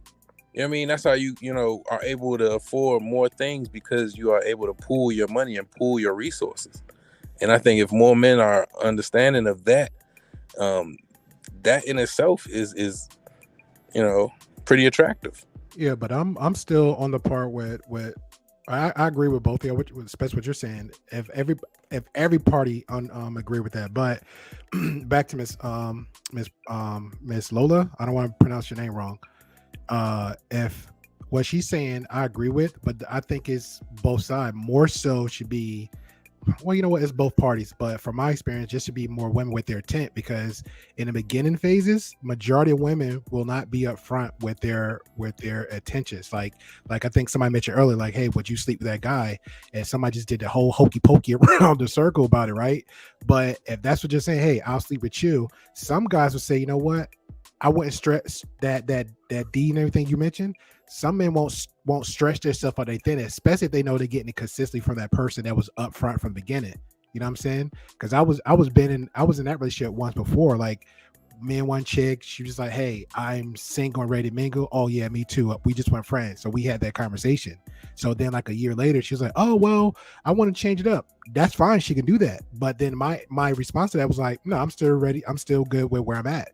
And she ended it, which is fair too. That's the point I'm talking about. There's men out there who's fine with that, but it's still got to be a conversation. But generally, most men, it's not going to be upfront like that, especially if they know, like one lady mentioned earlier, I think it was the other lady. If you getting it easy, most men is like, you know what, I'm too scared to let it go because I got it that easy. Exactly. On a lucky streak. It's because you're weak, bro. Right. It's too, and no, weak. not even weak. It's a collective of men who will lie and say, "Look, I'll do that. Yeah, I'll just be with you." And if more men are honest with themselves, you know what I'm saying? Like, it's not look. A woman will break you. Like, a woman will push you, and a real woman will actually sort of like test you to a point where you don't even understand where you're coming from. Yeah, but Simon, we can't. It's like, who do we to say who's a real woman, who's a real not? Because we can, and I'm not trying to play out, bro. But you just to strengthen what you said earlier. Said, hey, I was in a happy marriage for 10 years. I was this. Right? I didn't say that. You wasn't. It wasn't a happy marriage. I'm sorry. I was paraphrasing. Listen, I got off. And I come back on for a reason, because you were bitching like a bitch. Oh my. And you like as soon as I got off, like, oh yeah, Simon is this, Simon is that. It's like, you niggas are fucked up. Like, you want to talk some bullshit. And this is why women look at you like this, because you're making yourself look stupid. Do you understand? It's like, at the end of the day, like, women look at you like you're wrong. And we need to sort of sort this shit out. Like, what are we wrong about? Your persona and the way you talk is like, how dare you sort of like, I got off the stream, right? I done that on purpose. And people are like, oh yeah, Simon is, it's like, why? How do you think women look at you when you're doing things like that? Simon, so are you so comfortable in your life that you could turn around to me and tell me that you're happy? Are you going to do that? Really? If I say yes, will you say yes? Are you happy? I'm cool. I asked you cool. No. See, this is okay. So we'll do it. All right. You just said and made a claim, right, about what women see other people, right? I can only have toenails right now. Hold on. Silas, be right there. Just your energy right there, bro. Because we're gonna do it right now. Just the energy you just portrayed, right? The whole hour and a half. We can have all these women come up, all the men drop down. They instinctively had a disdain for you. Not just by the way you look, because one made a comment about how you look, not by the way you talk, because another one said how you talk, not another one how just the darkness, everything else, just your optics alone. So that gives those women the right to say your rules. You are a man going from a man to a boy. So according to your rules, anyone that doesn't live up and chat shit about how I look is bullshit. In the you've seen me many times. No, I ain't seen. I don't know you, bro. You don't know me? No, I don't. I've not tuned into your podcast. I don't know who the fuck you are. I've been on many pounds like you've been. I don't give a fuck who you are, bro. I don't know you. I'm telling you that. This is the energy right here, ladies and gentlemen. Just give an example. You're not listening of to how me. Women look at men like this. You're like, this is stupid. Like, I'm telling you, And this is the thing. It's not, you know, it's not that hard when someone turns around and says, "Look, I don't know you." Now you're turning around to me and going, "Oh, I've been on many podcasts." It's like, God And damn, hearing I is don't a big part of know dating who men you are in the So stream. I don't know who you Dating are. is hearing is a big part of dating in the stream. Listen. When you can't hear anything, that's what turn women Lord. off right there too. You It's don't a know. listening factor. Listen, that's yo, facts. I don't know who you are. So cam up or shut the fuck up, because at the end of the day, I don't know who you are. And Lesson number 3, ladies. You're trying to act. When you You're have a trying to man act. cursing and carrying on like Listen, that listen, means bro. that's a violent man right No, there. this is arrogance, and this is what women need to stay away from. Don't go to men that are arrogant. Don't go to men that will turn around to you and go, "Oh, you don't know who I am. Like, you're supposed to know where I'm coming from, and you're supposed to know everything I'm about." And they're not about to turn around Simon, when and you be came on the honest panel, with you. Simon, when you came on the panel, right or wrong, you did not know what the topic was about. I don't care what you're talking about right now. I came in, and at the end of the day, like, I know what I'm doing. Like, I know What are you that doing, Simon? I tuned into M3, and M3 knows me, and that's how we rock. I'm not tuning. I'm to not you. worried You're- about it. See, why you're you ju- throwing up another man's name? That's some weak stuff right there. That's boy mentality. Why are you throwing up another man? Man, you talking. It's men to men. Nobody say nothing. It's men you talking.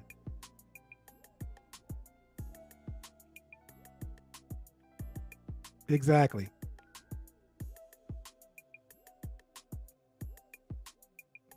You want to shake on it? Virtual Sorry, handshake? do you have any last words with Out here spreading your seed and shit in the street. What y'all? Truce. Truce. this She came guy. in swinging. Who is spreading what? I actually like Rachel, man. I'm like, wow, okay. You want to do this tonight? Cool, whatever. Don't test me, bro. I'll go in on you. I don't got no kids. No. Yeah. You got kids mean that you've been spreading your seed with plastic on your penis. That's the same thing? That's not the same thing? That's not the same thing, Lola. That's moving the goalpost again, Lola. Right. Ain't nobody moving no goalposts, Marcus. That's not even spreading it. Why aren't you in the kitchen making sandwiches? Why aren't you cooking sandwiches right now? God damn. Because I done already cooked dinner and you wasn't home. No. She was waiting for me to come home. you got, Marcus? Oh, damn. Yo, this is a fallacy. Marcus, you don't be This- eating I- like that, bro. You be starving. I was deceived, and she stole my sandwiches and she gave them away to somebody else. Damn, I gave him to somebody. Oh my god. I'm blind. So you watched me give him to somebody else? Hey, I don't know. I can't even tell right now. I don't even know You see anymore. I don't even empty care. plates. You say you see empty plates. Yeah, you know what? Those plates are washed. I don't give a shit. But that's Hey, what Marcus, you first get. That's come, what you first get get. served, bro. That's what you get when you be out here trying to act like you Let me divest from the sandwiches. Then let me you divest better from Lola. divest and go order something. Toxic femininity, because Baltimore must have that government cheese, son. I don't care. No, we don't got government cheese. That ain't what we got out here. Just to be fair, there's government cheese in Hey, they got the Maryland crabs though. Oh my god. Hey, I got defense Simon on his like Simon is the dime piece, all right? He's a dime piece, all right? He's diamond. All right? Diamond. Don't do that. And Marcus got that cubic zirconia. Zodiac killer, Zodiac sign. That's an inside joke. He look lost right now. I'm Hey, still Lola, trying to remember how what's like the that main avatar? topic Is that was Miss Pocahontas? Polly. God damn. Hold on. Q&A. Was there a main topic? I don't know. Hold on. There was, and she was going through the messages. But when we talk about men and women stuff, it's always going to go left because people get in their feels. It's just natural. This always happens. Right. We're used to this by now. It's all good. Let me just say this, right? Now, hold on, Lola. Hold on. You can't, and I agree with Eso, and I agree with Marcus. You can't move the goalpost, all right? If a man is not having kids, right, and he doesn't have any diseases, he is being responsible, okay? Whether you agree upon it or not, he is being responsible. Oh, it all takes right? a real man to spend $5.99 at the store, right? Okay. There you go. At the same go. time. Yeah. Do you see how women are so like they like? You just said something that was kind of cool. and then women will turn around and just give you some pushback in a second. It's like without any sort of consideration. Like, why do they do that? Considered it. She said $5.99. She considered the price. It's just How a much push. it cost, Pushback. though? the hospital. It's like why do women do that? It's like straight away, Can always buy Saran wrap. automatically. Oh hell no, Bro, Marcus. who's doing that? Hey, whatever. Keep the Some baby. people do that. Some people get into that stuff. That's true too. Or you could do throat babies. Nah, I can say that's not anything, cool, man. and a woman will just turn around and just go, "Oh, you're wrong. I don't care what you're saying." Like they just ultimately give some pushback, and the reason they do that is because they're really insecure about themselves, and they haven't been really taught or sort of like have some sort of figure in their life that can actually make them understand the real world. And a lot of men transcend from this because they're brought up from women that have actually been in this situation in the first place. So they're their mothers. And they don't really get the fact that we're actually up against the opposition of people that have generational wealth. You know, and it's problematic. So it's like we can have. Well, no, it is opposition because, like, I know you, Eso, and I could tell you that you need to go and get your hair done every month. So don't talk to me about bullshit. Goddamn. Don't go for his hair, though. Don't go for his hair. I'm just saying. Yo, Brian don't say anything, yo. Brian don't say anything, yo. Worry about that for shit. Like we. Wait, like, so you I'm cut going to your own cut hair, your hair right? like a beautician. The Rothschilds of this world. Listen, He ain't got no the whole pandemic. Wait, was you played cut your out. own hair? I'll cut your toes, bro. Look, the whole pandemic was played What out. does that mean? Is that a British term? I don't know. We're so sort of aligned with the Oh my God! Really for real. Like, Yo, what's going on, bro? Yo, I'm gonna start calling them Clippers, bro. Yo, what up, Clippers? Hey, it's a saying in my area. We got an ice cream truck in the background. The OGs said it. They was like, look, you don't trust a white man with facial hair or a nigga without it.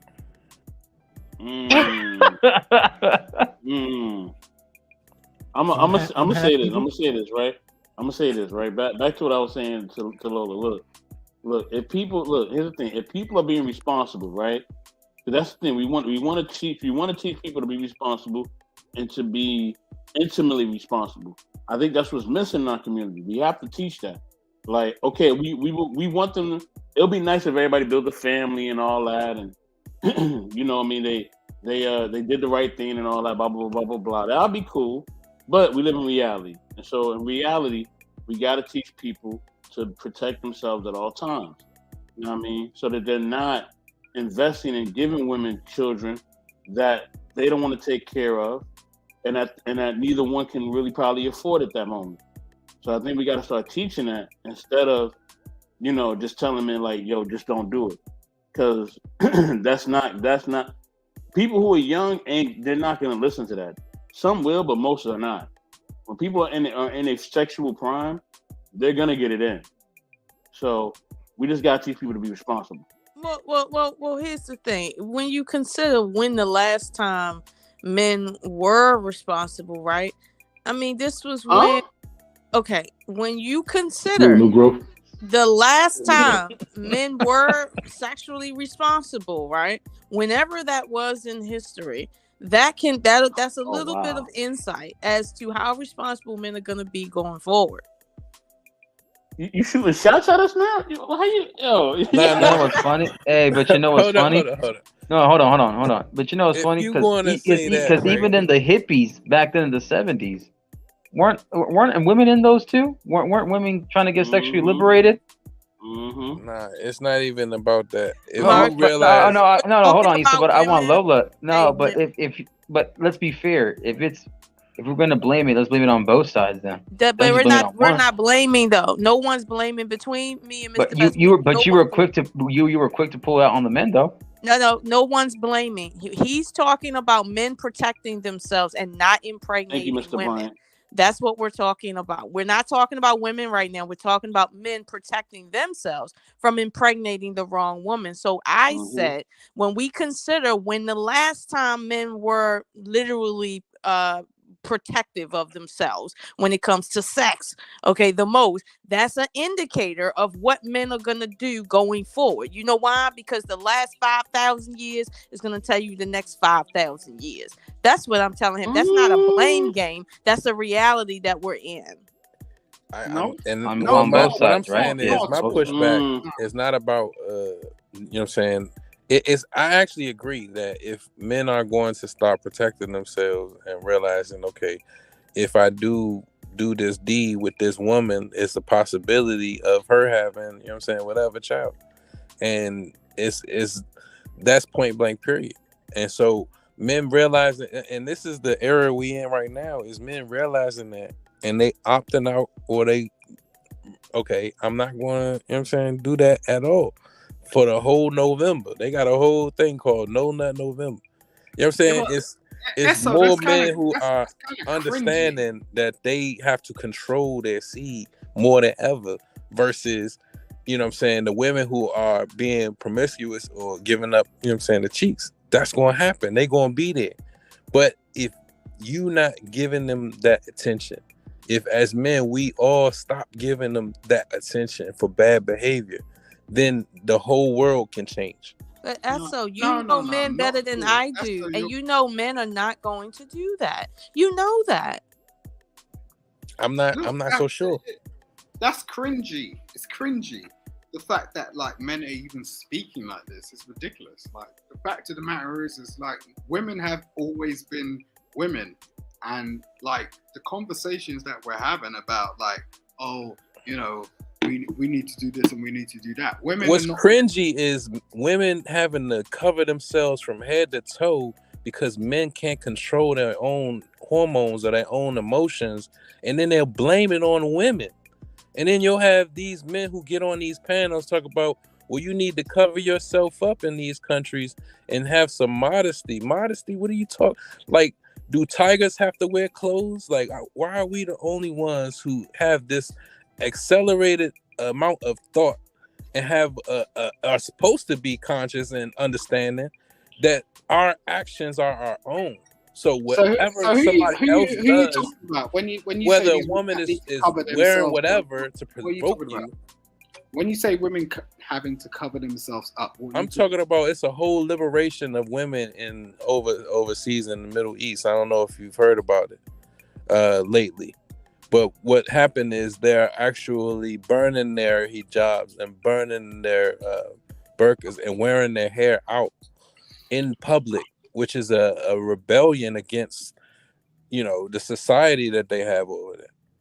Is that happening in 2022, or you really? That is happening in 2022, sir. I don't know if you look at current events. Yeah, I do. There was a girl who was protesting who got shot in the face. I don't know her name, but yeah, you know what I'm saying, God rest her dead. She got a Nobel Prize. It was another chick who got shot with a rubber bullet. You know what I'm saying? And it's like these things are documented now because we all have phones and we all are able to use the cameras on our phones and share it in real time. So is that something that's close to you? Do you feel like that's something that relates to you? Because I ain't heard the a liberation of women is relating to all men, to everybody. Yes, this is something that is. We got a woman on the panel right now who says she's polyandrous, meaning she dates multiple men. These men are heterosexual and they know about it, and they're choosing with the amount of women in this world. They are choosing that one woman. So it's I mean, this is something that relates to. She's more talking about like being like I guess a sexual partner to multiple people, whereas what you're talking about is like a woman that was shot in the face, which is kind of different. So it's like, you know. So the reason that she decided to protest, right, is for liberation of women. For women to be able to dress instead of modestly, to wear their hair out. That's it. Or wear their ankles out or whatever. Without having to be stoned. Hey, so can I just like ask you something?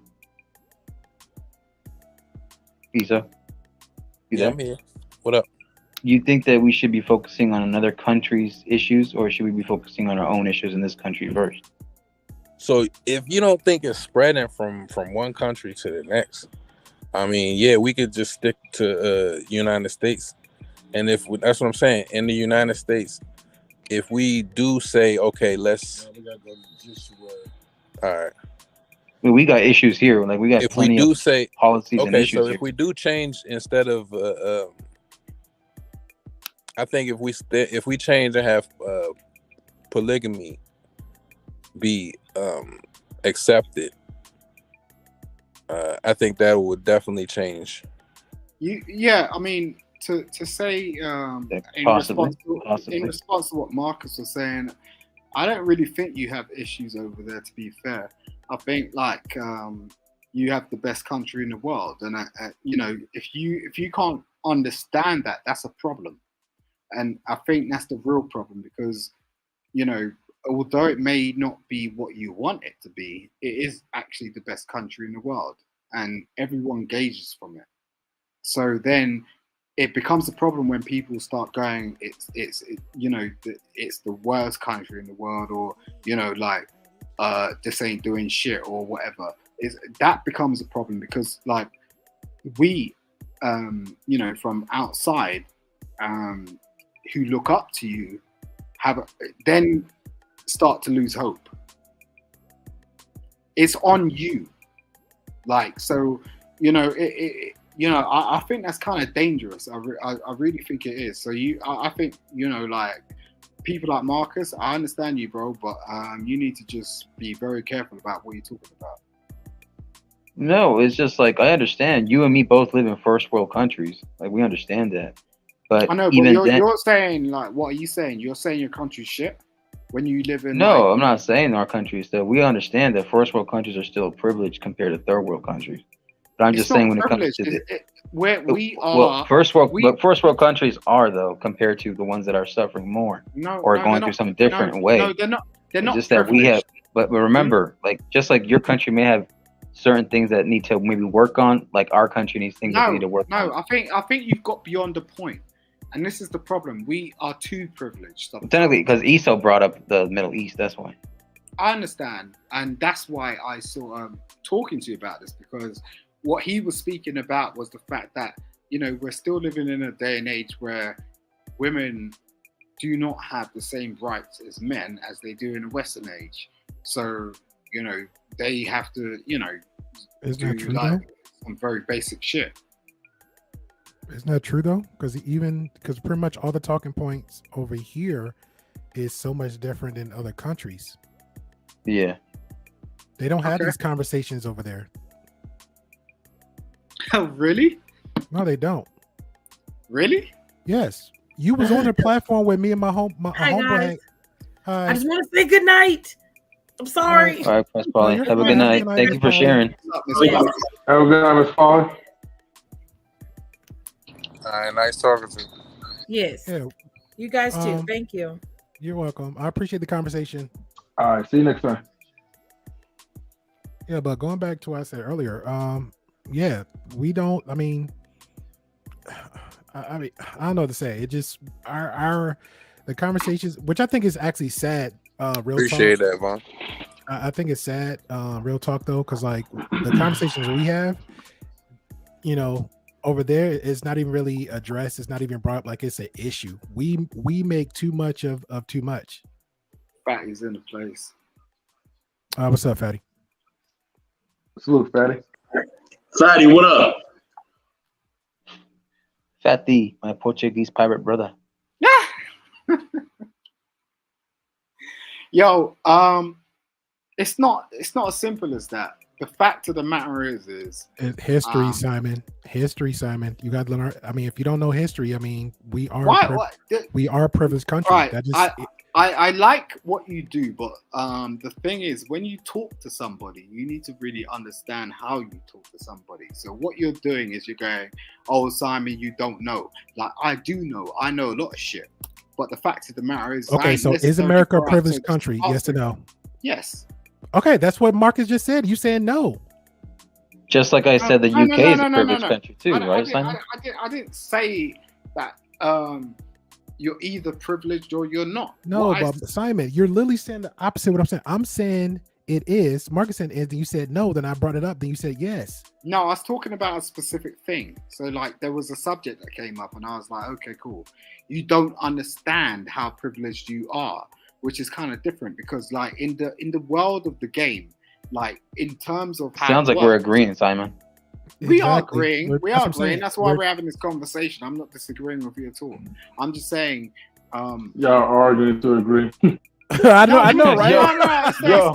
It's not an argument. It's not. It's really not. It's just the fact that this is a good conversation from Marcus, you like girls? Yeah, man, I like girls too. You know why I like girls? Because they're hot. You're right, Marcus. They are hot. With the skirts, bro. You're stupid. I hurt a lot of people on YouTube and they start bitching about me. And Grey Pill, do not let me go at you like that. I'm telling you, like, right now you sound like you've been sort of like affected by my conversation. Like, so I'm just gonna stop for a second. Well, just the talent of just been a talent of good content. Grey Pill, you're a survivor of Simon's conversation. You're a survivor. Yes, I am. You deserve a medal. Fatty, come up, man. Fatty, what's up, been bro? a month. I'm going through my celebration right now. It's been a month now. Thank you for shout out to men's advocacy. You can reach out to me and I could do some sort of like portfolio sort of invitations to like Grey Pills. How you been addressing yourself on all platforms, sir? I don't want any advice from you. Yeah, we're gonna call it StreamYards Anonymous. Hold on, y'all. Hold on a second. Grey Pill. Yo. I'm gonna interrupt tomorrow. We gotta talk some business, bro. Oh, sure. No doubt. Sorry, Vince the Best. We're just shopping out. We're just having a bit of fun. No. Best M3, like real talk, bro. Good streams. I pretty much had like 2 ideas of topics off the rip. So I appreciate Marcus just tell me about your channel like a while ago. So I've been always been doing stuff. Yeah, another skeptic. Nightbot. All right, Fatty. Hey, man. Happy Thanksgiving to you and yours, bro. Definitely. Oh, it's Thanksgiving over there now for him? Yeah. It's 6 a.m. here, you guys. I'm working. Well, no, he said they don't have like Thanksgiving week there. Okay. Well, we're still but we still celebrate the holidays. So, happy holidays to the family and all that good stuff. So we can still get some cheers out. Right. Shout out to all the people who's not working, your hearts are forever with us.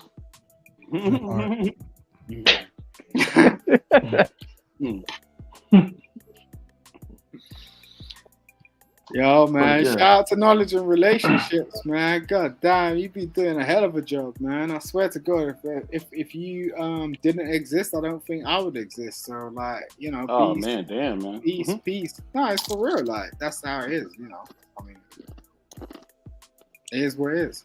I appreciate the sentiment, Simon. Thank you, man. We love you too, Simon.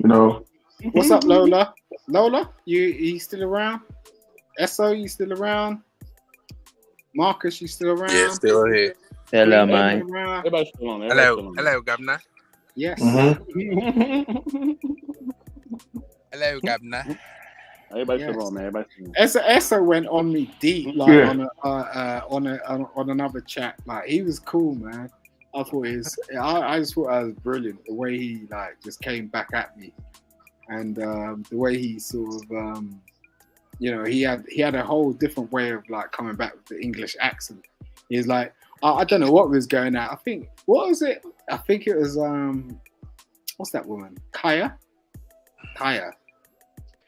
And I came on there just some crazy live, and Esso hopped on, and he was just like, Oh my brother, British brother. Yo, chill. I was just like, I was like, wow, this guy's deep, man. I was like, oh my god. Like, I started following him after that. I was like, okay, where's your channel, bro? I'll support you, bro. Like, that's some deep shit. Like, Yo, we went from the jugular. What's your channel, bro? SO's deep. Oh shit. Man, sometimes I say some things. I be telling people. Yeah, I can't believe you went there. I don't be trying to hear me. Oh. Subscribe to But, Eso's channel, like, not channel. the whole reason I even brought up the whole, other side of the world. I mean, we all on the same planet. I mean, and if you don't think you affecting other people, then you mistaken, yo. Yeah, I mean, that's the thing. I mean, like, after I checked him out, I was like, oh shit, imagine, like, I don't know, where are you from, Eso? Are you like East Coast? East Coast. Yeah.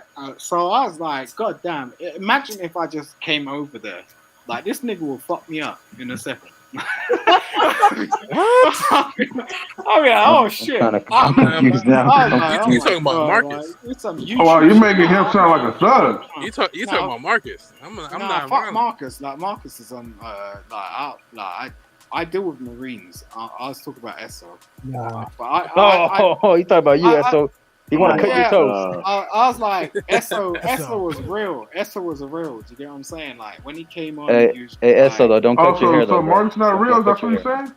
Yeah, Marco's a thug, man. Marco is he's on some deep shit. I don't know what. I'm not. He ain't no thug. Hey, hold on, guys. Guys, hold on for a second. Hold on for a second. Let me give a quick shout out to DJ Eddie King. DJ Eddie King just walked in the building. What's good, baby? What's up, Eddie? M3, 84, Marcus, Simon, everybody else. What's going on? Yeah, what's up? All right, Esau, great feel. What's up, DJ Eddie? Oh, man. Wagwan guy. Sorry, man, I took a little bit of time. I was just posting my beat up on Instagram. It took a little minute, but I got it right. How's everybody doing tonight? Blood on. Can't complain, bro. I'm doing good. I've been checking out DJ Eddie's shit, man. Like, I went on Instagram and I checked out his page, and I was like, God damn, I'll be making music, and I don't know how this guy is actually doing this shit. I swear to God, like, you need to have some sort of head on you to be doing this sort of shit. Like, I don't know. Like, I'd be like pissed. I was like pissed. That's why I went out Eddie the other day. I was just like, God damn, Eddie, fuck you. I was just like, I was like, you're testing me on my music shit, man. God damn. Why are you doing that to me, man? Making me feel insecure.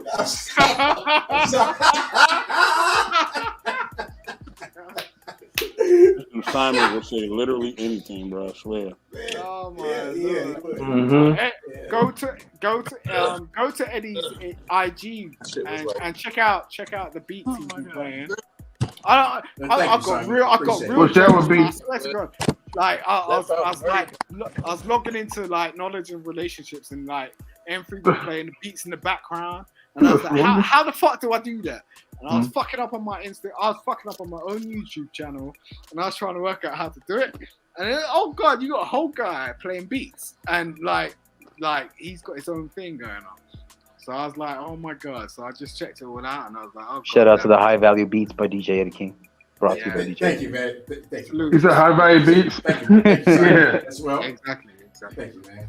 High value music engineer. DJ Eddie King. Yes, you sir. gotta follow him on dj.eddie.king on his IG and DJ Eddie King on YouTube. Yes. That's how you find the most exclusive beats. Yes. I got about 10 more I want to post tonight, man. Oh goddamn.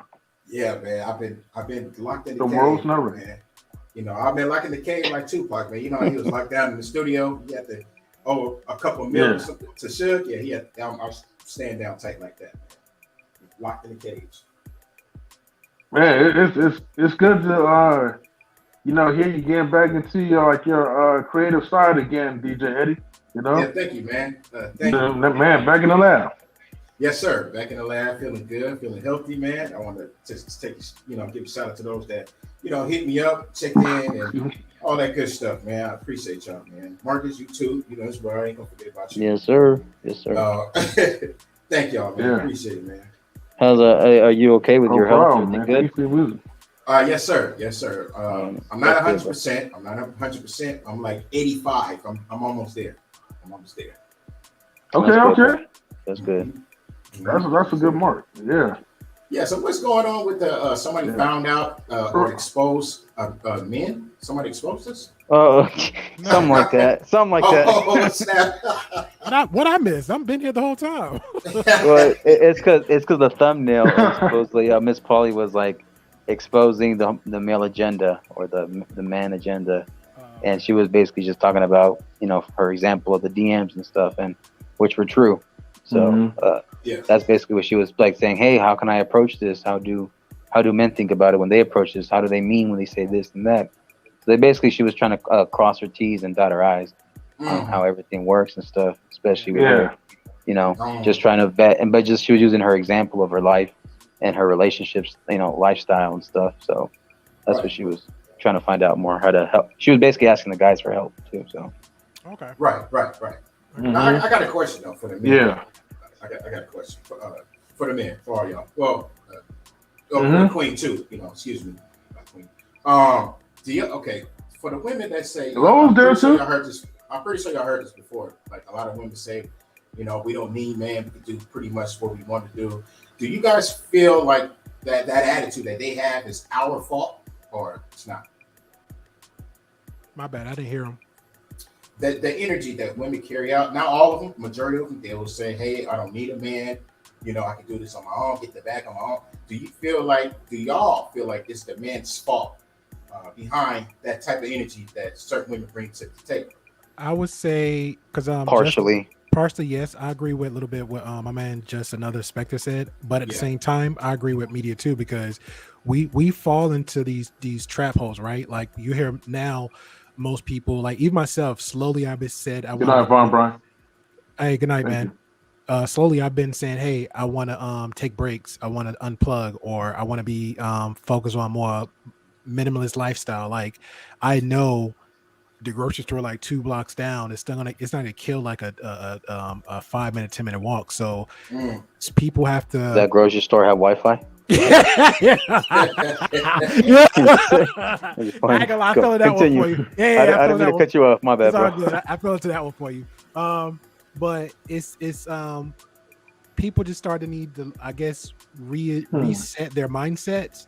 Because you'll hear women say, I don't care, I don't what, but they'll be in their phones or in their social medias. I remember when I was heavy on, on the gamer side, I was plugged into like Snapchats, all apps on my phone, right? And I would turn the phone down thinking I don't want to disturb my girl, but I could put my phone on the table, hear that bzz, bzz, bzz, and she'll break her effing neck just to see her phone.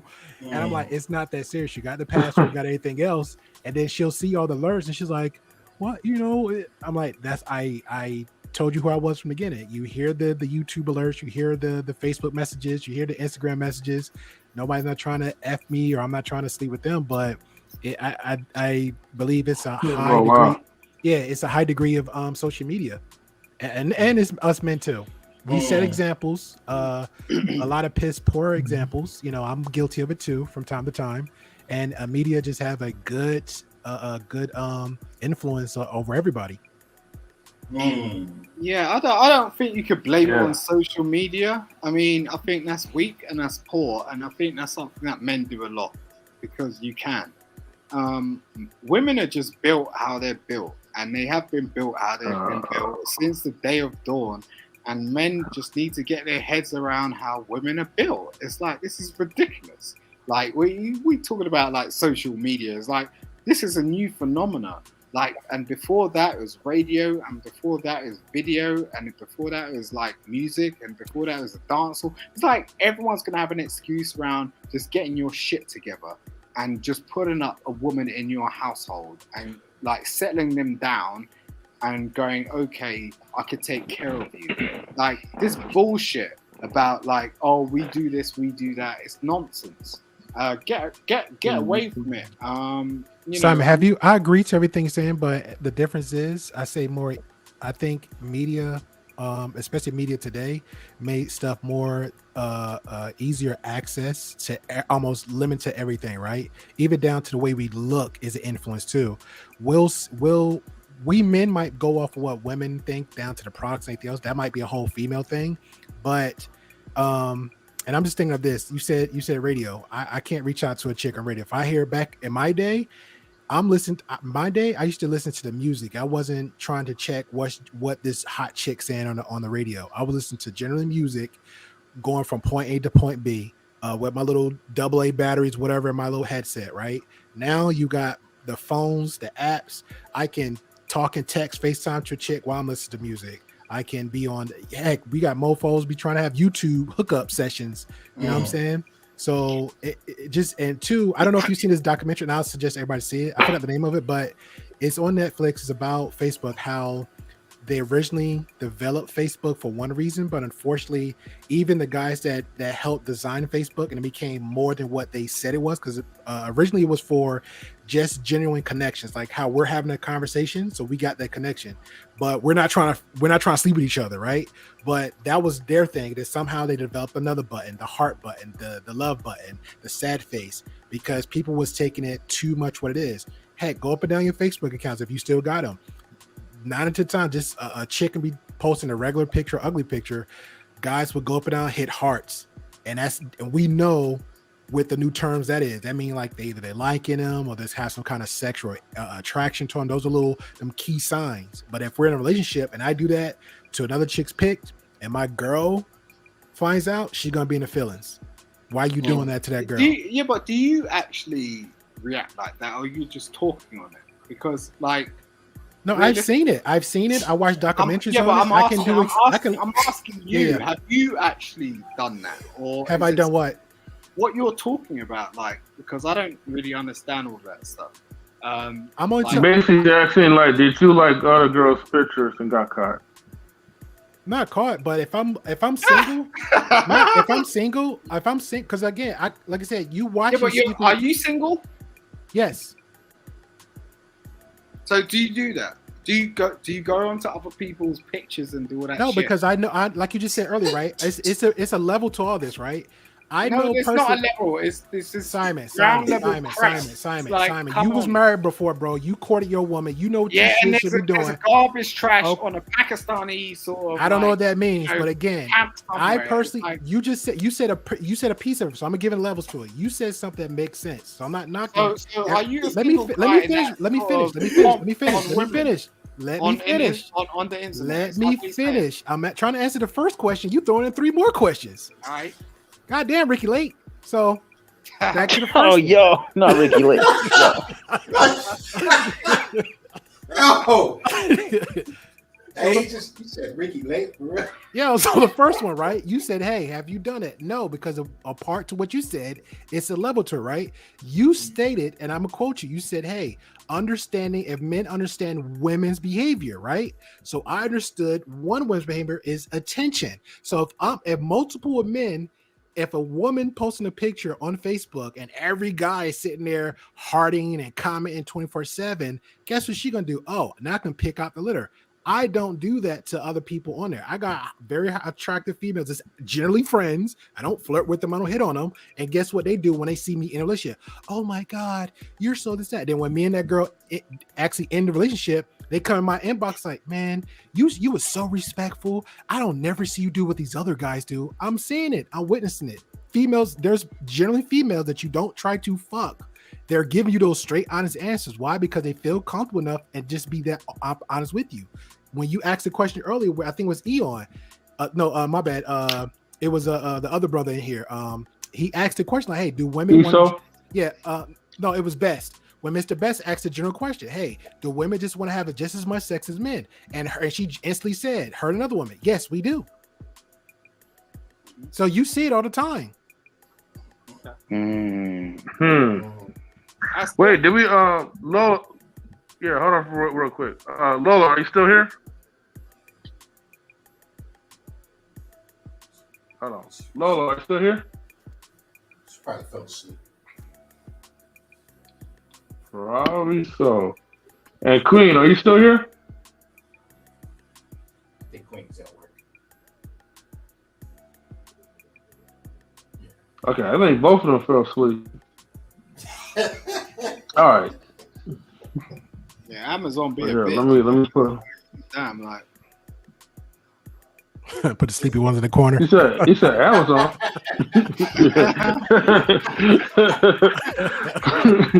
Yo. Sleep face. Yo, he virtually tucked him in. M3, you gotta chill, M3. You gotta chill, M3. Sorry. He virtually tucked him in. Savage. Oh man. I just moved them for a little bit. That's all. It's all good. Relax. Yeah, and I'm not. But yeah. Go ahead. I'm sorry, M3. So, but look. No.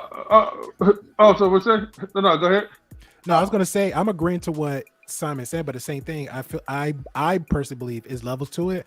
I'm not gonna knock down what Simon, anybody else's take on it. You know what I'm saying, with the answer to the question GJ asked, but I just think people just need to think a little bit more broader with the options they have for themselves. You know what I'm saying? Like, well, we talked about confidence, we talked about how we carry ourselves as men, we talked about, you know, what we expect of women, and I'm fine with all that, you know what I'm saying? But as long as that person within himself understand what the limitations had, I think Brother Best said, hey, you know, I go in confidence. I don't care if you make it more than me. I don't care if you're if you was the hottest woman out of all the women I see in my life. I'm still gonna come with you with confidence, and that's cool. That's what you should have, you know. All right. Like, I mean, I get where you're coming from, but I'm just saying, like, women don't have options. Men have options. And the thing is like, when we try to sort of go, women have options, it becomes a problem.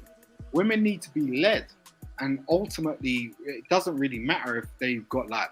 what do you mean by options? Your options might be different from my options. No, I said like women. You know, what's your options in the UK? Because it might be different. He's right. Hold on, so I'm gonna explain that real quick, and I'll give you my answer. Women don't have options. We have options as men.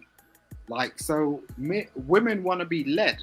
So it's like when they come to you, that's the problem. It's like most of these men out here, they want to try talking like women because we get into jobs and things like that. Can you give an example how men are talking like women? Because you keep saying two things and we haven't get a straight answer out of it though. Well, when you turn around and start going, you know, women have options, that's a problem. That's a real problem because they, you know, like they don't know how to configure that shit. They talk amongst their peers like that. So you will see like, you know, women in coffee shops, women in hairdressers, and they're very good at conversation. But try to talk to them about actually leading a household, or try to talk to them about actually, you know, leading a family. And every time they'll come back to you and say, look, I can't do that. Like, it's a problem. So that's why you need a man there. And that's how you. Okay, wait. I did say earlier about what did I say earlier, man? Go ahead, M3. I gotta remember now. Go ahead. So Simon, you're talking about two different. Okay, you're talking about something that doesn't really relate to the problem of certain options. A lot of times we're talking about relationship options. You're talking about options that is based off of skill, and if you're going off based off of skill, like, I mean, you know, women already kind of fought for jobs that could equate to what a man could do. However, they choose not to tackle those jobs. And I get it because, like, you know, we are physically stronger than them and we have more endurance, but we're talking more about relationship options. Yeah, we're talking more about relationship options, okay? Options that can get them into the door of like certain fields, or I'm not even going to talk about like job stuff or whatever. Relationship options basically it's like this, okay?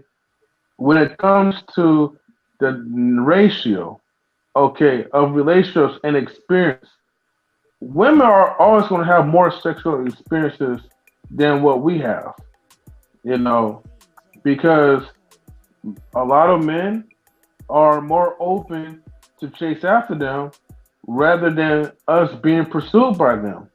If you are a woman and you have a whole bunch of women, sorry, a bunch of men come at you, you don't really need pretty much like there's no reason for you to even chase after a man.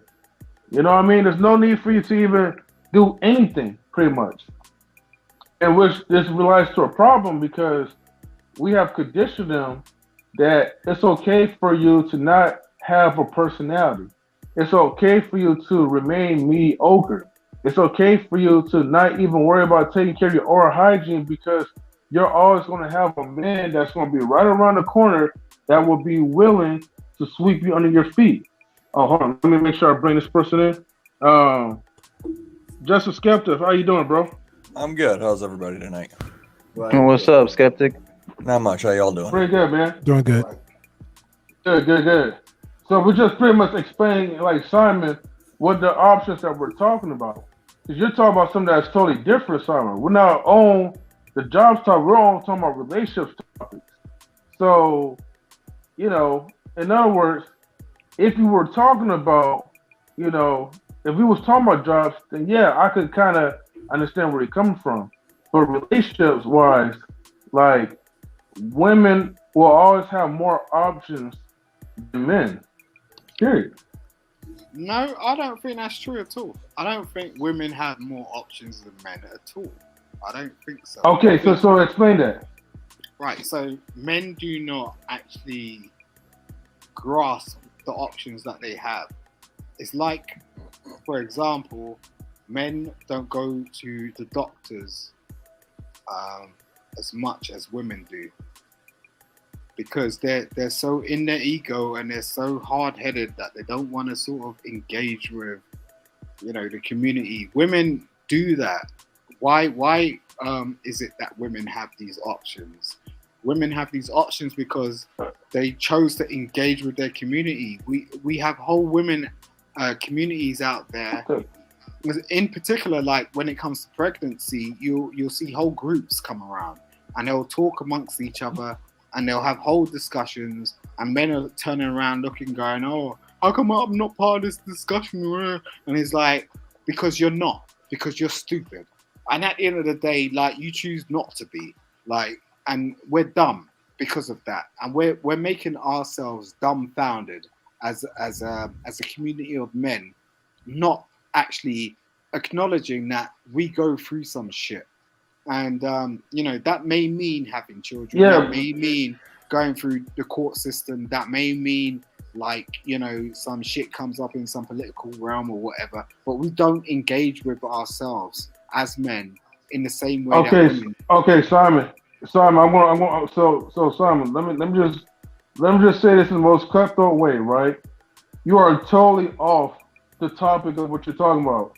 I'm starting to kind of like understand that you don't really know what you're talking about, you know, respectfully, you know, because I'm not even talking about all these things that you're talking about. You're talking about these options, but then you're explaining something that's not even relevant to your defending point. And the point I'm just making is that in reality, you know, a lot of men are virgins, inexperienced when it comes to sexual activities because they don't get those type of options. And I'm talking about regular men and regular women. I'm not talking about nothing that's high value. I'm not talking about no celebrities or whatever. I'm talking about regular men who has incel potential. You know what I mean? And that's only because introvert. Well, introvert by no choice. Because the thing is, society is really messed up, but we, okay, have conditioned certain women to feel that your personality doesn't even matter as long as you meet the minimum requirements. all you have to do is just look attractive and have a good box, and that's pretty much it. Everything else, whether it be job, men don't care about that. Whether it be money, men don't care about that.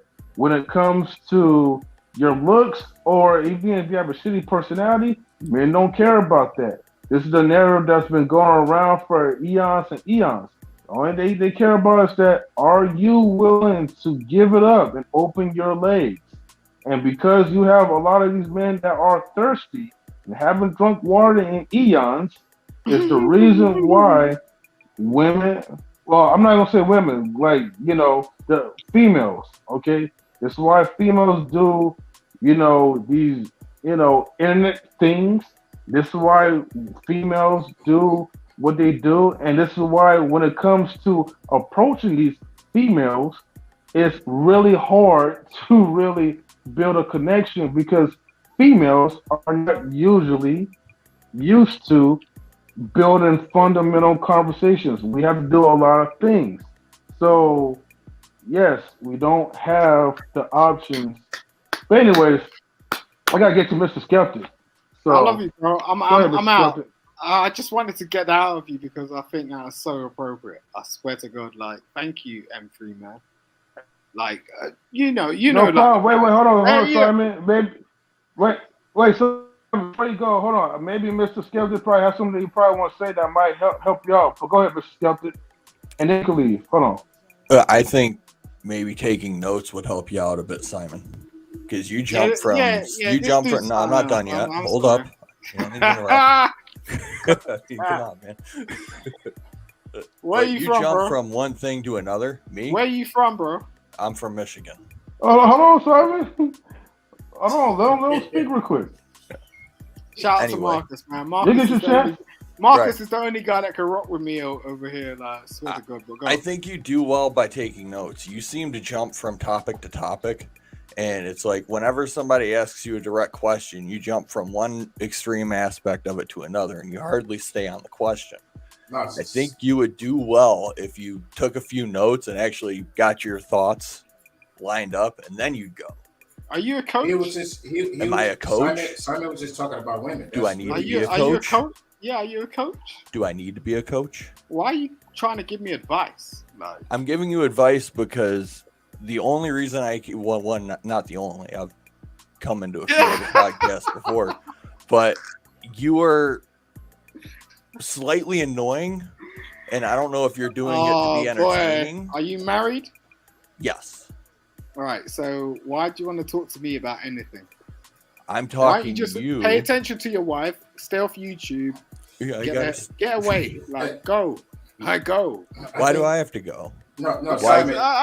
Why are you talking Am to I me? wrong? Like, why are you talking to me? Simon, everybody gave you a chance to speak, man. He's new. He's coming up. Give him a chance to speak. I understand, Gray Pill. Like, I appreciate it. I'm just testing him in a sec. You know what I do. Like, you know what. No, I really don't. But I'm saying Okay, respectfully. Listen, Simon. So what Simon was talking about, he was talking about women. That's what he was talking about. I don't think everybody caught on to it. He was breaking down. Don't do it, DJ. No, I'm telling you that he was talking about women the whole time. No, you have a chance to replay for. He was saying the women have options, and basically that's what he was talking about. He was just talking. He was saying that women don't have options. Thank you. He said men have options. Yeah. No, I'm saying both. He said men. We both have options. He said no. That's not what you said, Simon. No, right, but that wasn't what you said. That men have more options than women was what you said. I wrote it down. To be fair, Simon, that is what you said. What's up, Queen? Men do have more. He said that. Okay, all right. Yeah, no, you're right. Okay, so men do have more options than women. They don't. See, DJ? No. Listen, why do you think they don't? They don't because there's always going to be more men out there willing to. Oh. Listen. He said women have options, but men have more options than women. That's what he said. Man, I don't want to go back. Yeah, but you missed but you missed his reasoning why he said. Oh, I understand. You missed his reason why he said that. Did you want to say something, Queen? I thought that I don't know. I thought that's what he was saying. No, that's what. No. You want to say something, Queen? That's how it went down. No, let the clown leave first. Oh, okay. We're being What men is right this? here. That's cool. No I just didn't want to be rude and not leave out I'm a- Queen and Lola Come out on, of the Marcus. conversation. Come on, you can be better than this. Come on, I know you can. Come on, push Well, me, I Marcus. don't want to leave them out though because they came in like after. Ain't So nobody worried about him. Just let him talk. He likes to talk. Go ahead. Finish your thoughts. I'm gonna get some panties for you, Queen. Oh my Don't goodness. start. Hey. Try to warn you, DJ. Sorry. You know what? I ain't in it. Sorry, I don't want to boot you out for tonight. I ain't in it. How about I send you a brain? Get that straw out your head. Hold on, Queen. I got this. Hold on. I am not in it. Hey. All right. Let's chill out with that part. All right. We're all done, so let's be respectful. You know she's gonna get tangled up with that one. Okay. Yeah, you wish. That's why you in the dark by yourself drinking. Go play with yourself.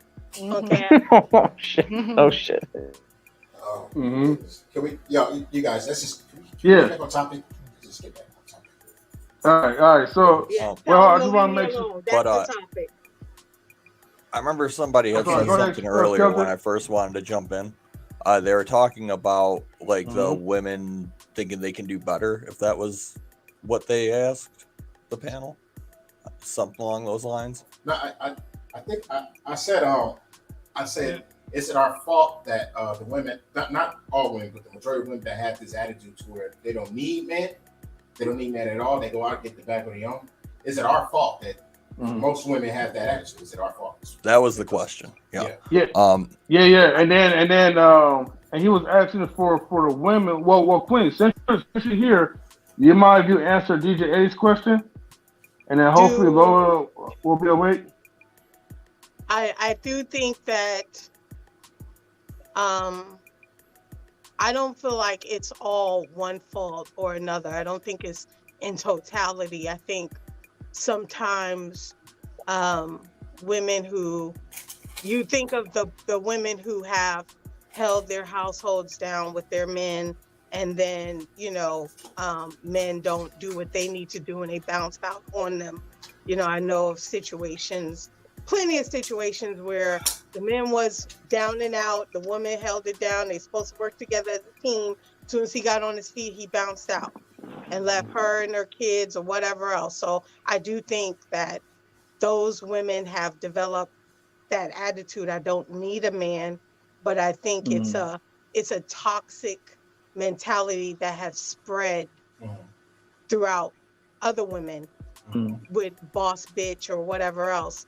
Because, you can have all of that, but at the end of the day, then you got women on YouTube crying, talking about they want a man, So I think it's a twofold. I think it's a twofold situation, but I don't think it's all one or the other, if that makes sense. I think some women, I think honestly, I think it's all cap, to be honest. Nobody really wants to be alone.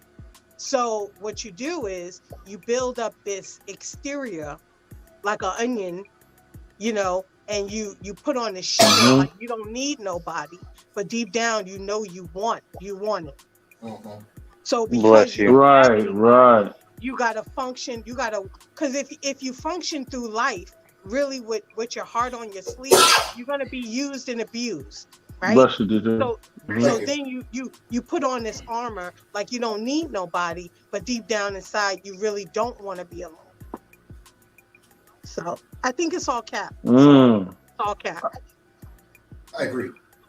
I appreciate your honesty, Queen. Hold on real quick. Miss Oshun, Lola, are you awake? So Lola. I really think she fell asleep. I think she. No, she didn't. Oh no, she's coming back. Lola, can you hear me? Yeah. I can hear you guys.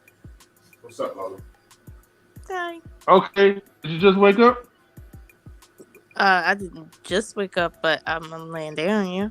Did you hear the question that DJ asked earlier? Okay, yeah, she just woke up. Yes. All right, Lola, did you hear DJ A-King's question? Hey Lola, I appreciate you resting in your femininity. Thank you so much.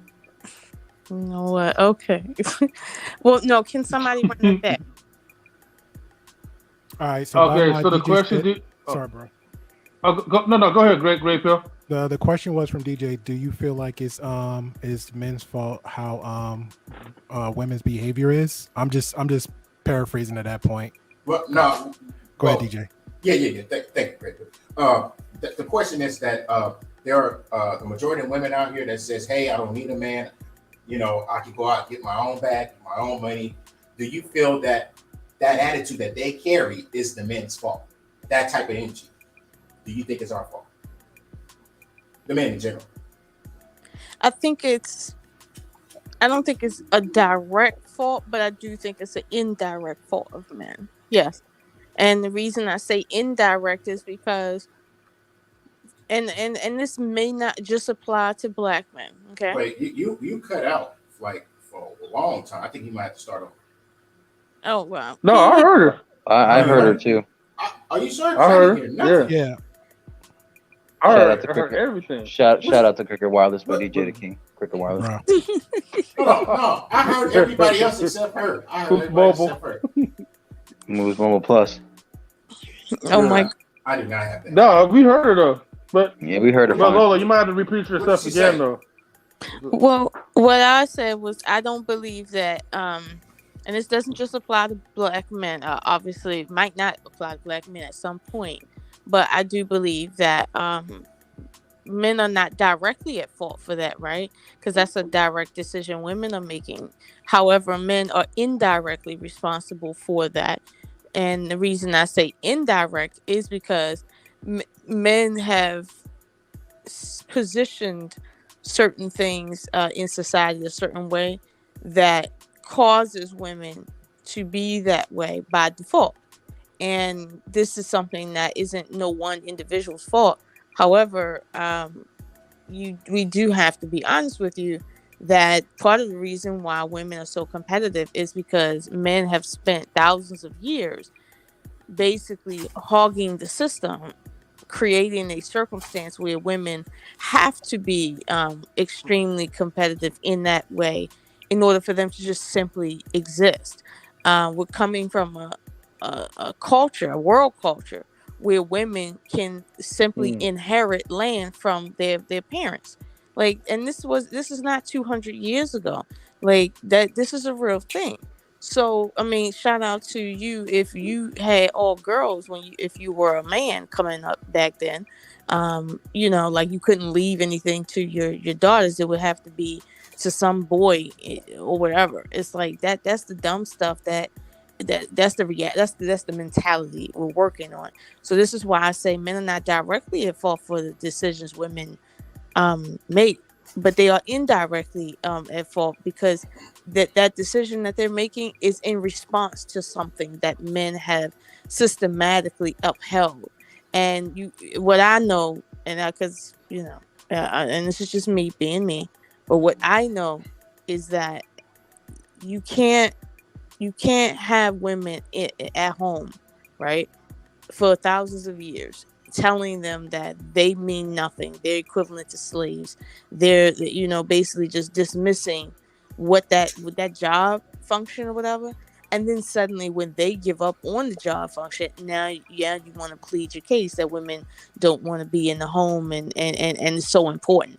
For the longest time, women have not been treated like being a stay-at-home mom or being any type of submissive like homemaker was really important. In fact, I mean, it's so many ways to debunk that, but now that women at large are not considering being at home and taking care of a home important, now you got a problem. But this is men's fault because they indirectly caused this attitude by creating the culture around women not being shit for so many thousands of years that now women probably are in the same way acting like men now, thinking just like that. But why are they thinking like that? It's because they've been in this culture that have told them, well, you're subservient, you're a servant, and nobody wants to be a servant. Nobody wants to be a slave. But that's Lola, can I say something real quick? Hold on, Marcus, because I know you always want to say something when I'm talking, but you have to be honest with me here. At the end of the day, right? If you look back at the last 2,000 years, no man on this panel would want to be a woman 2,000 years ago.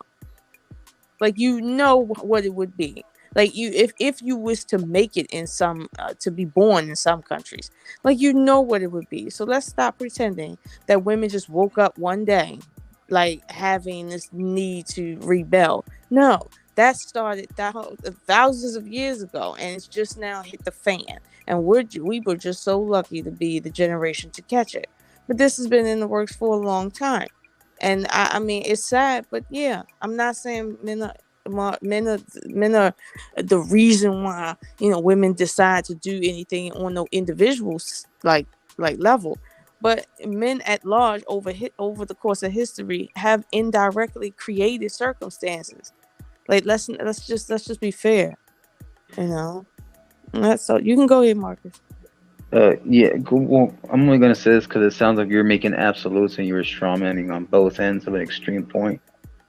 On one hand, you said that it's not men's fault indirectly, but then you said women were tired of being slaves, and that kind of makes it seem like it's an absolute, like you're talking from an absolute standpoint, as if every person or every woman that DJ Eddie was describing went through that the way you're talking about it, because that's what you were saying. You know, so I can't. It's like saying there's multiple variables why a relationship doesn't work out. There's multiple variables why a divorce happens. There's multiple variables why a person passes away. And the way you made it seem like it was an absolute, like directly the reason why these women have these kind of stances now is because you're a slave. You don't deserve to go over in the job and stuff. But, you know, time after time when history showed it, it was kind of different. And the more and more truth has been exposed. Especially when you're benefiting from the court system and stuff. Because you said the system. It's not speaking in an absolute for me to say for the vast majority of history, women have not been able to do simple things that they should have been able to do, all because of misogyny. You know that is not the case. And you know that that's not an absolute, that's just the truth. So it's like when I tell you that all of those years of women having to live under a culture worldwide like that, it's affected their thinking. And now women don't, at large, women are having this problem at large. Okay, I'm not saying that individual men are directly responsible for any one person's decision, but conglomerately over time, men, generally speaking, are indirectly responsible for what we see today because of the culture that they supported for thousands of years that gave way to what we see today. White women, for instance, were not just battling white men for no apparent reason. Okay, we understand and we know what was going on in China 4,000 years ago. Like, seriously. Like, rape was just a regular Tuesday. Grape. Okay, sorry. Grape. That was just a regular Tuesday. So let's stop pretending and say, oh, well, you're speaking in absolutes. If you came from a culture where that was the norm for your child, you know good and well right now you wouldn't even want to have a female child, knowing that could be what your child would have to deal with. But that's the culture we're coming from in this present day society just 150 years ago. Like, come on. All I'm saying is right now, what we see today has been building over the course of millennia. It's not something that people just woke up. Society didn't just come up yesterday or in the 80s and decide, oh, today is the day where we're going to do this. It's like, that's not how it happens. That's a lot right there to unpack because of that was going in a lot of different pockets. I'm just letting you know the way it sounded. But I'm going to let somebody else chime in, whether it's Great Pill or Skeptic or... No, Skeptic, because he was trying to answer DJ's original question. Skeptic, you want to go? Sure. Let's see here. Fucking. I think it is kind of. I think it's more of a societal fault than I think it's men's fault. I think as things have grown and as things have gotten easier on everyone, men and women in general have taken more interest in keeping themselves happy than taking care of those around them. That's kind of the route that I have with that. I think that the whole women, I don't need a man thing. I think a lot of that I think the big picture of that is like a lot of men, like she was saying. Let's see here. like women weren't being treated important for being stay-at-home mothers. I think there's some truth to that. I also think that a lot of the reason, I think there's a lot of it has to do with in the 60s and 70s, men stopped doing the things that they used to have to do to take care of a family and a stay-at-home family.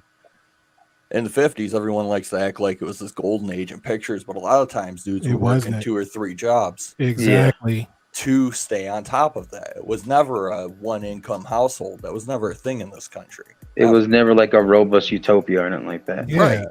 I don't even know where they got that from, because I seen interviews, black and white interviews, where they was the same stuff we're doing. They was doing. Hey, what? You know who you can blame, Grey Pill? Mad Men.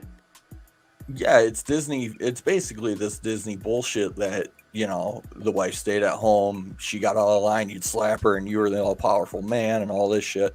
None of that's necessarily true. I mean, sometimes that happened, I'm sure. And I'm sure a lot of other bad shit happened too. And I'm not putting that to a side. I'm just saying there was always people that were working hard to make it happen. And sometime around the 60s and 70s, men stopped doing that, which also led to women not being willing to fucking be with a man or be a stay-at-home mother because they wouldn't feel appreciated. Look at people in poor areas now. I came up super poor. No one appreciated the women that took care of the kids. They were waiting for them to go make some money because we didn't have any food to eat. Right. So I think that leads to it a lot. So I think it's more than just one or two real things. quick. Oh. That's the point that I was trying to make earlier when it was more than one thing. That's why. Right. And I That's think what a it lot sound of like. it is can be Guys, boiled in down to- less than 4 minutes, I'll get ready to close out. Oh, all right. No, I'm just giving you guys a reminder. I got the timer up there, so I'm going to close out in less than 4 minutes. Oh, all right. Well, I guess the bottom line of it is learned helplessness. That's something that we've been taught for almost the last 2 generations, is rely on somebody else. You don't have to do it yourself. And I think that's something we can get out of if we try. Yeah. I agree. I agree with that. Yep. Queen? What's up? You got anything you want to say? No? Oh, okay. All right, just making sure. Making sure. You got any, you want to chime in and say I anything? ain't long stroking a damn thing. I mean, you guys said it all. I just think it's you know, it's no one to blame for anything. It's just things that happen. Humans, we failed each other. Now we want to blame each other. Right. You know? Agreed. It's just life. You know, Mhm. stuff happens, and life happens, and you know, the problem is that when people just stop wanting to take care of their responsibilities, and you know, that's it. You know, I agree with stuff that. happens. Yeah, I agree with that. And I don't know what's going Let me- on let with me- this younger generation. I don't get them. I don't understand them. I'm so glad I'm not in the dating scene. I'm glad I got to deal with them. Don't DM me. Don't do nothing. I'm cool. Be on the side. Good luck, cause they crazy. Yeah, the young generation took over. Mm-hmm. What'd you say, Eddie? He said the young generation took over. Nah, they I think wouldn't they say that. invincible, and they're Yeah, gonna yeah. come up with a lot of stuff later on in life.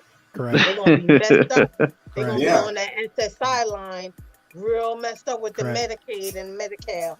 I'm Yeah. with Queen because I'm with Queen They because I think they remember. invincible. Yeah, I'm with Ain't Queen because nobody invincible.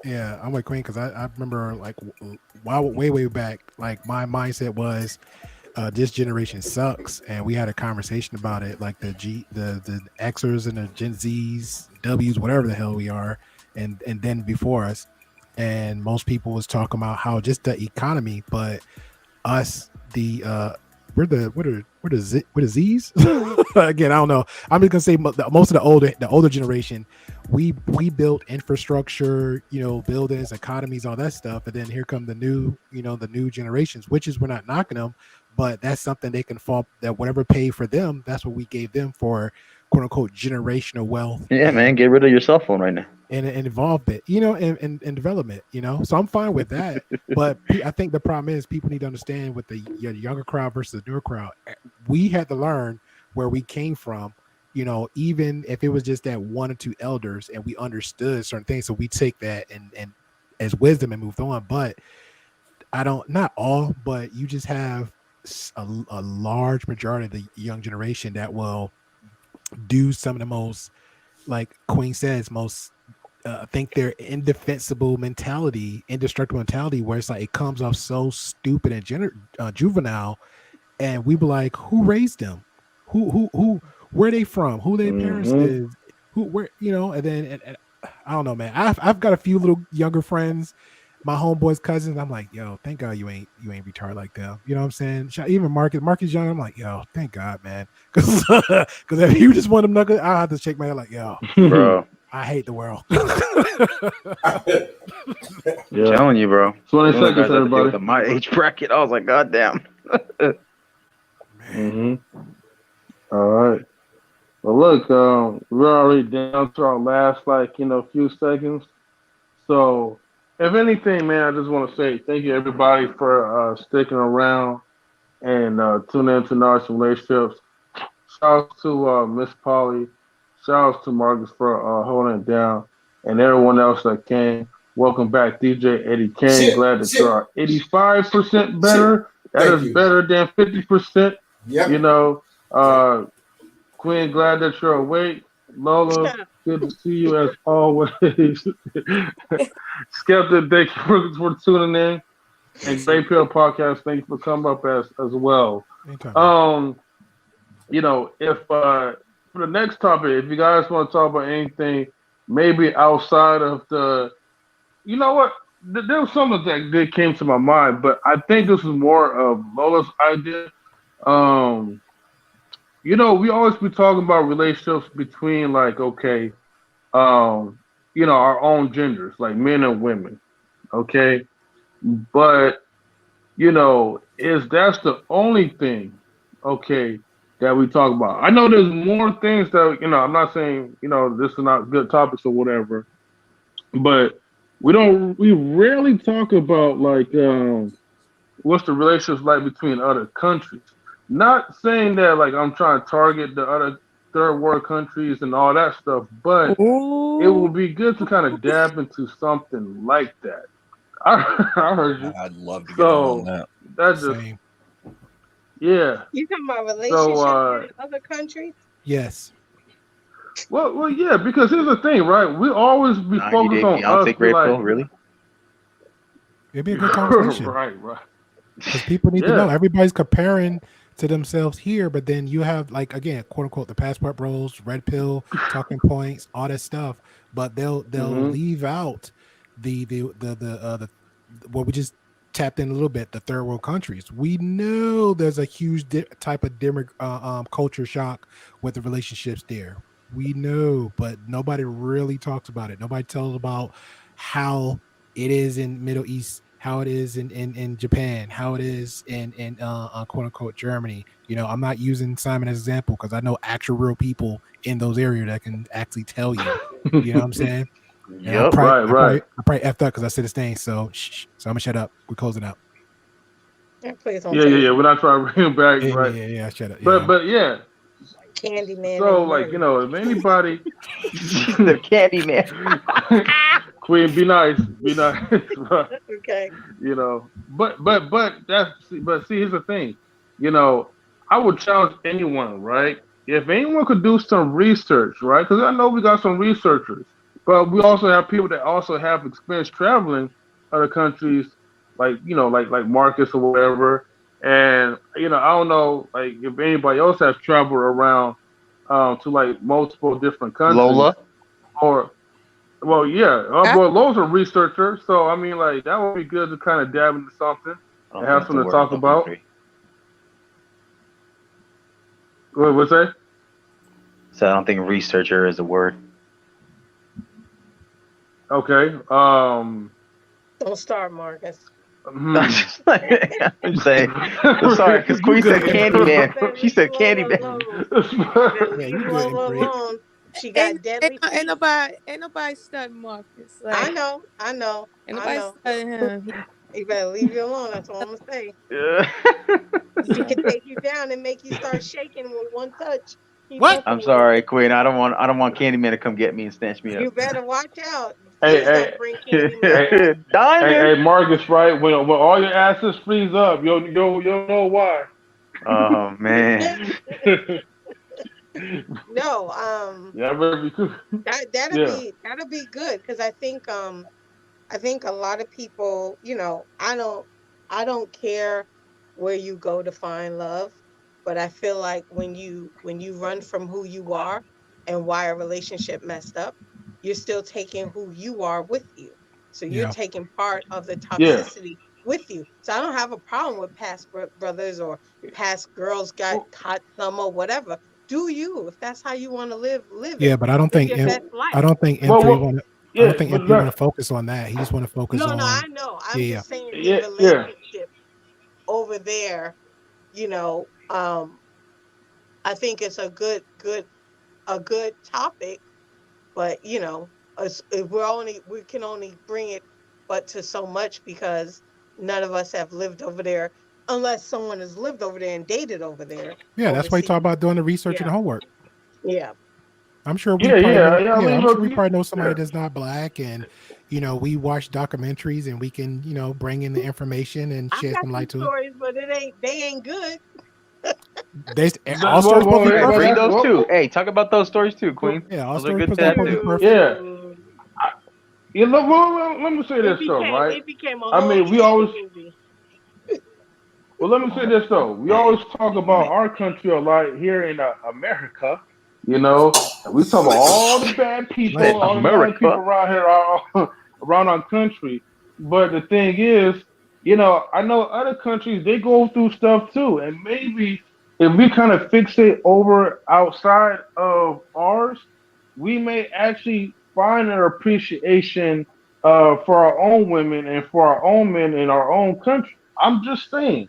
We don't know fully what it's like to extend unless we start focusing on them. Because here's the thing: by the end of the day or the end of the night, depending, don't they come to our platforms in America? Actually, hold on, let me rephrase that. From where they're from to our American platform, just to learn Consistently. about our American culture. Consistently. No, Exactly. He said M3, you're consistent. wrong. That's You're wrong, right. M3. You're wrong, M3. The fact of the matter is, the fact of never mind. So the guy he come, y'all curse you out. He better not come back. Oh my God. That's strike two. You bring Stop waking them up. There you go.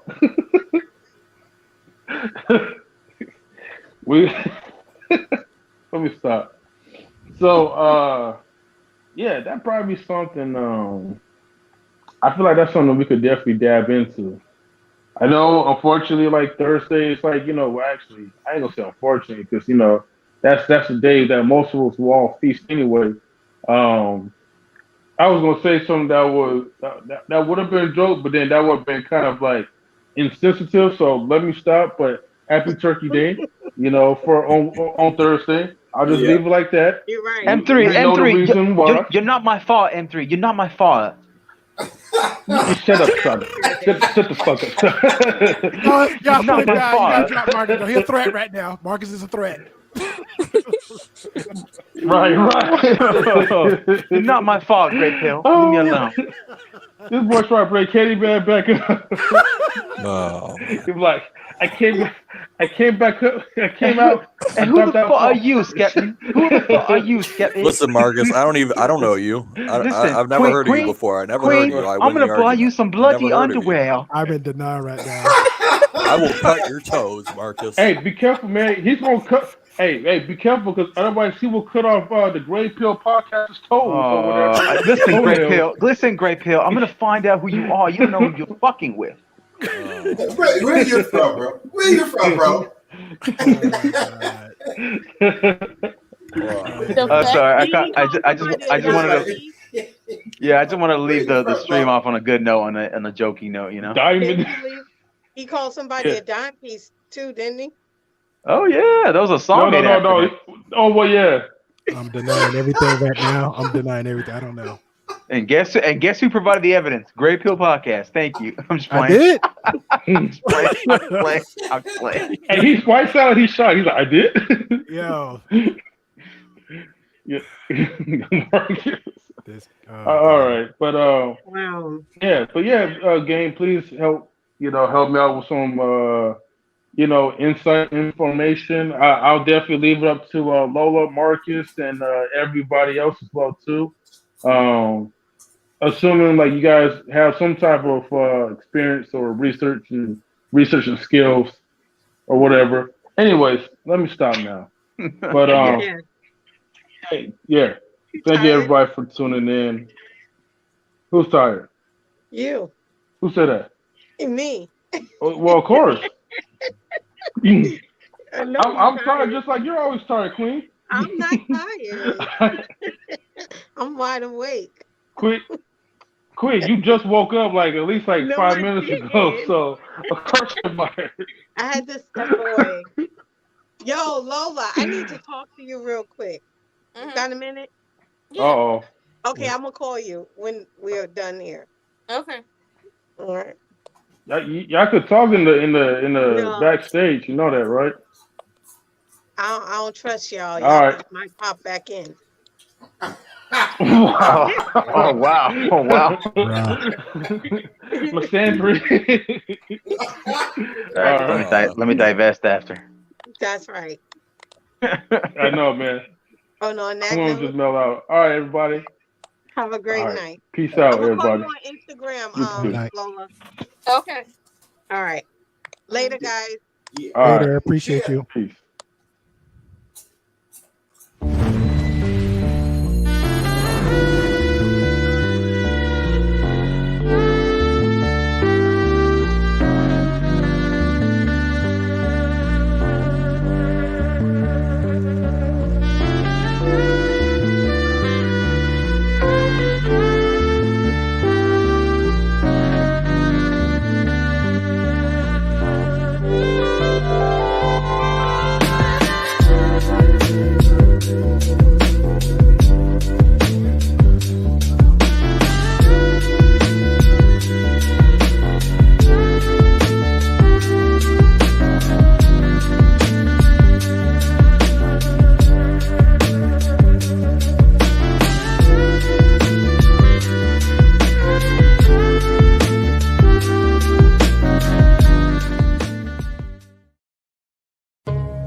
Knowledge and relationships